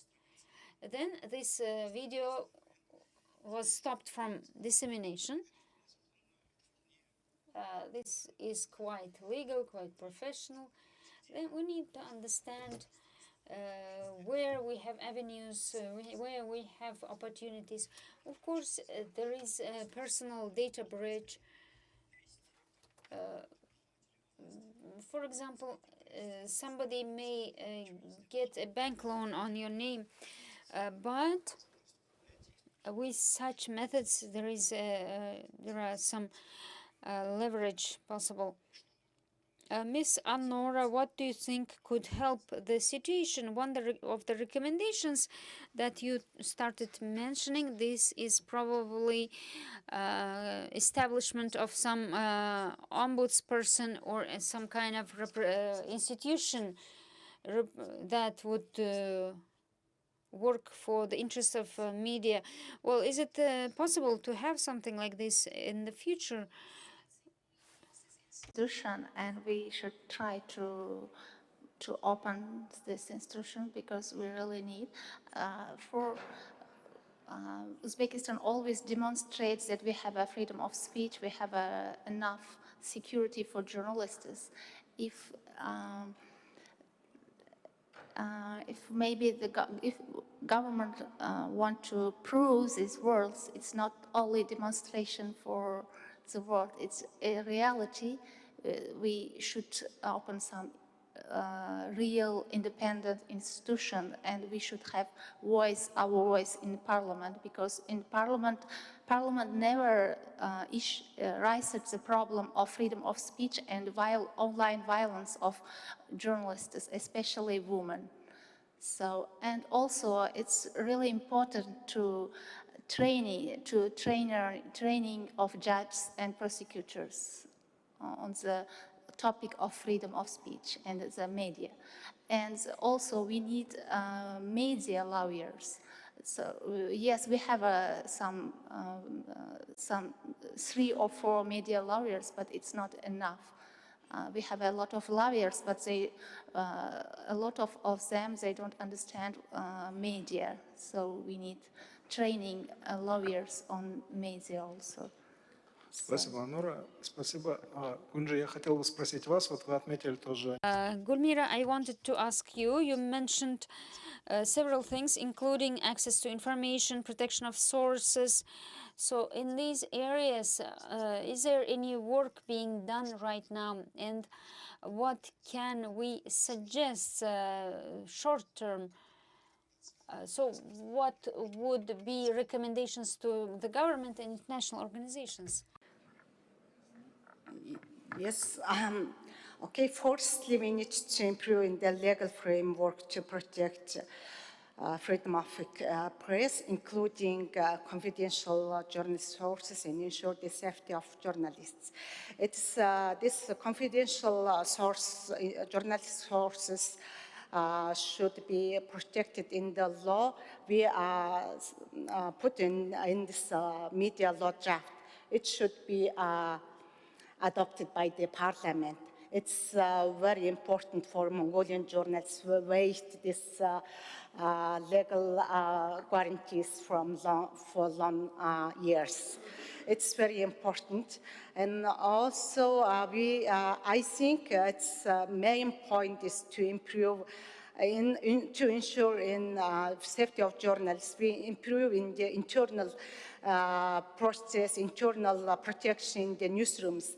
It's very important to capacity building to journalists and and develop and sustain in the media self-regulation body, because I believe that media independent self-regulation body and the media civic organizations could help to protect and safety of journalists and media independence.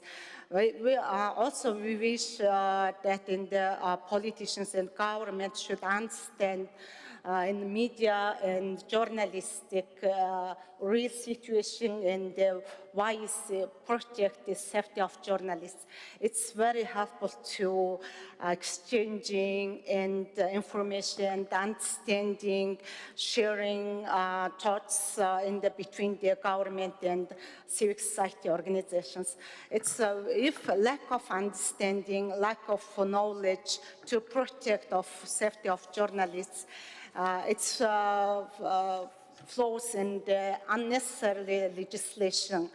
It's because I think in a recommendation to media houses to protect on journal safety of journalists, it needs to be developed in the internal editorial guidelines and maybe some good articles in the labor contract, training, and maybe mentorship programs very helpful to protect journalists. The survey of results shows that, and very lack of knowledge of journalists about the safety of journalists. They they can't fight and can't protect on safety issues and to know inform in real cases what happened in journalists in real violation against journalists. They don't report and no action because they need to action. I think you also raised very important issues, including the responsibility of editorial offices when it comes to educating its own journals about the safety issues. Нуридин, вам как человеку с большим опытом. Nurdin, you have extensive experience in journalism. What do you think are the areas for the state authorities to ensure safety of journalists? What do you see in the nearest term or maybe in the longer term in general based on your experience? Thank you.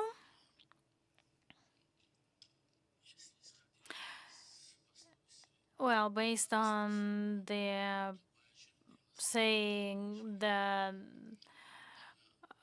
you have to save yourself if you are drowning, so our organizations reached an opinion that we have to develop the mechanism for preventive legal assistance to journalists so they could get ready just in case, so they could protect their rights, so they could prove that they are right at the stage of investigation, because when a criminal case against a journalist is initiated, the law enforcement agencies make maximum effort to finish that case. So in advance, you have to get ready against to any cases, and such mechanisms have been developed. Colleagues provide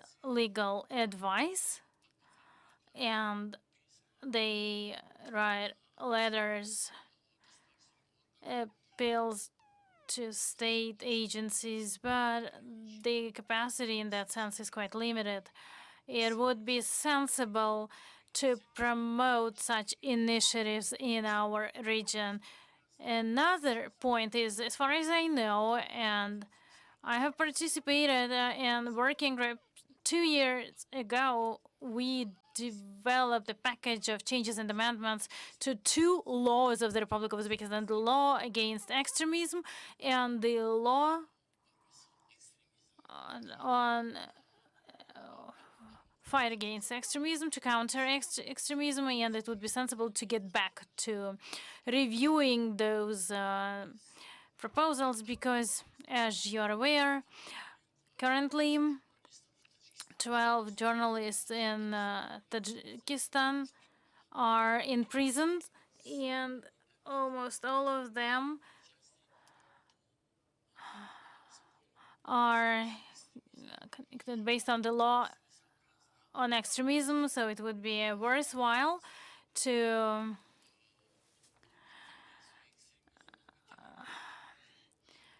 harmonize that law on extremism and terrorism in line with international standards. A similar recommendation was voiced by the UPO, Universal Periodic Review, UPR, and next year Tajikistan will report on that to the UN Council on Human Rights. And if at least part of those proposals is introduced in legislation of those countries, then I guess the life of our colleagues would become way easier compared to today. Thank you, Nurdin, for your important recommendations. Actually, we are coming to the end of our session, and maybe we can take one or two questions to our participants. Just briefly, if you have questions to our participants, or if you want to comment their messages, yes, please.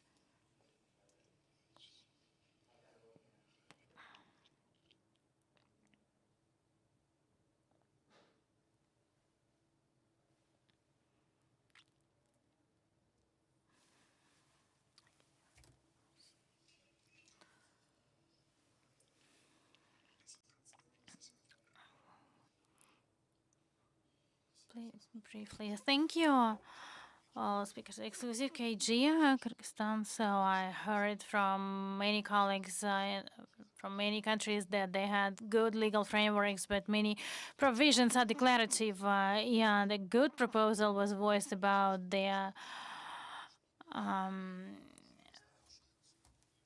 designated representative, but when information is not given, for example, when threats are voiced, there are no authorized representatives that could actually make it like a case, so those laws could start working, to bring it to the law enforcement space. Well, journalists do not have time for that legal business because news and content, it's all daily work, and how relevant media organizations can help them in that. Anyone willing to respond, or is it a question to someone in particular?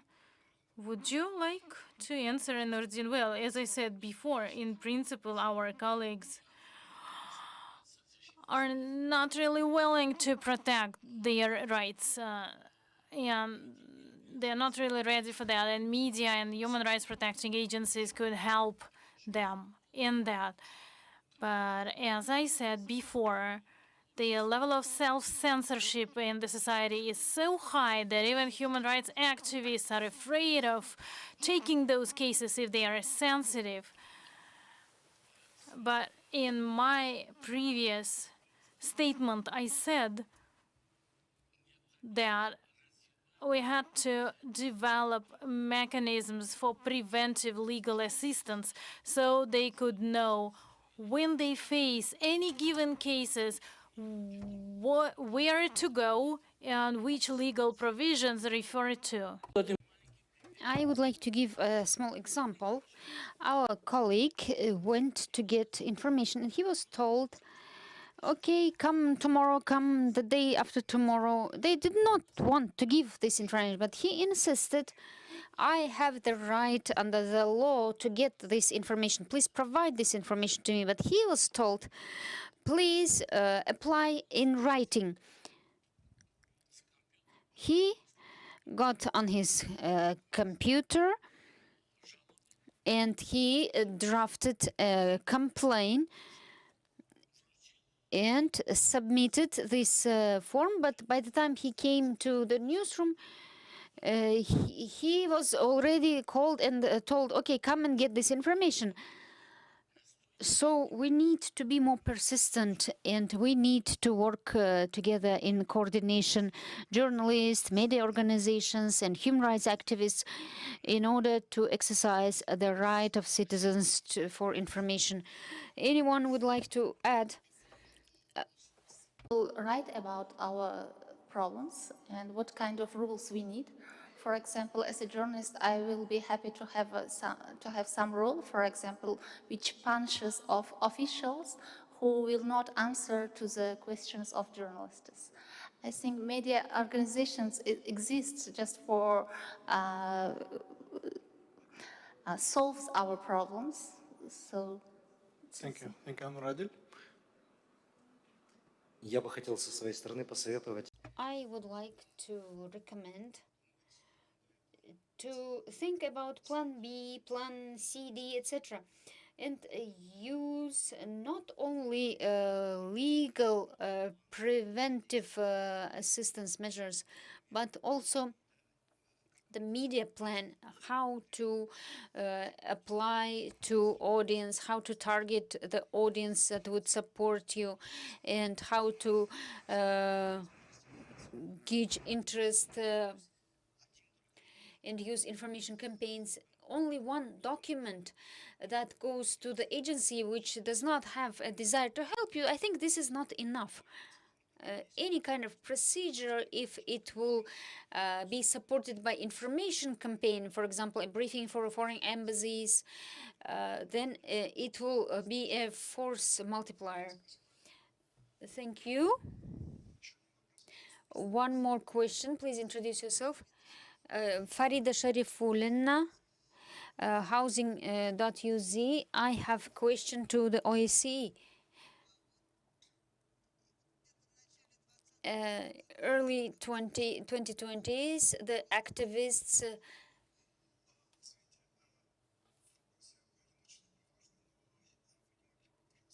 a very important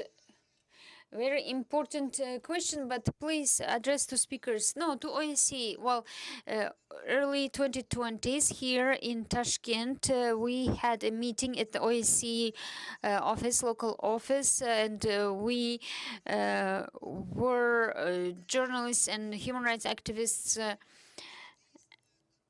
So there was mentioned that OSCE will support so that the Meta and big tech leadership, other big tech leadership, will be encouraged to help or to train us to support. Then there was a corona virus. So I'm trying to understand if this project is going or not. So if they could say that in such platforms we have such gaps, and we would like to help that, it would be good and very useful for us, because there is this problem of blocking the platforms. Thank you very much. I think this is probably mostly a comment rather than question that we need to take into account. But Ms. Gladys would like to respond. Not on this comment, but I just wanted to add, I had an idea that you know, we need to help ourselves. Nobody will help us if we don't. So in many restrictions to mass media, for example, we in our platform tried to do a good job, and we worked with narrow stakeholders, with lawyers, with activists. We worked to level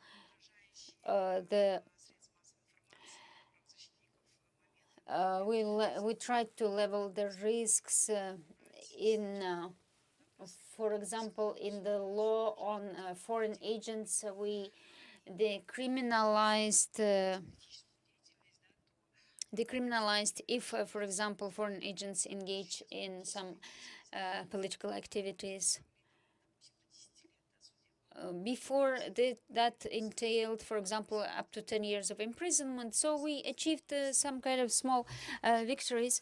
Of course, the law was adopted, but although not in a way that we wanted, but we worked on it within two working groups. But nevertheless, we managed to achieve some small steps, some small victories that impacts the mass media.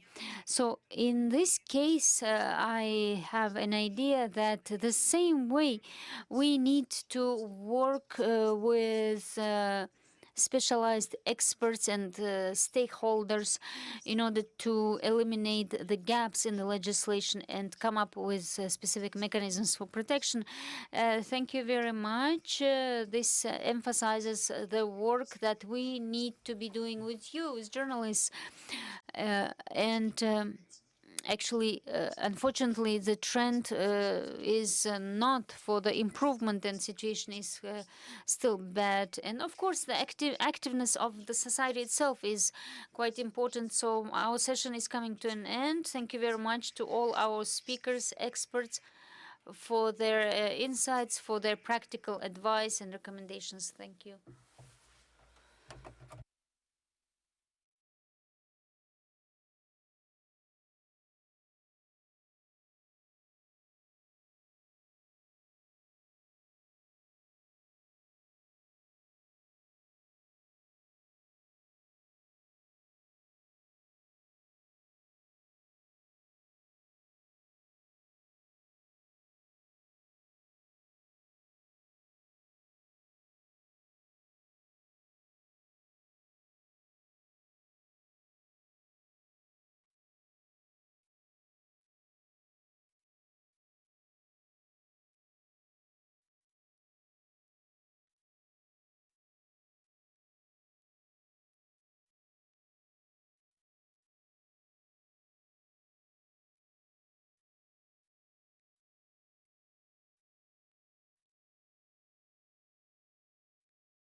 Dear participants, welcome you to the last session of the first day of our conference. If I may ask you to please have a seat again so we can close off this long day with our last session.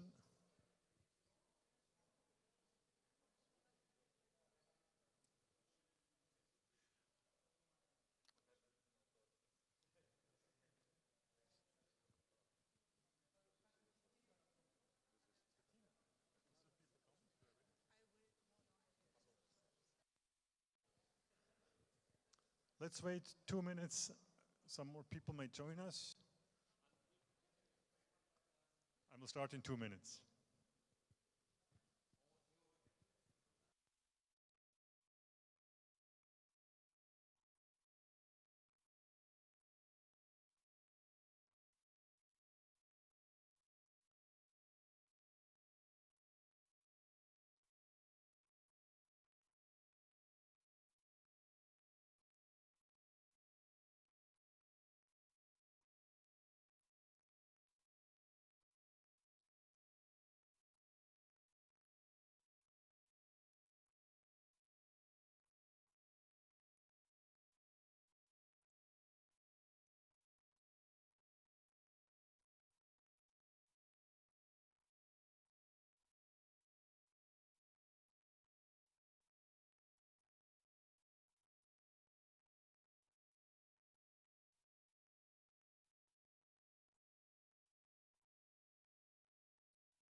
May I please ask you to take your seats so we can start with the last session?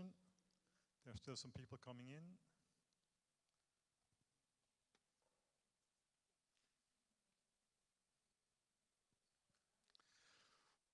Well, it's been a long day, so let's start.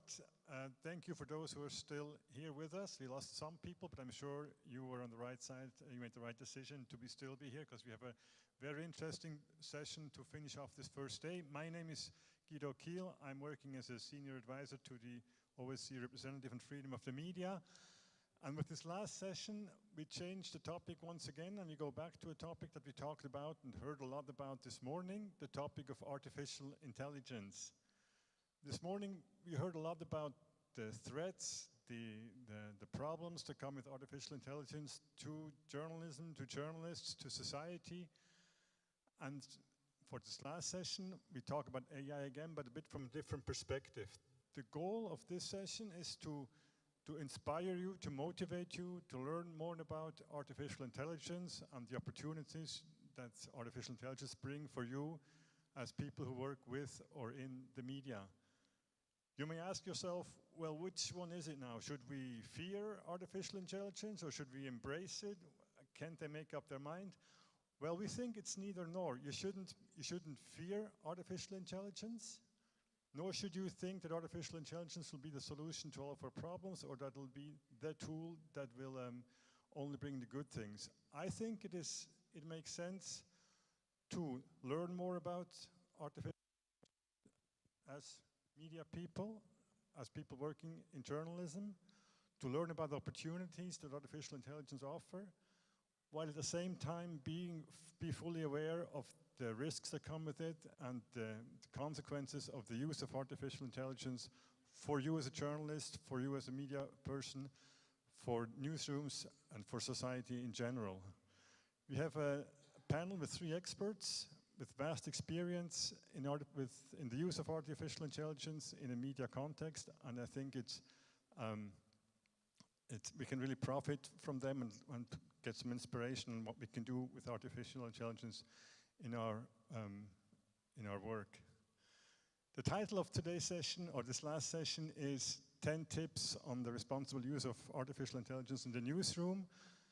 And in a sense, this title is a bit like artificial intelligence itself. It promises more than it actually delivers. So if you expect now to get those 10 tips that will explain everything to you, you will be disappointed because we don't have the 10 tips, But we have presentations, examples from the vast experience of the experts, and depending on your role, whether you're a journalist, a media manager, or a civil society representative, you will take your own 3, 5, 8, 10 things out of these presentations which might seem most useful, most adequate for your role, for your professional role. When preparing this session, for this tonight's session, I went through 5 questions that I asked all the experts, and these may also be the 5 questions that might help sort what you hear in your own brains. And these are the 5 questions that we discussed that we would like to talk about in the next minutes. The first one is, what amazed you or what amazed me most when using AI? The second is, what disappointed me most when using AI? Because AI comes with new opportunities, but also disappointment. The third question was, what would I never let a journalist in my newsroom do with AI? The fourth question, what do I recommend that all journalists in my newsroom should try out? And the fifth question, what do I think that everybody should know about AI in the newsroom? And in their presentations, these 3 experts, which we'll introduce in a second, will, based on their experience, share with us how they respond to those 5 questions or how they see those 5 aspects. We will start now with the first expert. The first expert is, to get the name totally right, Rustam Gulov. Rustam is from Tajikistan. He's a media trainer, media consultant, blogger, fact checker, but also AI expert. And Rustam, I ask you, what are your answers to those 5 questions? I will turn Russian, so I don't want to torture you with my English. As I see, the audience mostly knows Russian, and I want to add some interactivity. Давайте перейдем на русский и. Okay, let us switch to Russian, and I will try to share my vision of how we are trying to introduce AI in our newsroom. And also I have a colleague from Asia Plus, and for 1 year we've been trying to automate something, and AI is doing something or is not doing something. And in that sense, my question to you is, who has already been using any automation means when generating content? Could you please mention what exactly, what it is? ChatGPT, Gemini, Notion, AI DeepSeek, Mistral. What else? Perplexity. What other tools are you using? Sora, Grok.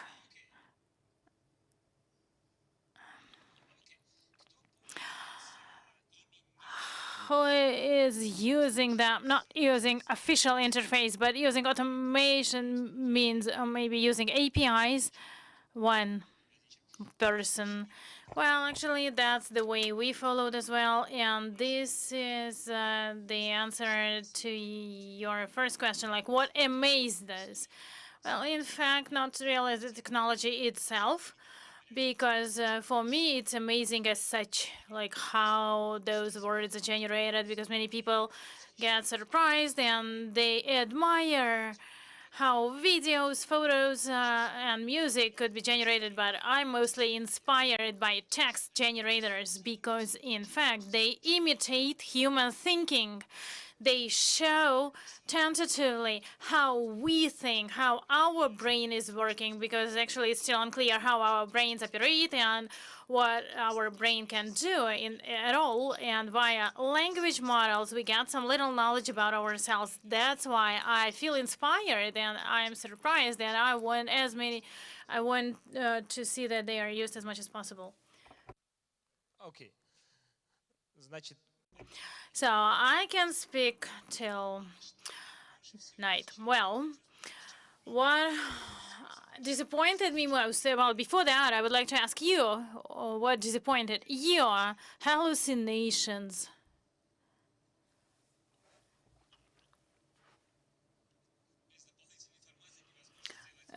You can't do it without any additional information. Yeah, so if you, it would be good if you say, like, write an article about an OSCE conference in Tashkent, and that's it, so it could write it autonomously. That would be good. Many errors.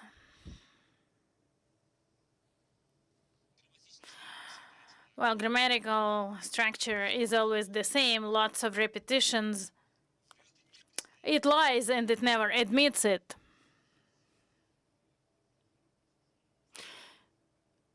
Microphone, please.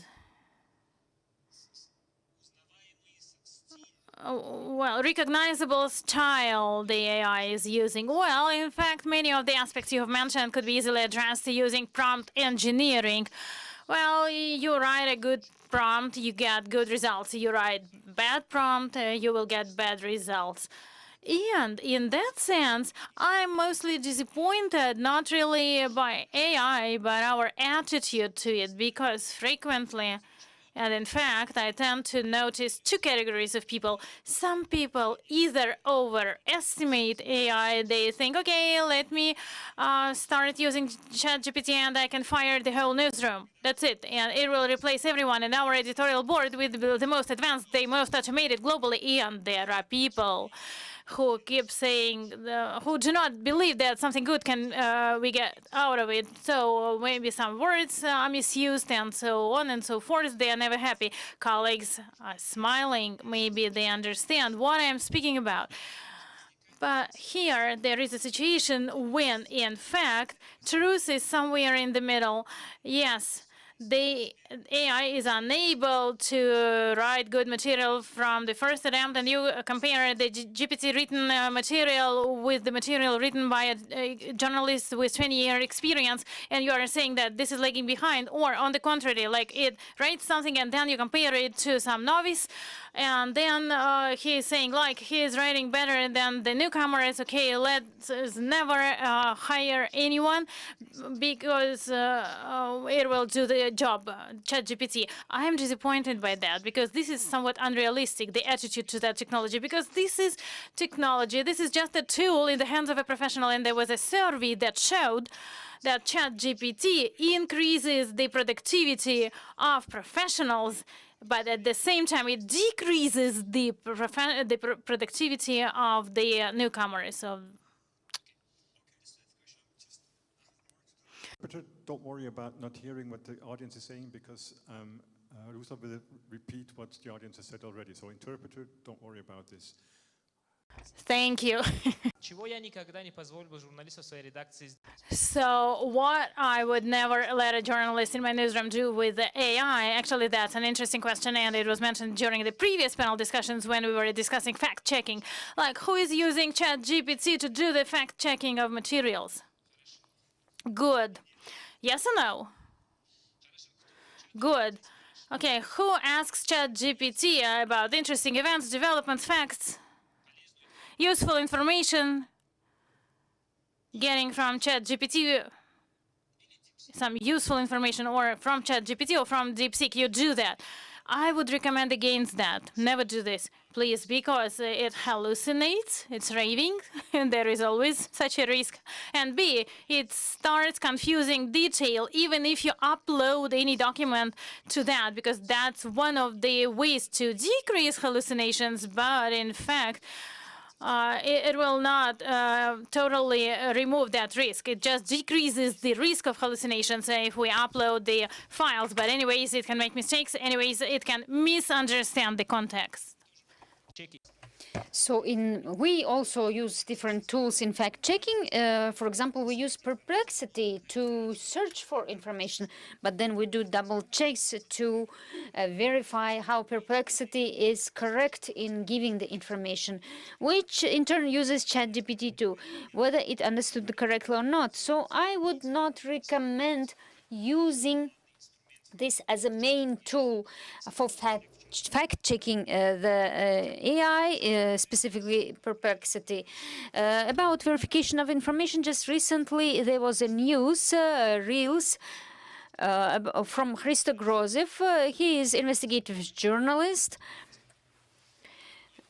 So he was showing the example how he uses DeepSeek to prepare a scenario for his investigation on YouTube. And DeepSeek added very different narratives of Russian propaganda, even though his materials did not have it. So DeepSeek added it, and so he showed this in his reels, and he showed. So he prompts DeepSeek to correct, and DeepSeek says, "Okay, I will correct." But again, he adds narratives of Russian propaganda. So we need to take this. Because there is bias, and it uses bias no matter where the model is created, no matter whether it is Chinese AI or what, because Chinese censorship also impacts how it works. So what I recommend to all journalists, not only in my newsroom but in any newsroom, to be curious. As soon as new tool appears, please search and test it, try to use it, because what the knowledge that we provide is, even if what I teach in my trainings, it can get outdated. So right now we used to have GPT-4, now we have GPT-5, so each week we have something new. So if we don't try independently to learn new instruments, we will be outdated in our time. So we used to say that after we come from university, our bosses would say, "Oh, forget what you learned at the university," but now we can say, "Forget what you learned during the last 3 months." Everything changes so fast, so rapidly.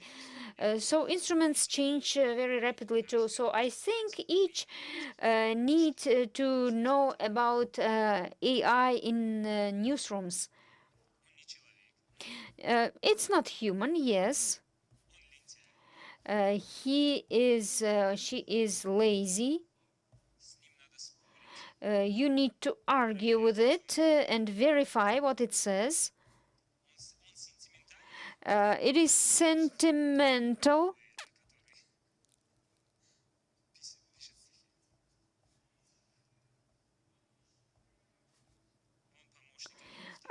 It is assistant, not the author.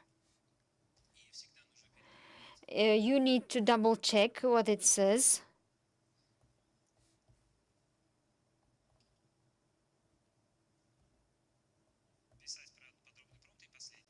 We need to have good prompts.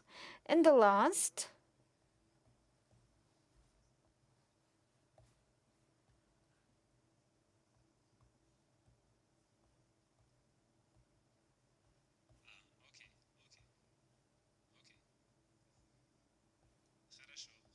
okay. Yes, this is question to managers how they resolve it, but I think we always need to take into consideration that this is not just a tool. There are many tools, starting from pen and notebook and laptop and some other technologies, but in this case, AI is a tool that not only you research, but it researches you too. So you need to remember that this is also a small risk, that it will try to please your expectations, your aspirations, and so you may inadvertently become in the echo camera that you as a journalist or we as a professionals try to avoid. AI would always try to make you to please you, and as a result, you will become in the information balloon. It will be happening gradually and slowly, that you will become in this camera just inadvertently, and you will not notice this. So that's why never turn off your critical thinking.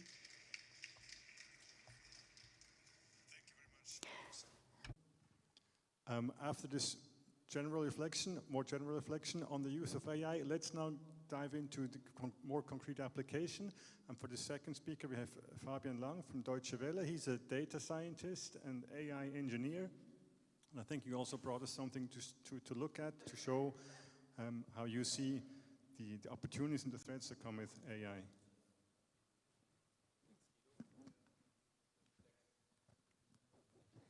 Thanks, Guido, for the introduction. So I will talk about the same questions. And first of all, I want to say that it was, like many of the things Rustam said, I go along with that. It's completely like the case that there is, like AI is out there now, and it's been raised today also in multiple talks. And I think maybe one note on that, it feels like that this conversation about AI here is really differentiated, and that makes the whole conversation and debate about it really inspiring. Like in other places, sometimes you get these pictures, AI is either bad or it's good, and here there's a few nuances added, so I really welcome that. So maybe I will talk about what amazes me with AI. So as an AI engineer, we've been working with AI tools of the earlier age already some years ago. And I think one of the things that really makes me impressed by it is that the capabilities keep on growing. So you see every year there's new models out. I have to correct you because there's already a new GPT out. OpenAI just, I saw it today.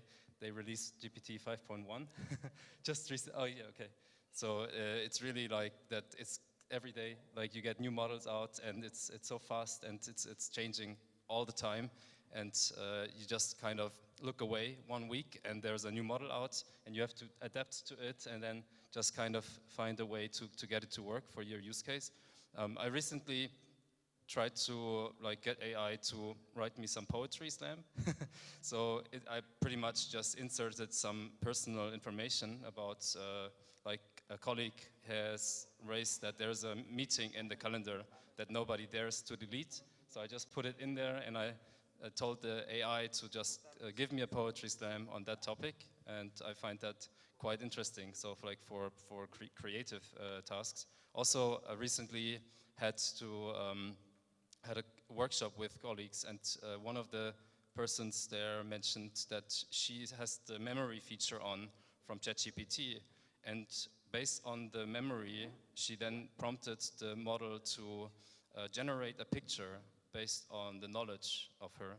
And I found that quite interesting because like something that gets out, you read into that, and it actually refers to information you gave to it. So yeah, there's like many things, but these are things that are more on the creative side. And as you said, it's like also like a sparings partner for working things out, and you can brainstorm with it as a productivity tool. So this is like the fun part, like just getting it to do creative tasks. As a productivity tool, it's also really useful, such as an engineer, I want to write code, and these models really excel nowadays in writing code. And you can also see that with the ways that AI labs work. So what they do is, if you look at Anthropic, for example, they use these models to build the next generation of models. So the AI learns to code, and then it's actually learning to program itself, and they ship new versions of that. And that's why this space is so fast. And yeah, also it helps out a lot. So if I give an AI agent or an AI model a task, it goes out and then carries out these tasks for me. So that's the part that I like a lot. And there's also downsides. So you also mentioned them, the bias part where models can be heavily biased. That's also a risk, because if you work with these models and you outsource certain cognitive tasks, then these models, if they make mistakes, then your workflow is also going to be yeah, just at risk of not being carried out properly. And especially biases are something that you don't see maybe, like it's something that is more between the lines. So maybe there's some sentence in there that you would have not wrote, but that you wouldn't have written, but the AI just inserts it and then you don't check it. So that's really something that I think is like, it's a double-edged sword. You have to make use of these supernatural capabilities, but at the same time, you have to be careful with outsourcing maybe too much and just trusting too much that it's returning something valuable. And with that, I also think that these models are not so general. So they have like this broad set of capabilities, but they can fail spectacularly. So they might speak 100 languages, but also every language to a varying degree. So you cannot rely that it's getting everything done, especially not that it's getting like all the things done that you expected that it should do. So you have to be more specialized and start with maybe a use case where you implement it and then go from there. So yeah, that's what I'm thinking, is also that you can't just throw AI at everything, and you have to like really make sure that you embed it somewhere in like a system. So you actually, maybe you work out, like you let the AI do a certain task, and then you actually have guardrails around it, that when the AI fails, that can be caught early. And also that you just have these feedback loops where somebody checks the output of the AI, and that is then used to improve it based on what human experts actually say. And in this case, the human experts are the journalists. So that leads me to the next question. That is, what would I not advise any journalist ever do in the newsroom?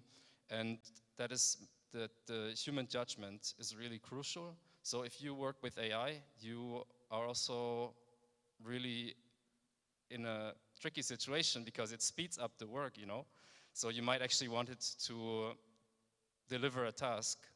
At the same time, you're risking that the quality is not as it should be if you would do it on your own. And especially the more autonomous these AI models carry out tasks, the more risks can happen. So at every stage then something can go wrong. And yeah, we should also not get overly reliant on these big tech model providers. I think it also makes sense to look into open source solutions that you can always insert maybe in that workflow, like another model, and not just the big ones. So you actually can account for that. For example, these big model providers, they can also flag the content that go in. And especially in journalism, there's taboo topics involved, and you don't want the provider to just give as a response, I'm sorry, I can't process this right now, because it's talking about something really serious. And this is when these custom models that are your own models that are actually really useful. So that leads me also to something that we have been doing at DW, which is we've been recently working on getting AI to be useful in the newsroom by having AI that can actually kind of take a look at the content of like journalists, and it actually evaluates content on if the content shows constructive elements. So we want the AI to be able to be an assistant to the journalist, and that it actually helps to make the journalist aware of like the reporting. So what we did is we actually started to build custom language models, so like using language models and then instructing them to analyze if a journalistic piece is actually focused on certain solutions.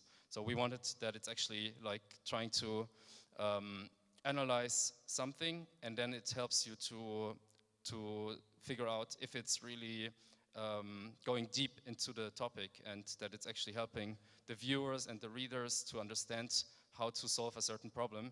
So for that, I brought one example that I wanted to show. It's like one of the videos that was just a demo that I recorded today.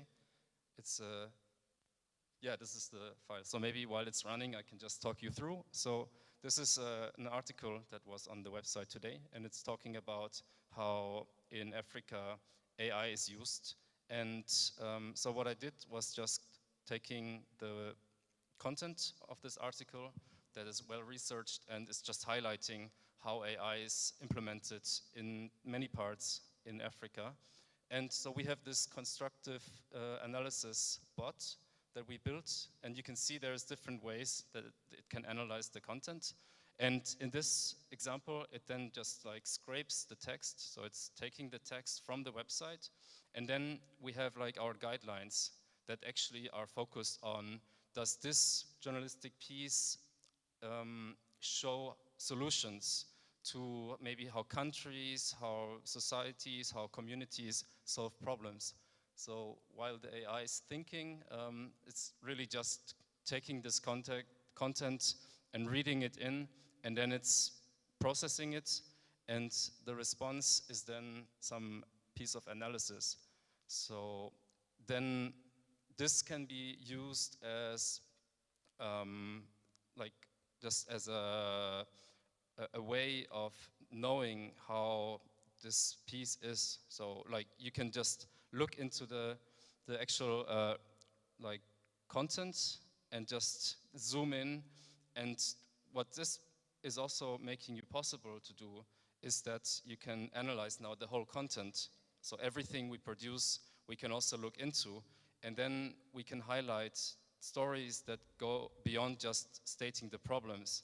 So based on this, for example, we just launched a newsletter that then is highlighting stories that also show solutions to problems. And this then also gets embedded into many parts of the program of DW. So this is kind of like a way of implementing AI models into these journalistic workflows, and that you actually have like guidelines that then the AI can promote. So yeah, this is an example where we just got together, and maybe I'll just get towards the last questions. So that we just thought about how can, in a newsroom, AI be used in a responsible way. So that's an example where we got together and thought bottoms up, what is maybe one component that can be done by an AI?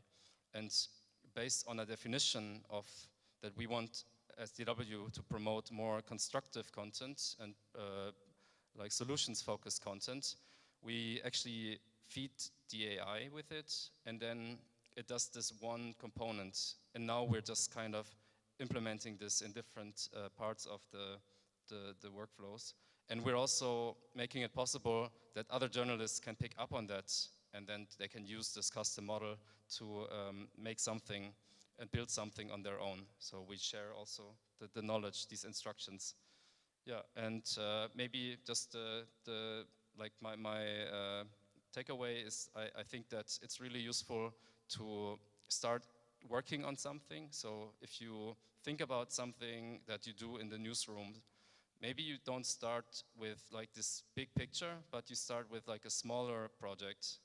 So you start with one small step that you might want AI to be useful, and based on that, then you grow bigger. So then there's also the risk that, like, if you let it do too many things, it might mess it up. So it's better to just do one small part and then always embed it into like a workflow. So you can just have like review steps at every point. And if it works more reliably, then you can just improve on that and just implement it in many areas. So that's my advice. Thank you for that insight. Just to better understand how this came about, you pointed out we take one aspect of the production process, quality control, for example, where we can check afterwards how solution-oriented was a piece. But how long did it take you from the idea that we want to have a tool like this to the moment where you could actually use it and it gave you good information? What if people now went back to the newsroom, can they just tell the data scientist, I want this tool tomorrow, or how was this process coming about? Yeah, I would say that I think you have to like have allies in the newsrooms. So, and these allies are engineers. So I think it makes sense that as journalists, you might have like many great ideas, and you might have like, you know exactly what you're on, and you know all the tasks that you're doing. And also, if something could help you, then it's great that you just come up with like, I want to do this, and I will try and experiment a bit with the AI models. But then at a certain point, I think it makes sense to also consult with people like an engineering team, that then you can ask questions and you make sure that it gets reliably implemented. So what we did, for example, is once there was this need, and there's like this big, I would say, community at DW that wants to promote this constructive journalism. Once it was clear what we wanted to do, we actually started building custom data sets. So we actually started to measure how well the models are doing and compare different models. And we also made sure that then this is like running reliably, so that it's also easy for the journalists, like that they get it in the format that they can use it for building products. And I guess in the coming the coming months, we will then implement more features into it. So I think it just leads to something where you might have a need for getting AI be implemented, or you want to use AI for something. And then if you start working on these tasks, then there's more and more ideas coming out. And then this ideally leads to like something where you can make use of AI like alongside many of these production chains. Okay, so one recommendation we can take out of this is, as journalists, talk to your data engineers, talk to your software engineers, and share your ideas or your wishes towards AI with them, and then have patience and work with them on the development of such solutions. Yeah, exactly. And also just that you're aware that now with this emerging landscape, it's getting so fast. Like there's already so many models there, and it's good to run these tests on the, like that you actually check how these models work, and if they are, you know, what are biases, that you actually look into them, and that you maybe figure out one model is not the right one, another one works better. And then there's also like custom solutions where these engineers, they can then get together and just work out some things like build the environments that then later are useful for the journalists. So I think that was like the learning from this project, that journalists, they have a particular need, and then on the engineering side, you actually start working out, how can we now translate this? How can we use AI for getting a first version of this running? And then once it's out, and once it's really working well, I mean, after a few iterations, then it's like, it just kind of continues. So these things then grow, and that was, I think, the learning. And yeah, just kind of, I think without it, you don't start to innovate things, and you don't start working on these projects, and they can grow. When they can grow bigger, then that's ideal. And it's also a reminder that when we talk about AI, we talk about more than just ChatGPT and Sora. There are a lot more tools, but also tools that you can develop yourself with a team of engineers. Talking about a team of engineers, let me get to the third expert on stage. For the third expert, we have Juan Carlos Lopez. He's the chief data, or the data director at Schibsted, a media house in Norway. It's the media house that media organizations in Western Europe usually turn to when they look for innovation, Schibsted Media. And yeah, I would like you, Juan Carlos, to share with us what you are doing as data director at Schibsted. Thank you. Just 1 second, this turned off exactly as I was going to speak. 1 second.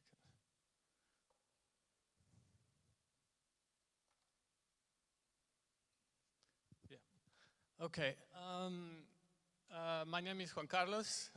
Thank you for the introduction. I'm a data and AI director at Schibsted, one of the largest publishers in Norway, Sweden, and now also Finland. what I wanted to show you today is answering the first question that you had, which is, what inspires me about AI? So maybe instead of doing the slides, could you show one of the videos, please?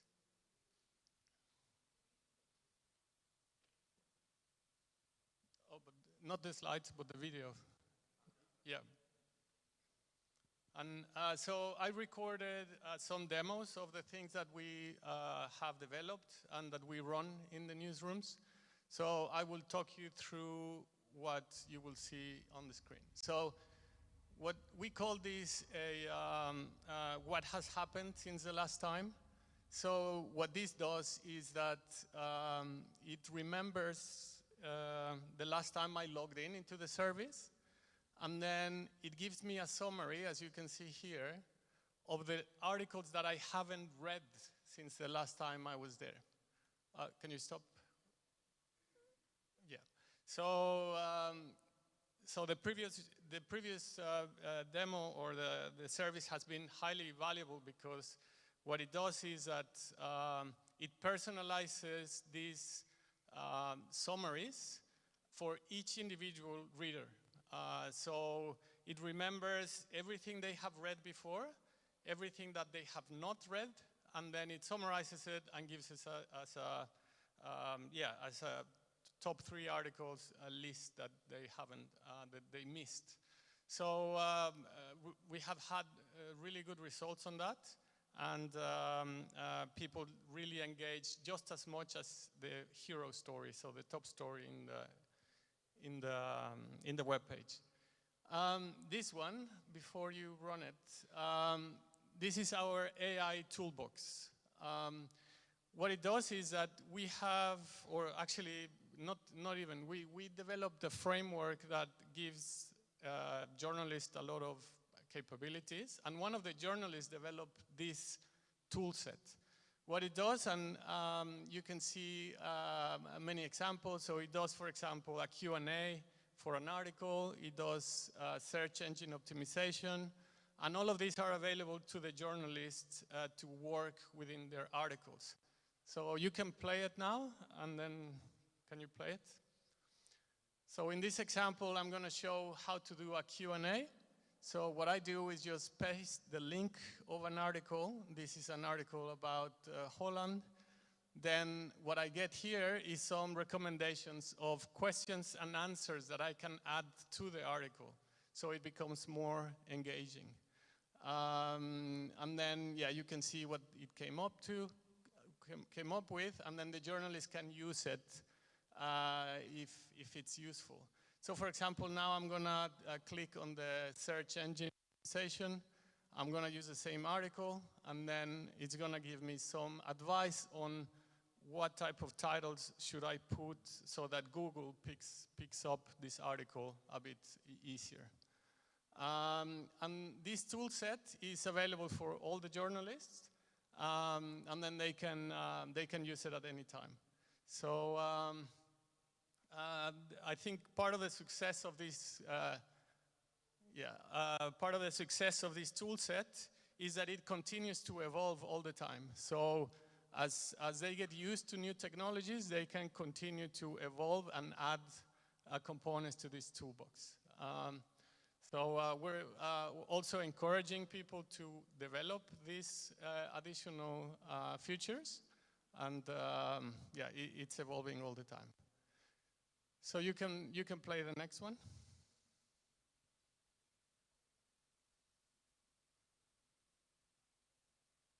Okay.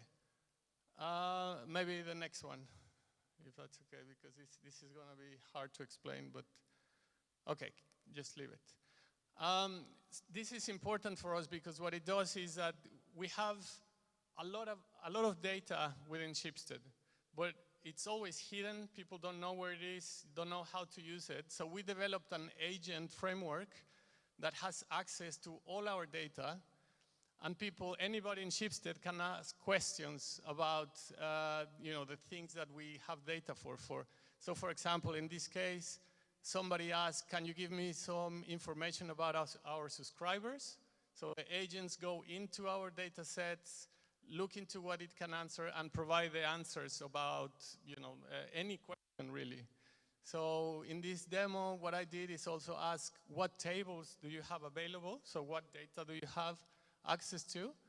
And then it answered with this information. So I have information about subscribers, about reach, different things. And my follow-up question is, can you give me some insights about subscription?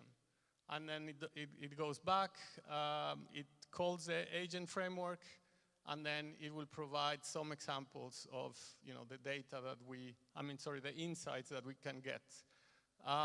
Something really important on this is that, and you both mentioned it, is that you cannot always trust that it doesn't hallucinate.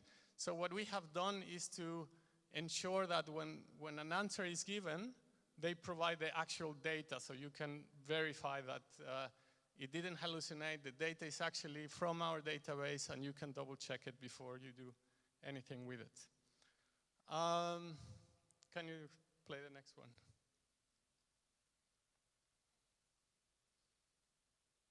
Okay, this is our chatbot in Aftonbladet in Sweden.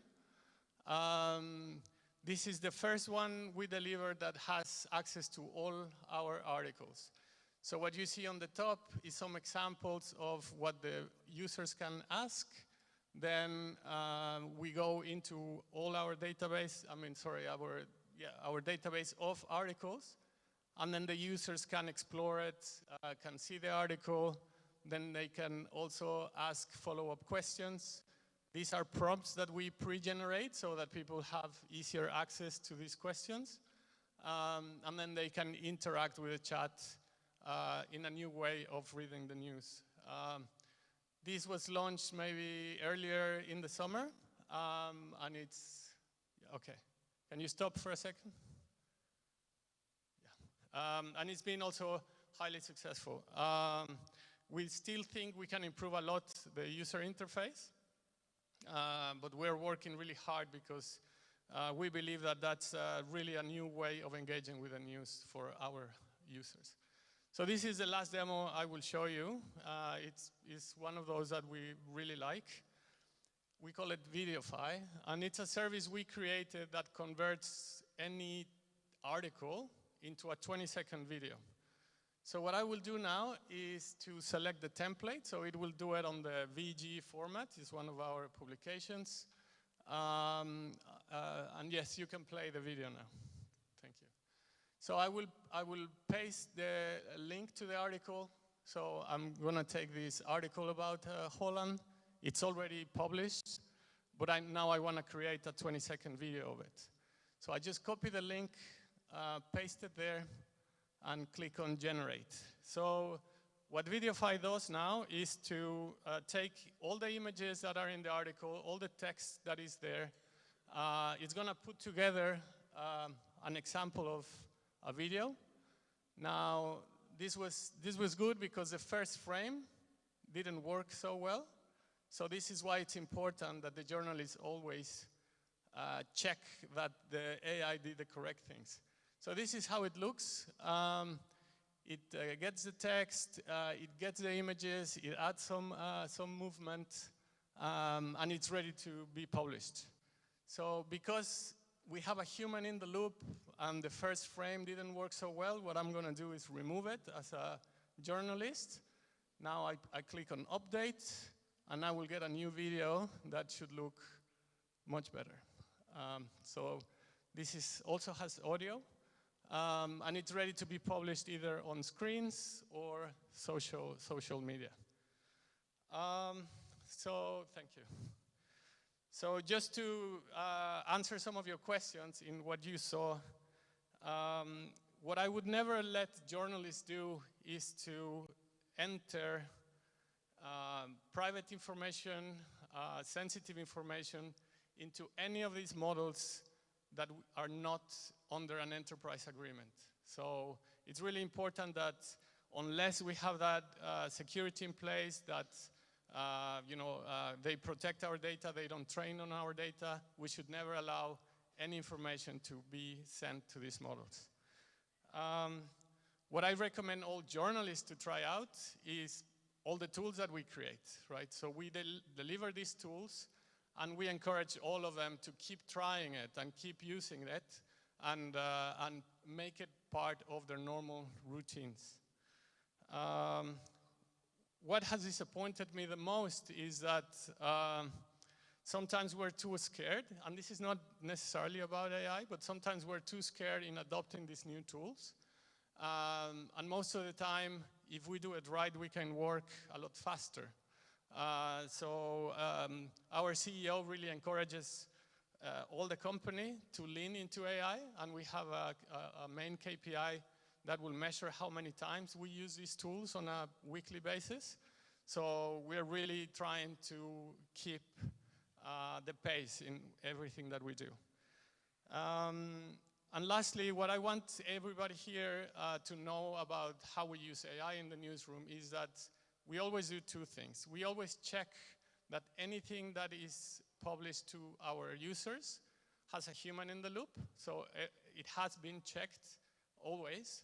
And the second one is that we always tell the users that whatever we publish has been generated through AI. So we need to make sure that we're transparent, that we ensure they understand that elements of what they read can be generated with AI, and there might be mistakes, but transparency is key for us. So I think that's Okay, thank you very much for those insights. You showed us examples that on the one hand are made for the journalists, and Fabian also did this.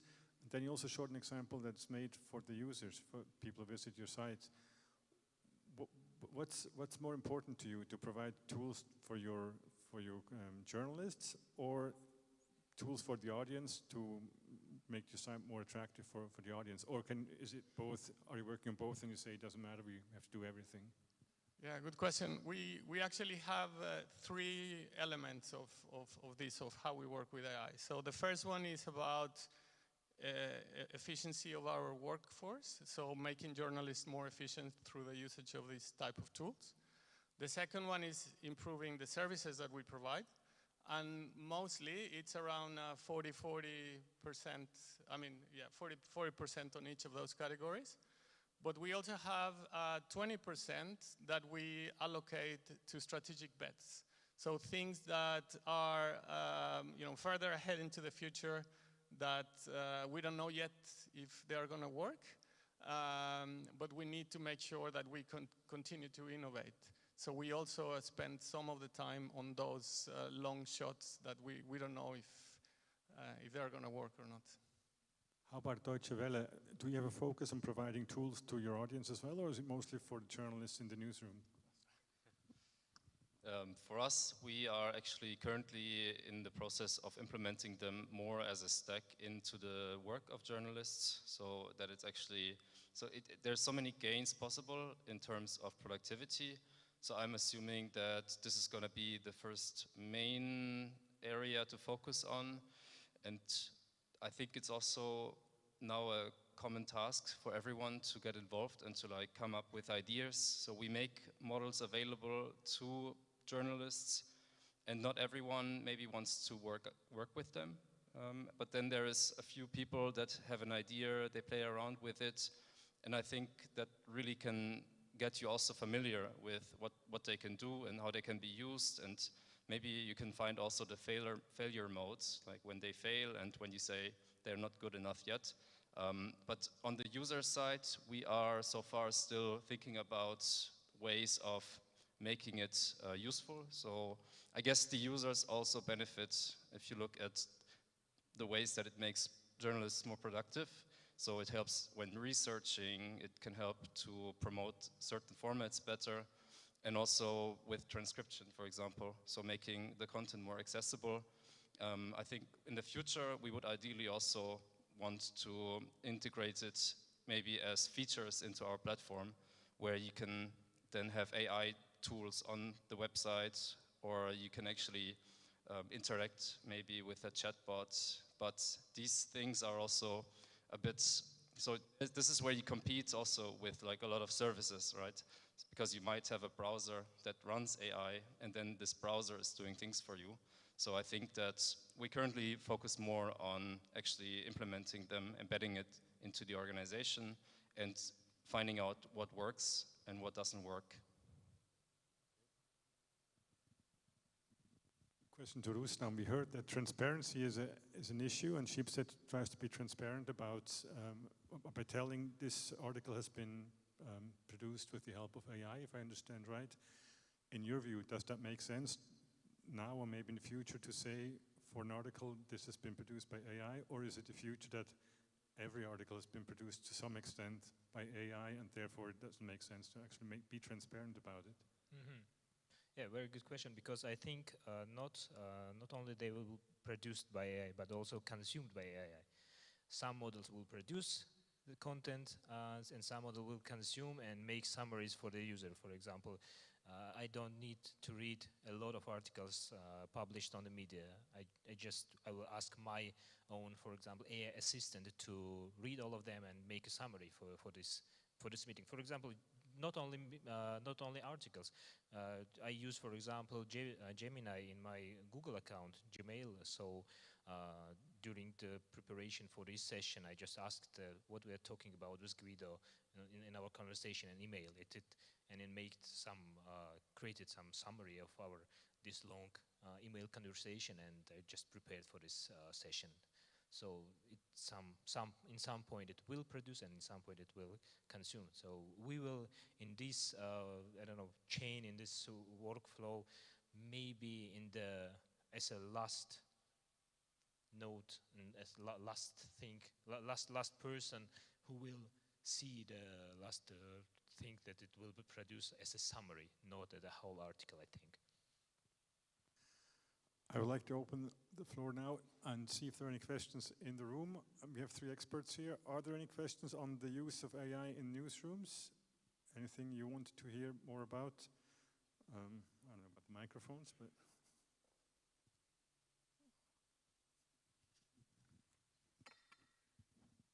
Thank you very much. Thank you very much for very inspiring presentations and for sharing all the tools that you're developing. I was just wondering, looking at the broader picture, do you know if there are any, because all you presented somehow, as far as I understand, is developed in-house for your specific media organization.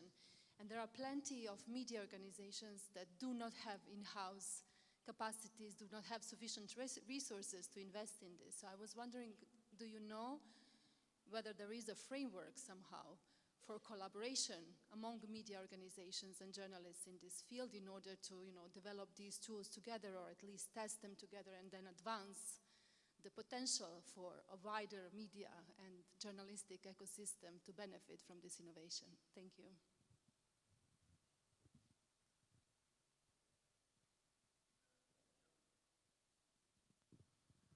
I can answer that.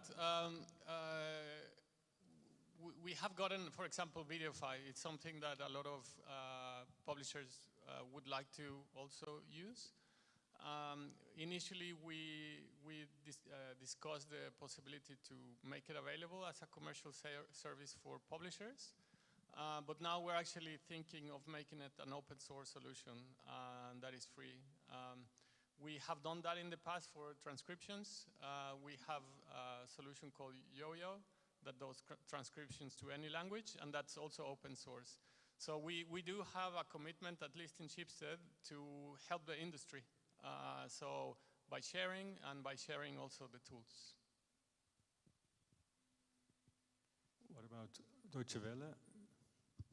Yeah, so I think that I would also keep an eye on the open source space. So you would see like a lot of people getting involved, and maybe in the domain of journalism there's still a bit of a lack. So this is like a niche space that needs also the effort of the community to make these tools available and to actually, so I think what it also implies is that there needs to be people like Juan that go out and say, hey, we publish this. So we actually, as a strategy for Schibsted, we actually take part in this open source domain and we make these available and we share with the community, especially when you're looking at models that do specific tasks. So maybe it would be good to have like journalistic AI models that then they can be used, and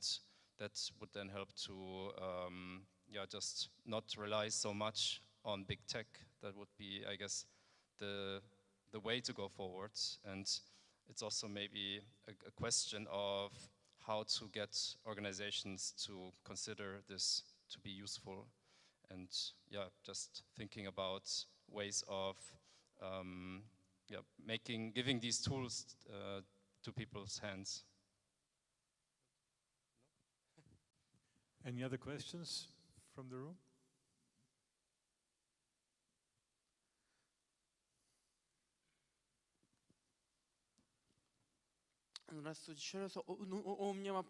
My question is in Russian. So my question is, today we spoke a lot about adopting a law on AI. And as far as I remember, in 2024, there was a directive of EU on artificial intelligence. What do you think about this as an engineers? So first, in general, what do you think about this, and what is your opinion? What the law should regulate or not regulate? What kind of limitations or freedoms should be in this legislative regulation?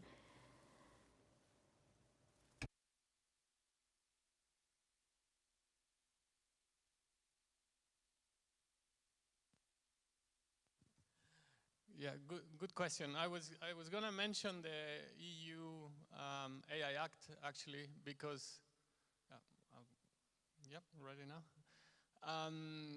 So I was going to mention the AI Act as well, because when I said transparency, this is actually something that is not just because we are good, but it's also because it's mandated by the AI Act. So we need to always label things, and that's one of the things that we need to do. The second one is that we need to do training to our staff, and we are regulated by it. So all the staff in Schibsted has to understand how to use AI, and it's part of the regulation. In terms of your second part of the question, which is what do we want to be regulated? For example, the challenges that we have with Google are quite hard, because they have now launched AI Overview and AI Mode. And then what happens there is when people use Google, the first thing they read is a summary. And they no longer click on the link to go to the news destination. And that's a big problem for many, because they lose a lot of on this. So part of the things that we want to regulate is for Google to, for example, split the crawlers. So one for AI Mode, one for AI Overview, and one for search. And we as publishers can opt out of those and say yes to search, because we need the traffic, but no to AI Mode and no to AI Overview, because we don't get paid and we lose traffic there. So that's the sort of thing that we're actively working on, and hopefully that helps also the industry.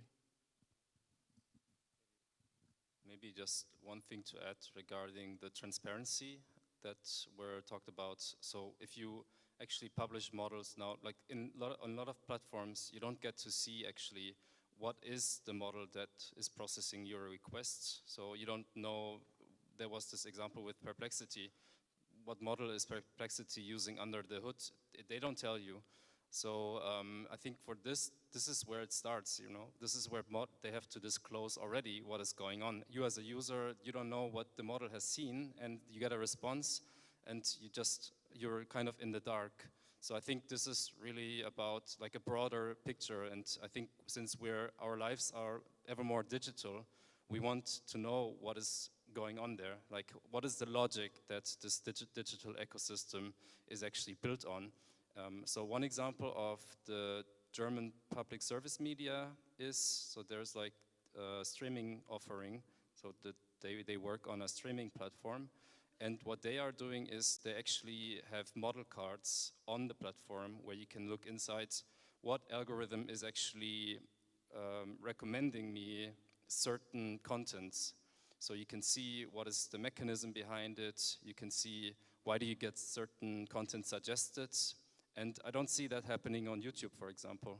So that they actually disclose, we're using this algorithm for a particular reason, and it's actually working in the way that it looks at everything you watched, or everything you watched, like what you specify when you log into the platform. And I think this is probably the more honest way and the more transparent way where you're actually including the users and where you make them aware of what are their options, because you don't want to be in some weird environment where you don't know what is going on, what is actually happening under the hood. So that would be, so I think there is a good reason to focus even more on that and to promote this transparency. Так как вопрос был на русском, я тоже. Since the question was in Russian, and I will respond in Russian as well. So here I would consider that situation as a citizen, a person residing in Central Asia and understanding what regulation is in our countries and what it means to adopt such laws. Well, and I have reviewed a little bit that.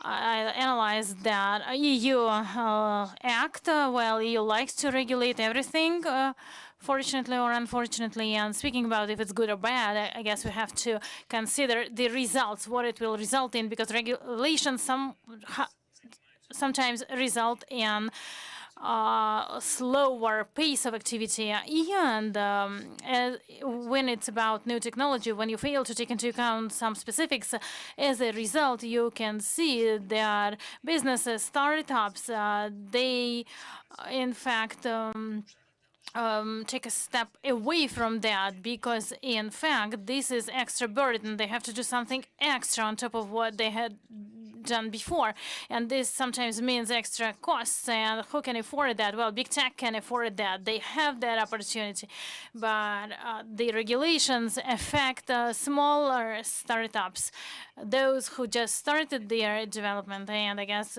we need to take into account that side. And if country doesn't want to lag behind the technology, and in fact now we have that race, AI race among regions, and well, as soon as possible we need to follow the pathway of self-regulation and to encourage the society, civil society and companies so they could participate in regulation of all those issues, not the state. So this is like the purely Central Asian perspective. Can I add to this? I was wondering if you could wish for some regulation still for Central Asia, you know, in the context of Central Asia, is there something that you think that would still be helpful for the development of AI and responsible use of AI in Central Asia?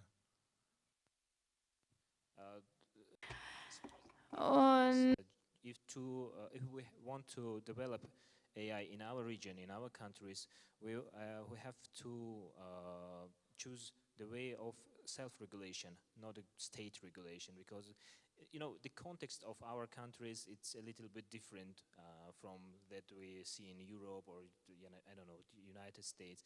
It's mostly when we talk about state regulation, it's also about creating some barriers for the business, for the companies, and in such kind of situation, you will give if you will regulate as a state this field of development of new technologies, so you will give a preferences, some kind of preferences to the big tech, and you will create barriers for small companies, for small startups, especially for the startups that are focusing on not so profitable fields like creating large language models for our languages, local languages. So it's not profitable to make it, to do it, but if you will regulate, trying to regulate, to creating some new barriers on their way, so it will disturb them to create their own, I don't know, technologies and develop them. Thank you. We started this morning with the macro level on regulation and the threats of AI. We tried to be concrete, and now we ended up again with how to regulate this AI. I think the discussion will go on. The experts will be around, but it's time now to come to an end for now here. And all that's left for me to say is thank you very much to you for sticking with us till the very end of the sessions. There's still the reception to come. I'd like to thank the experts for sharing insights and their wisdom on AI. The last thing I have to tell you is that the reception will be in Sir Dario Hall. That's one floor downstairs, or one floor down. That's where the reception will be at 7 o'clock, and we're all looking forward to seeing you there. Thank you very much, and have a good evening.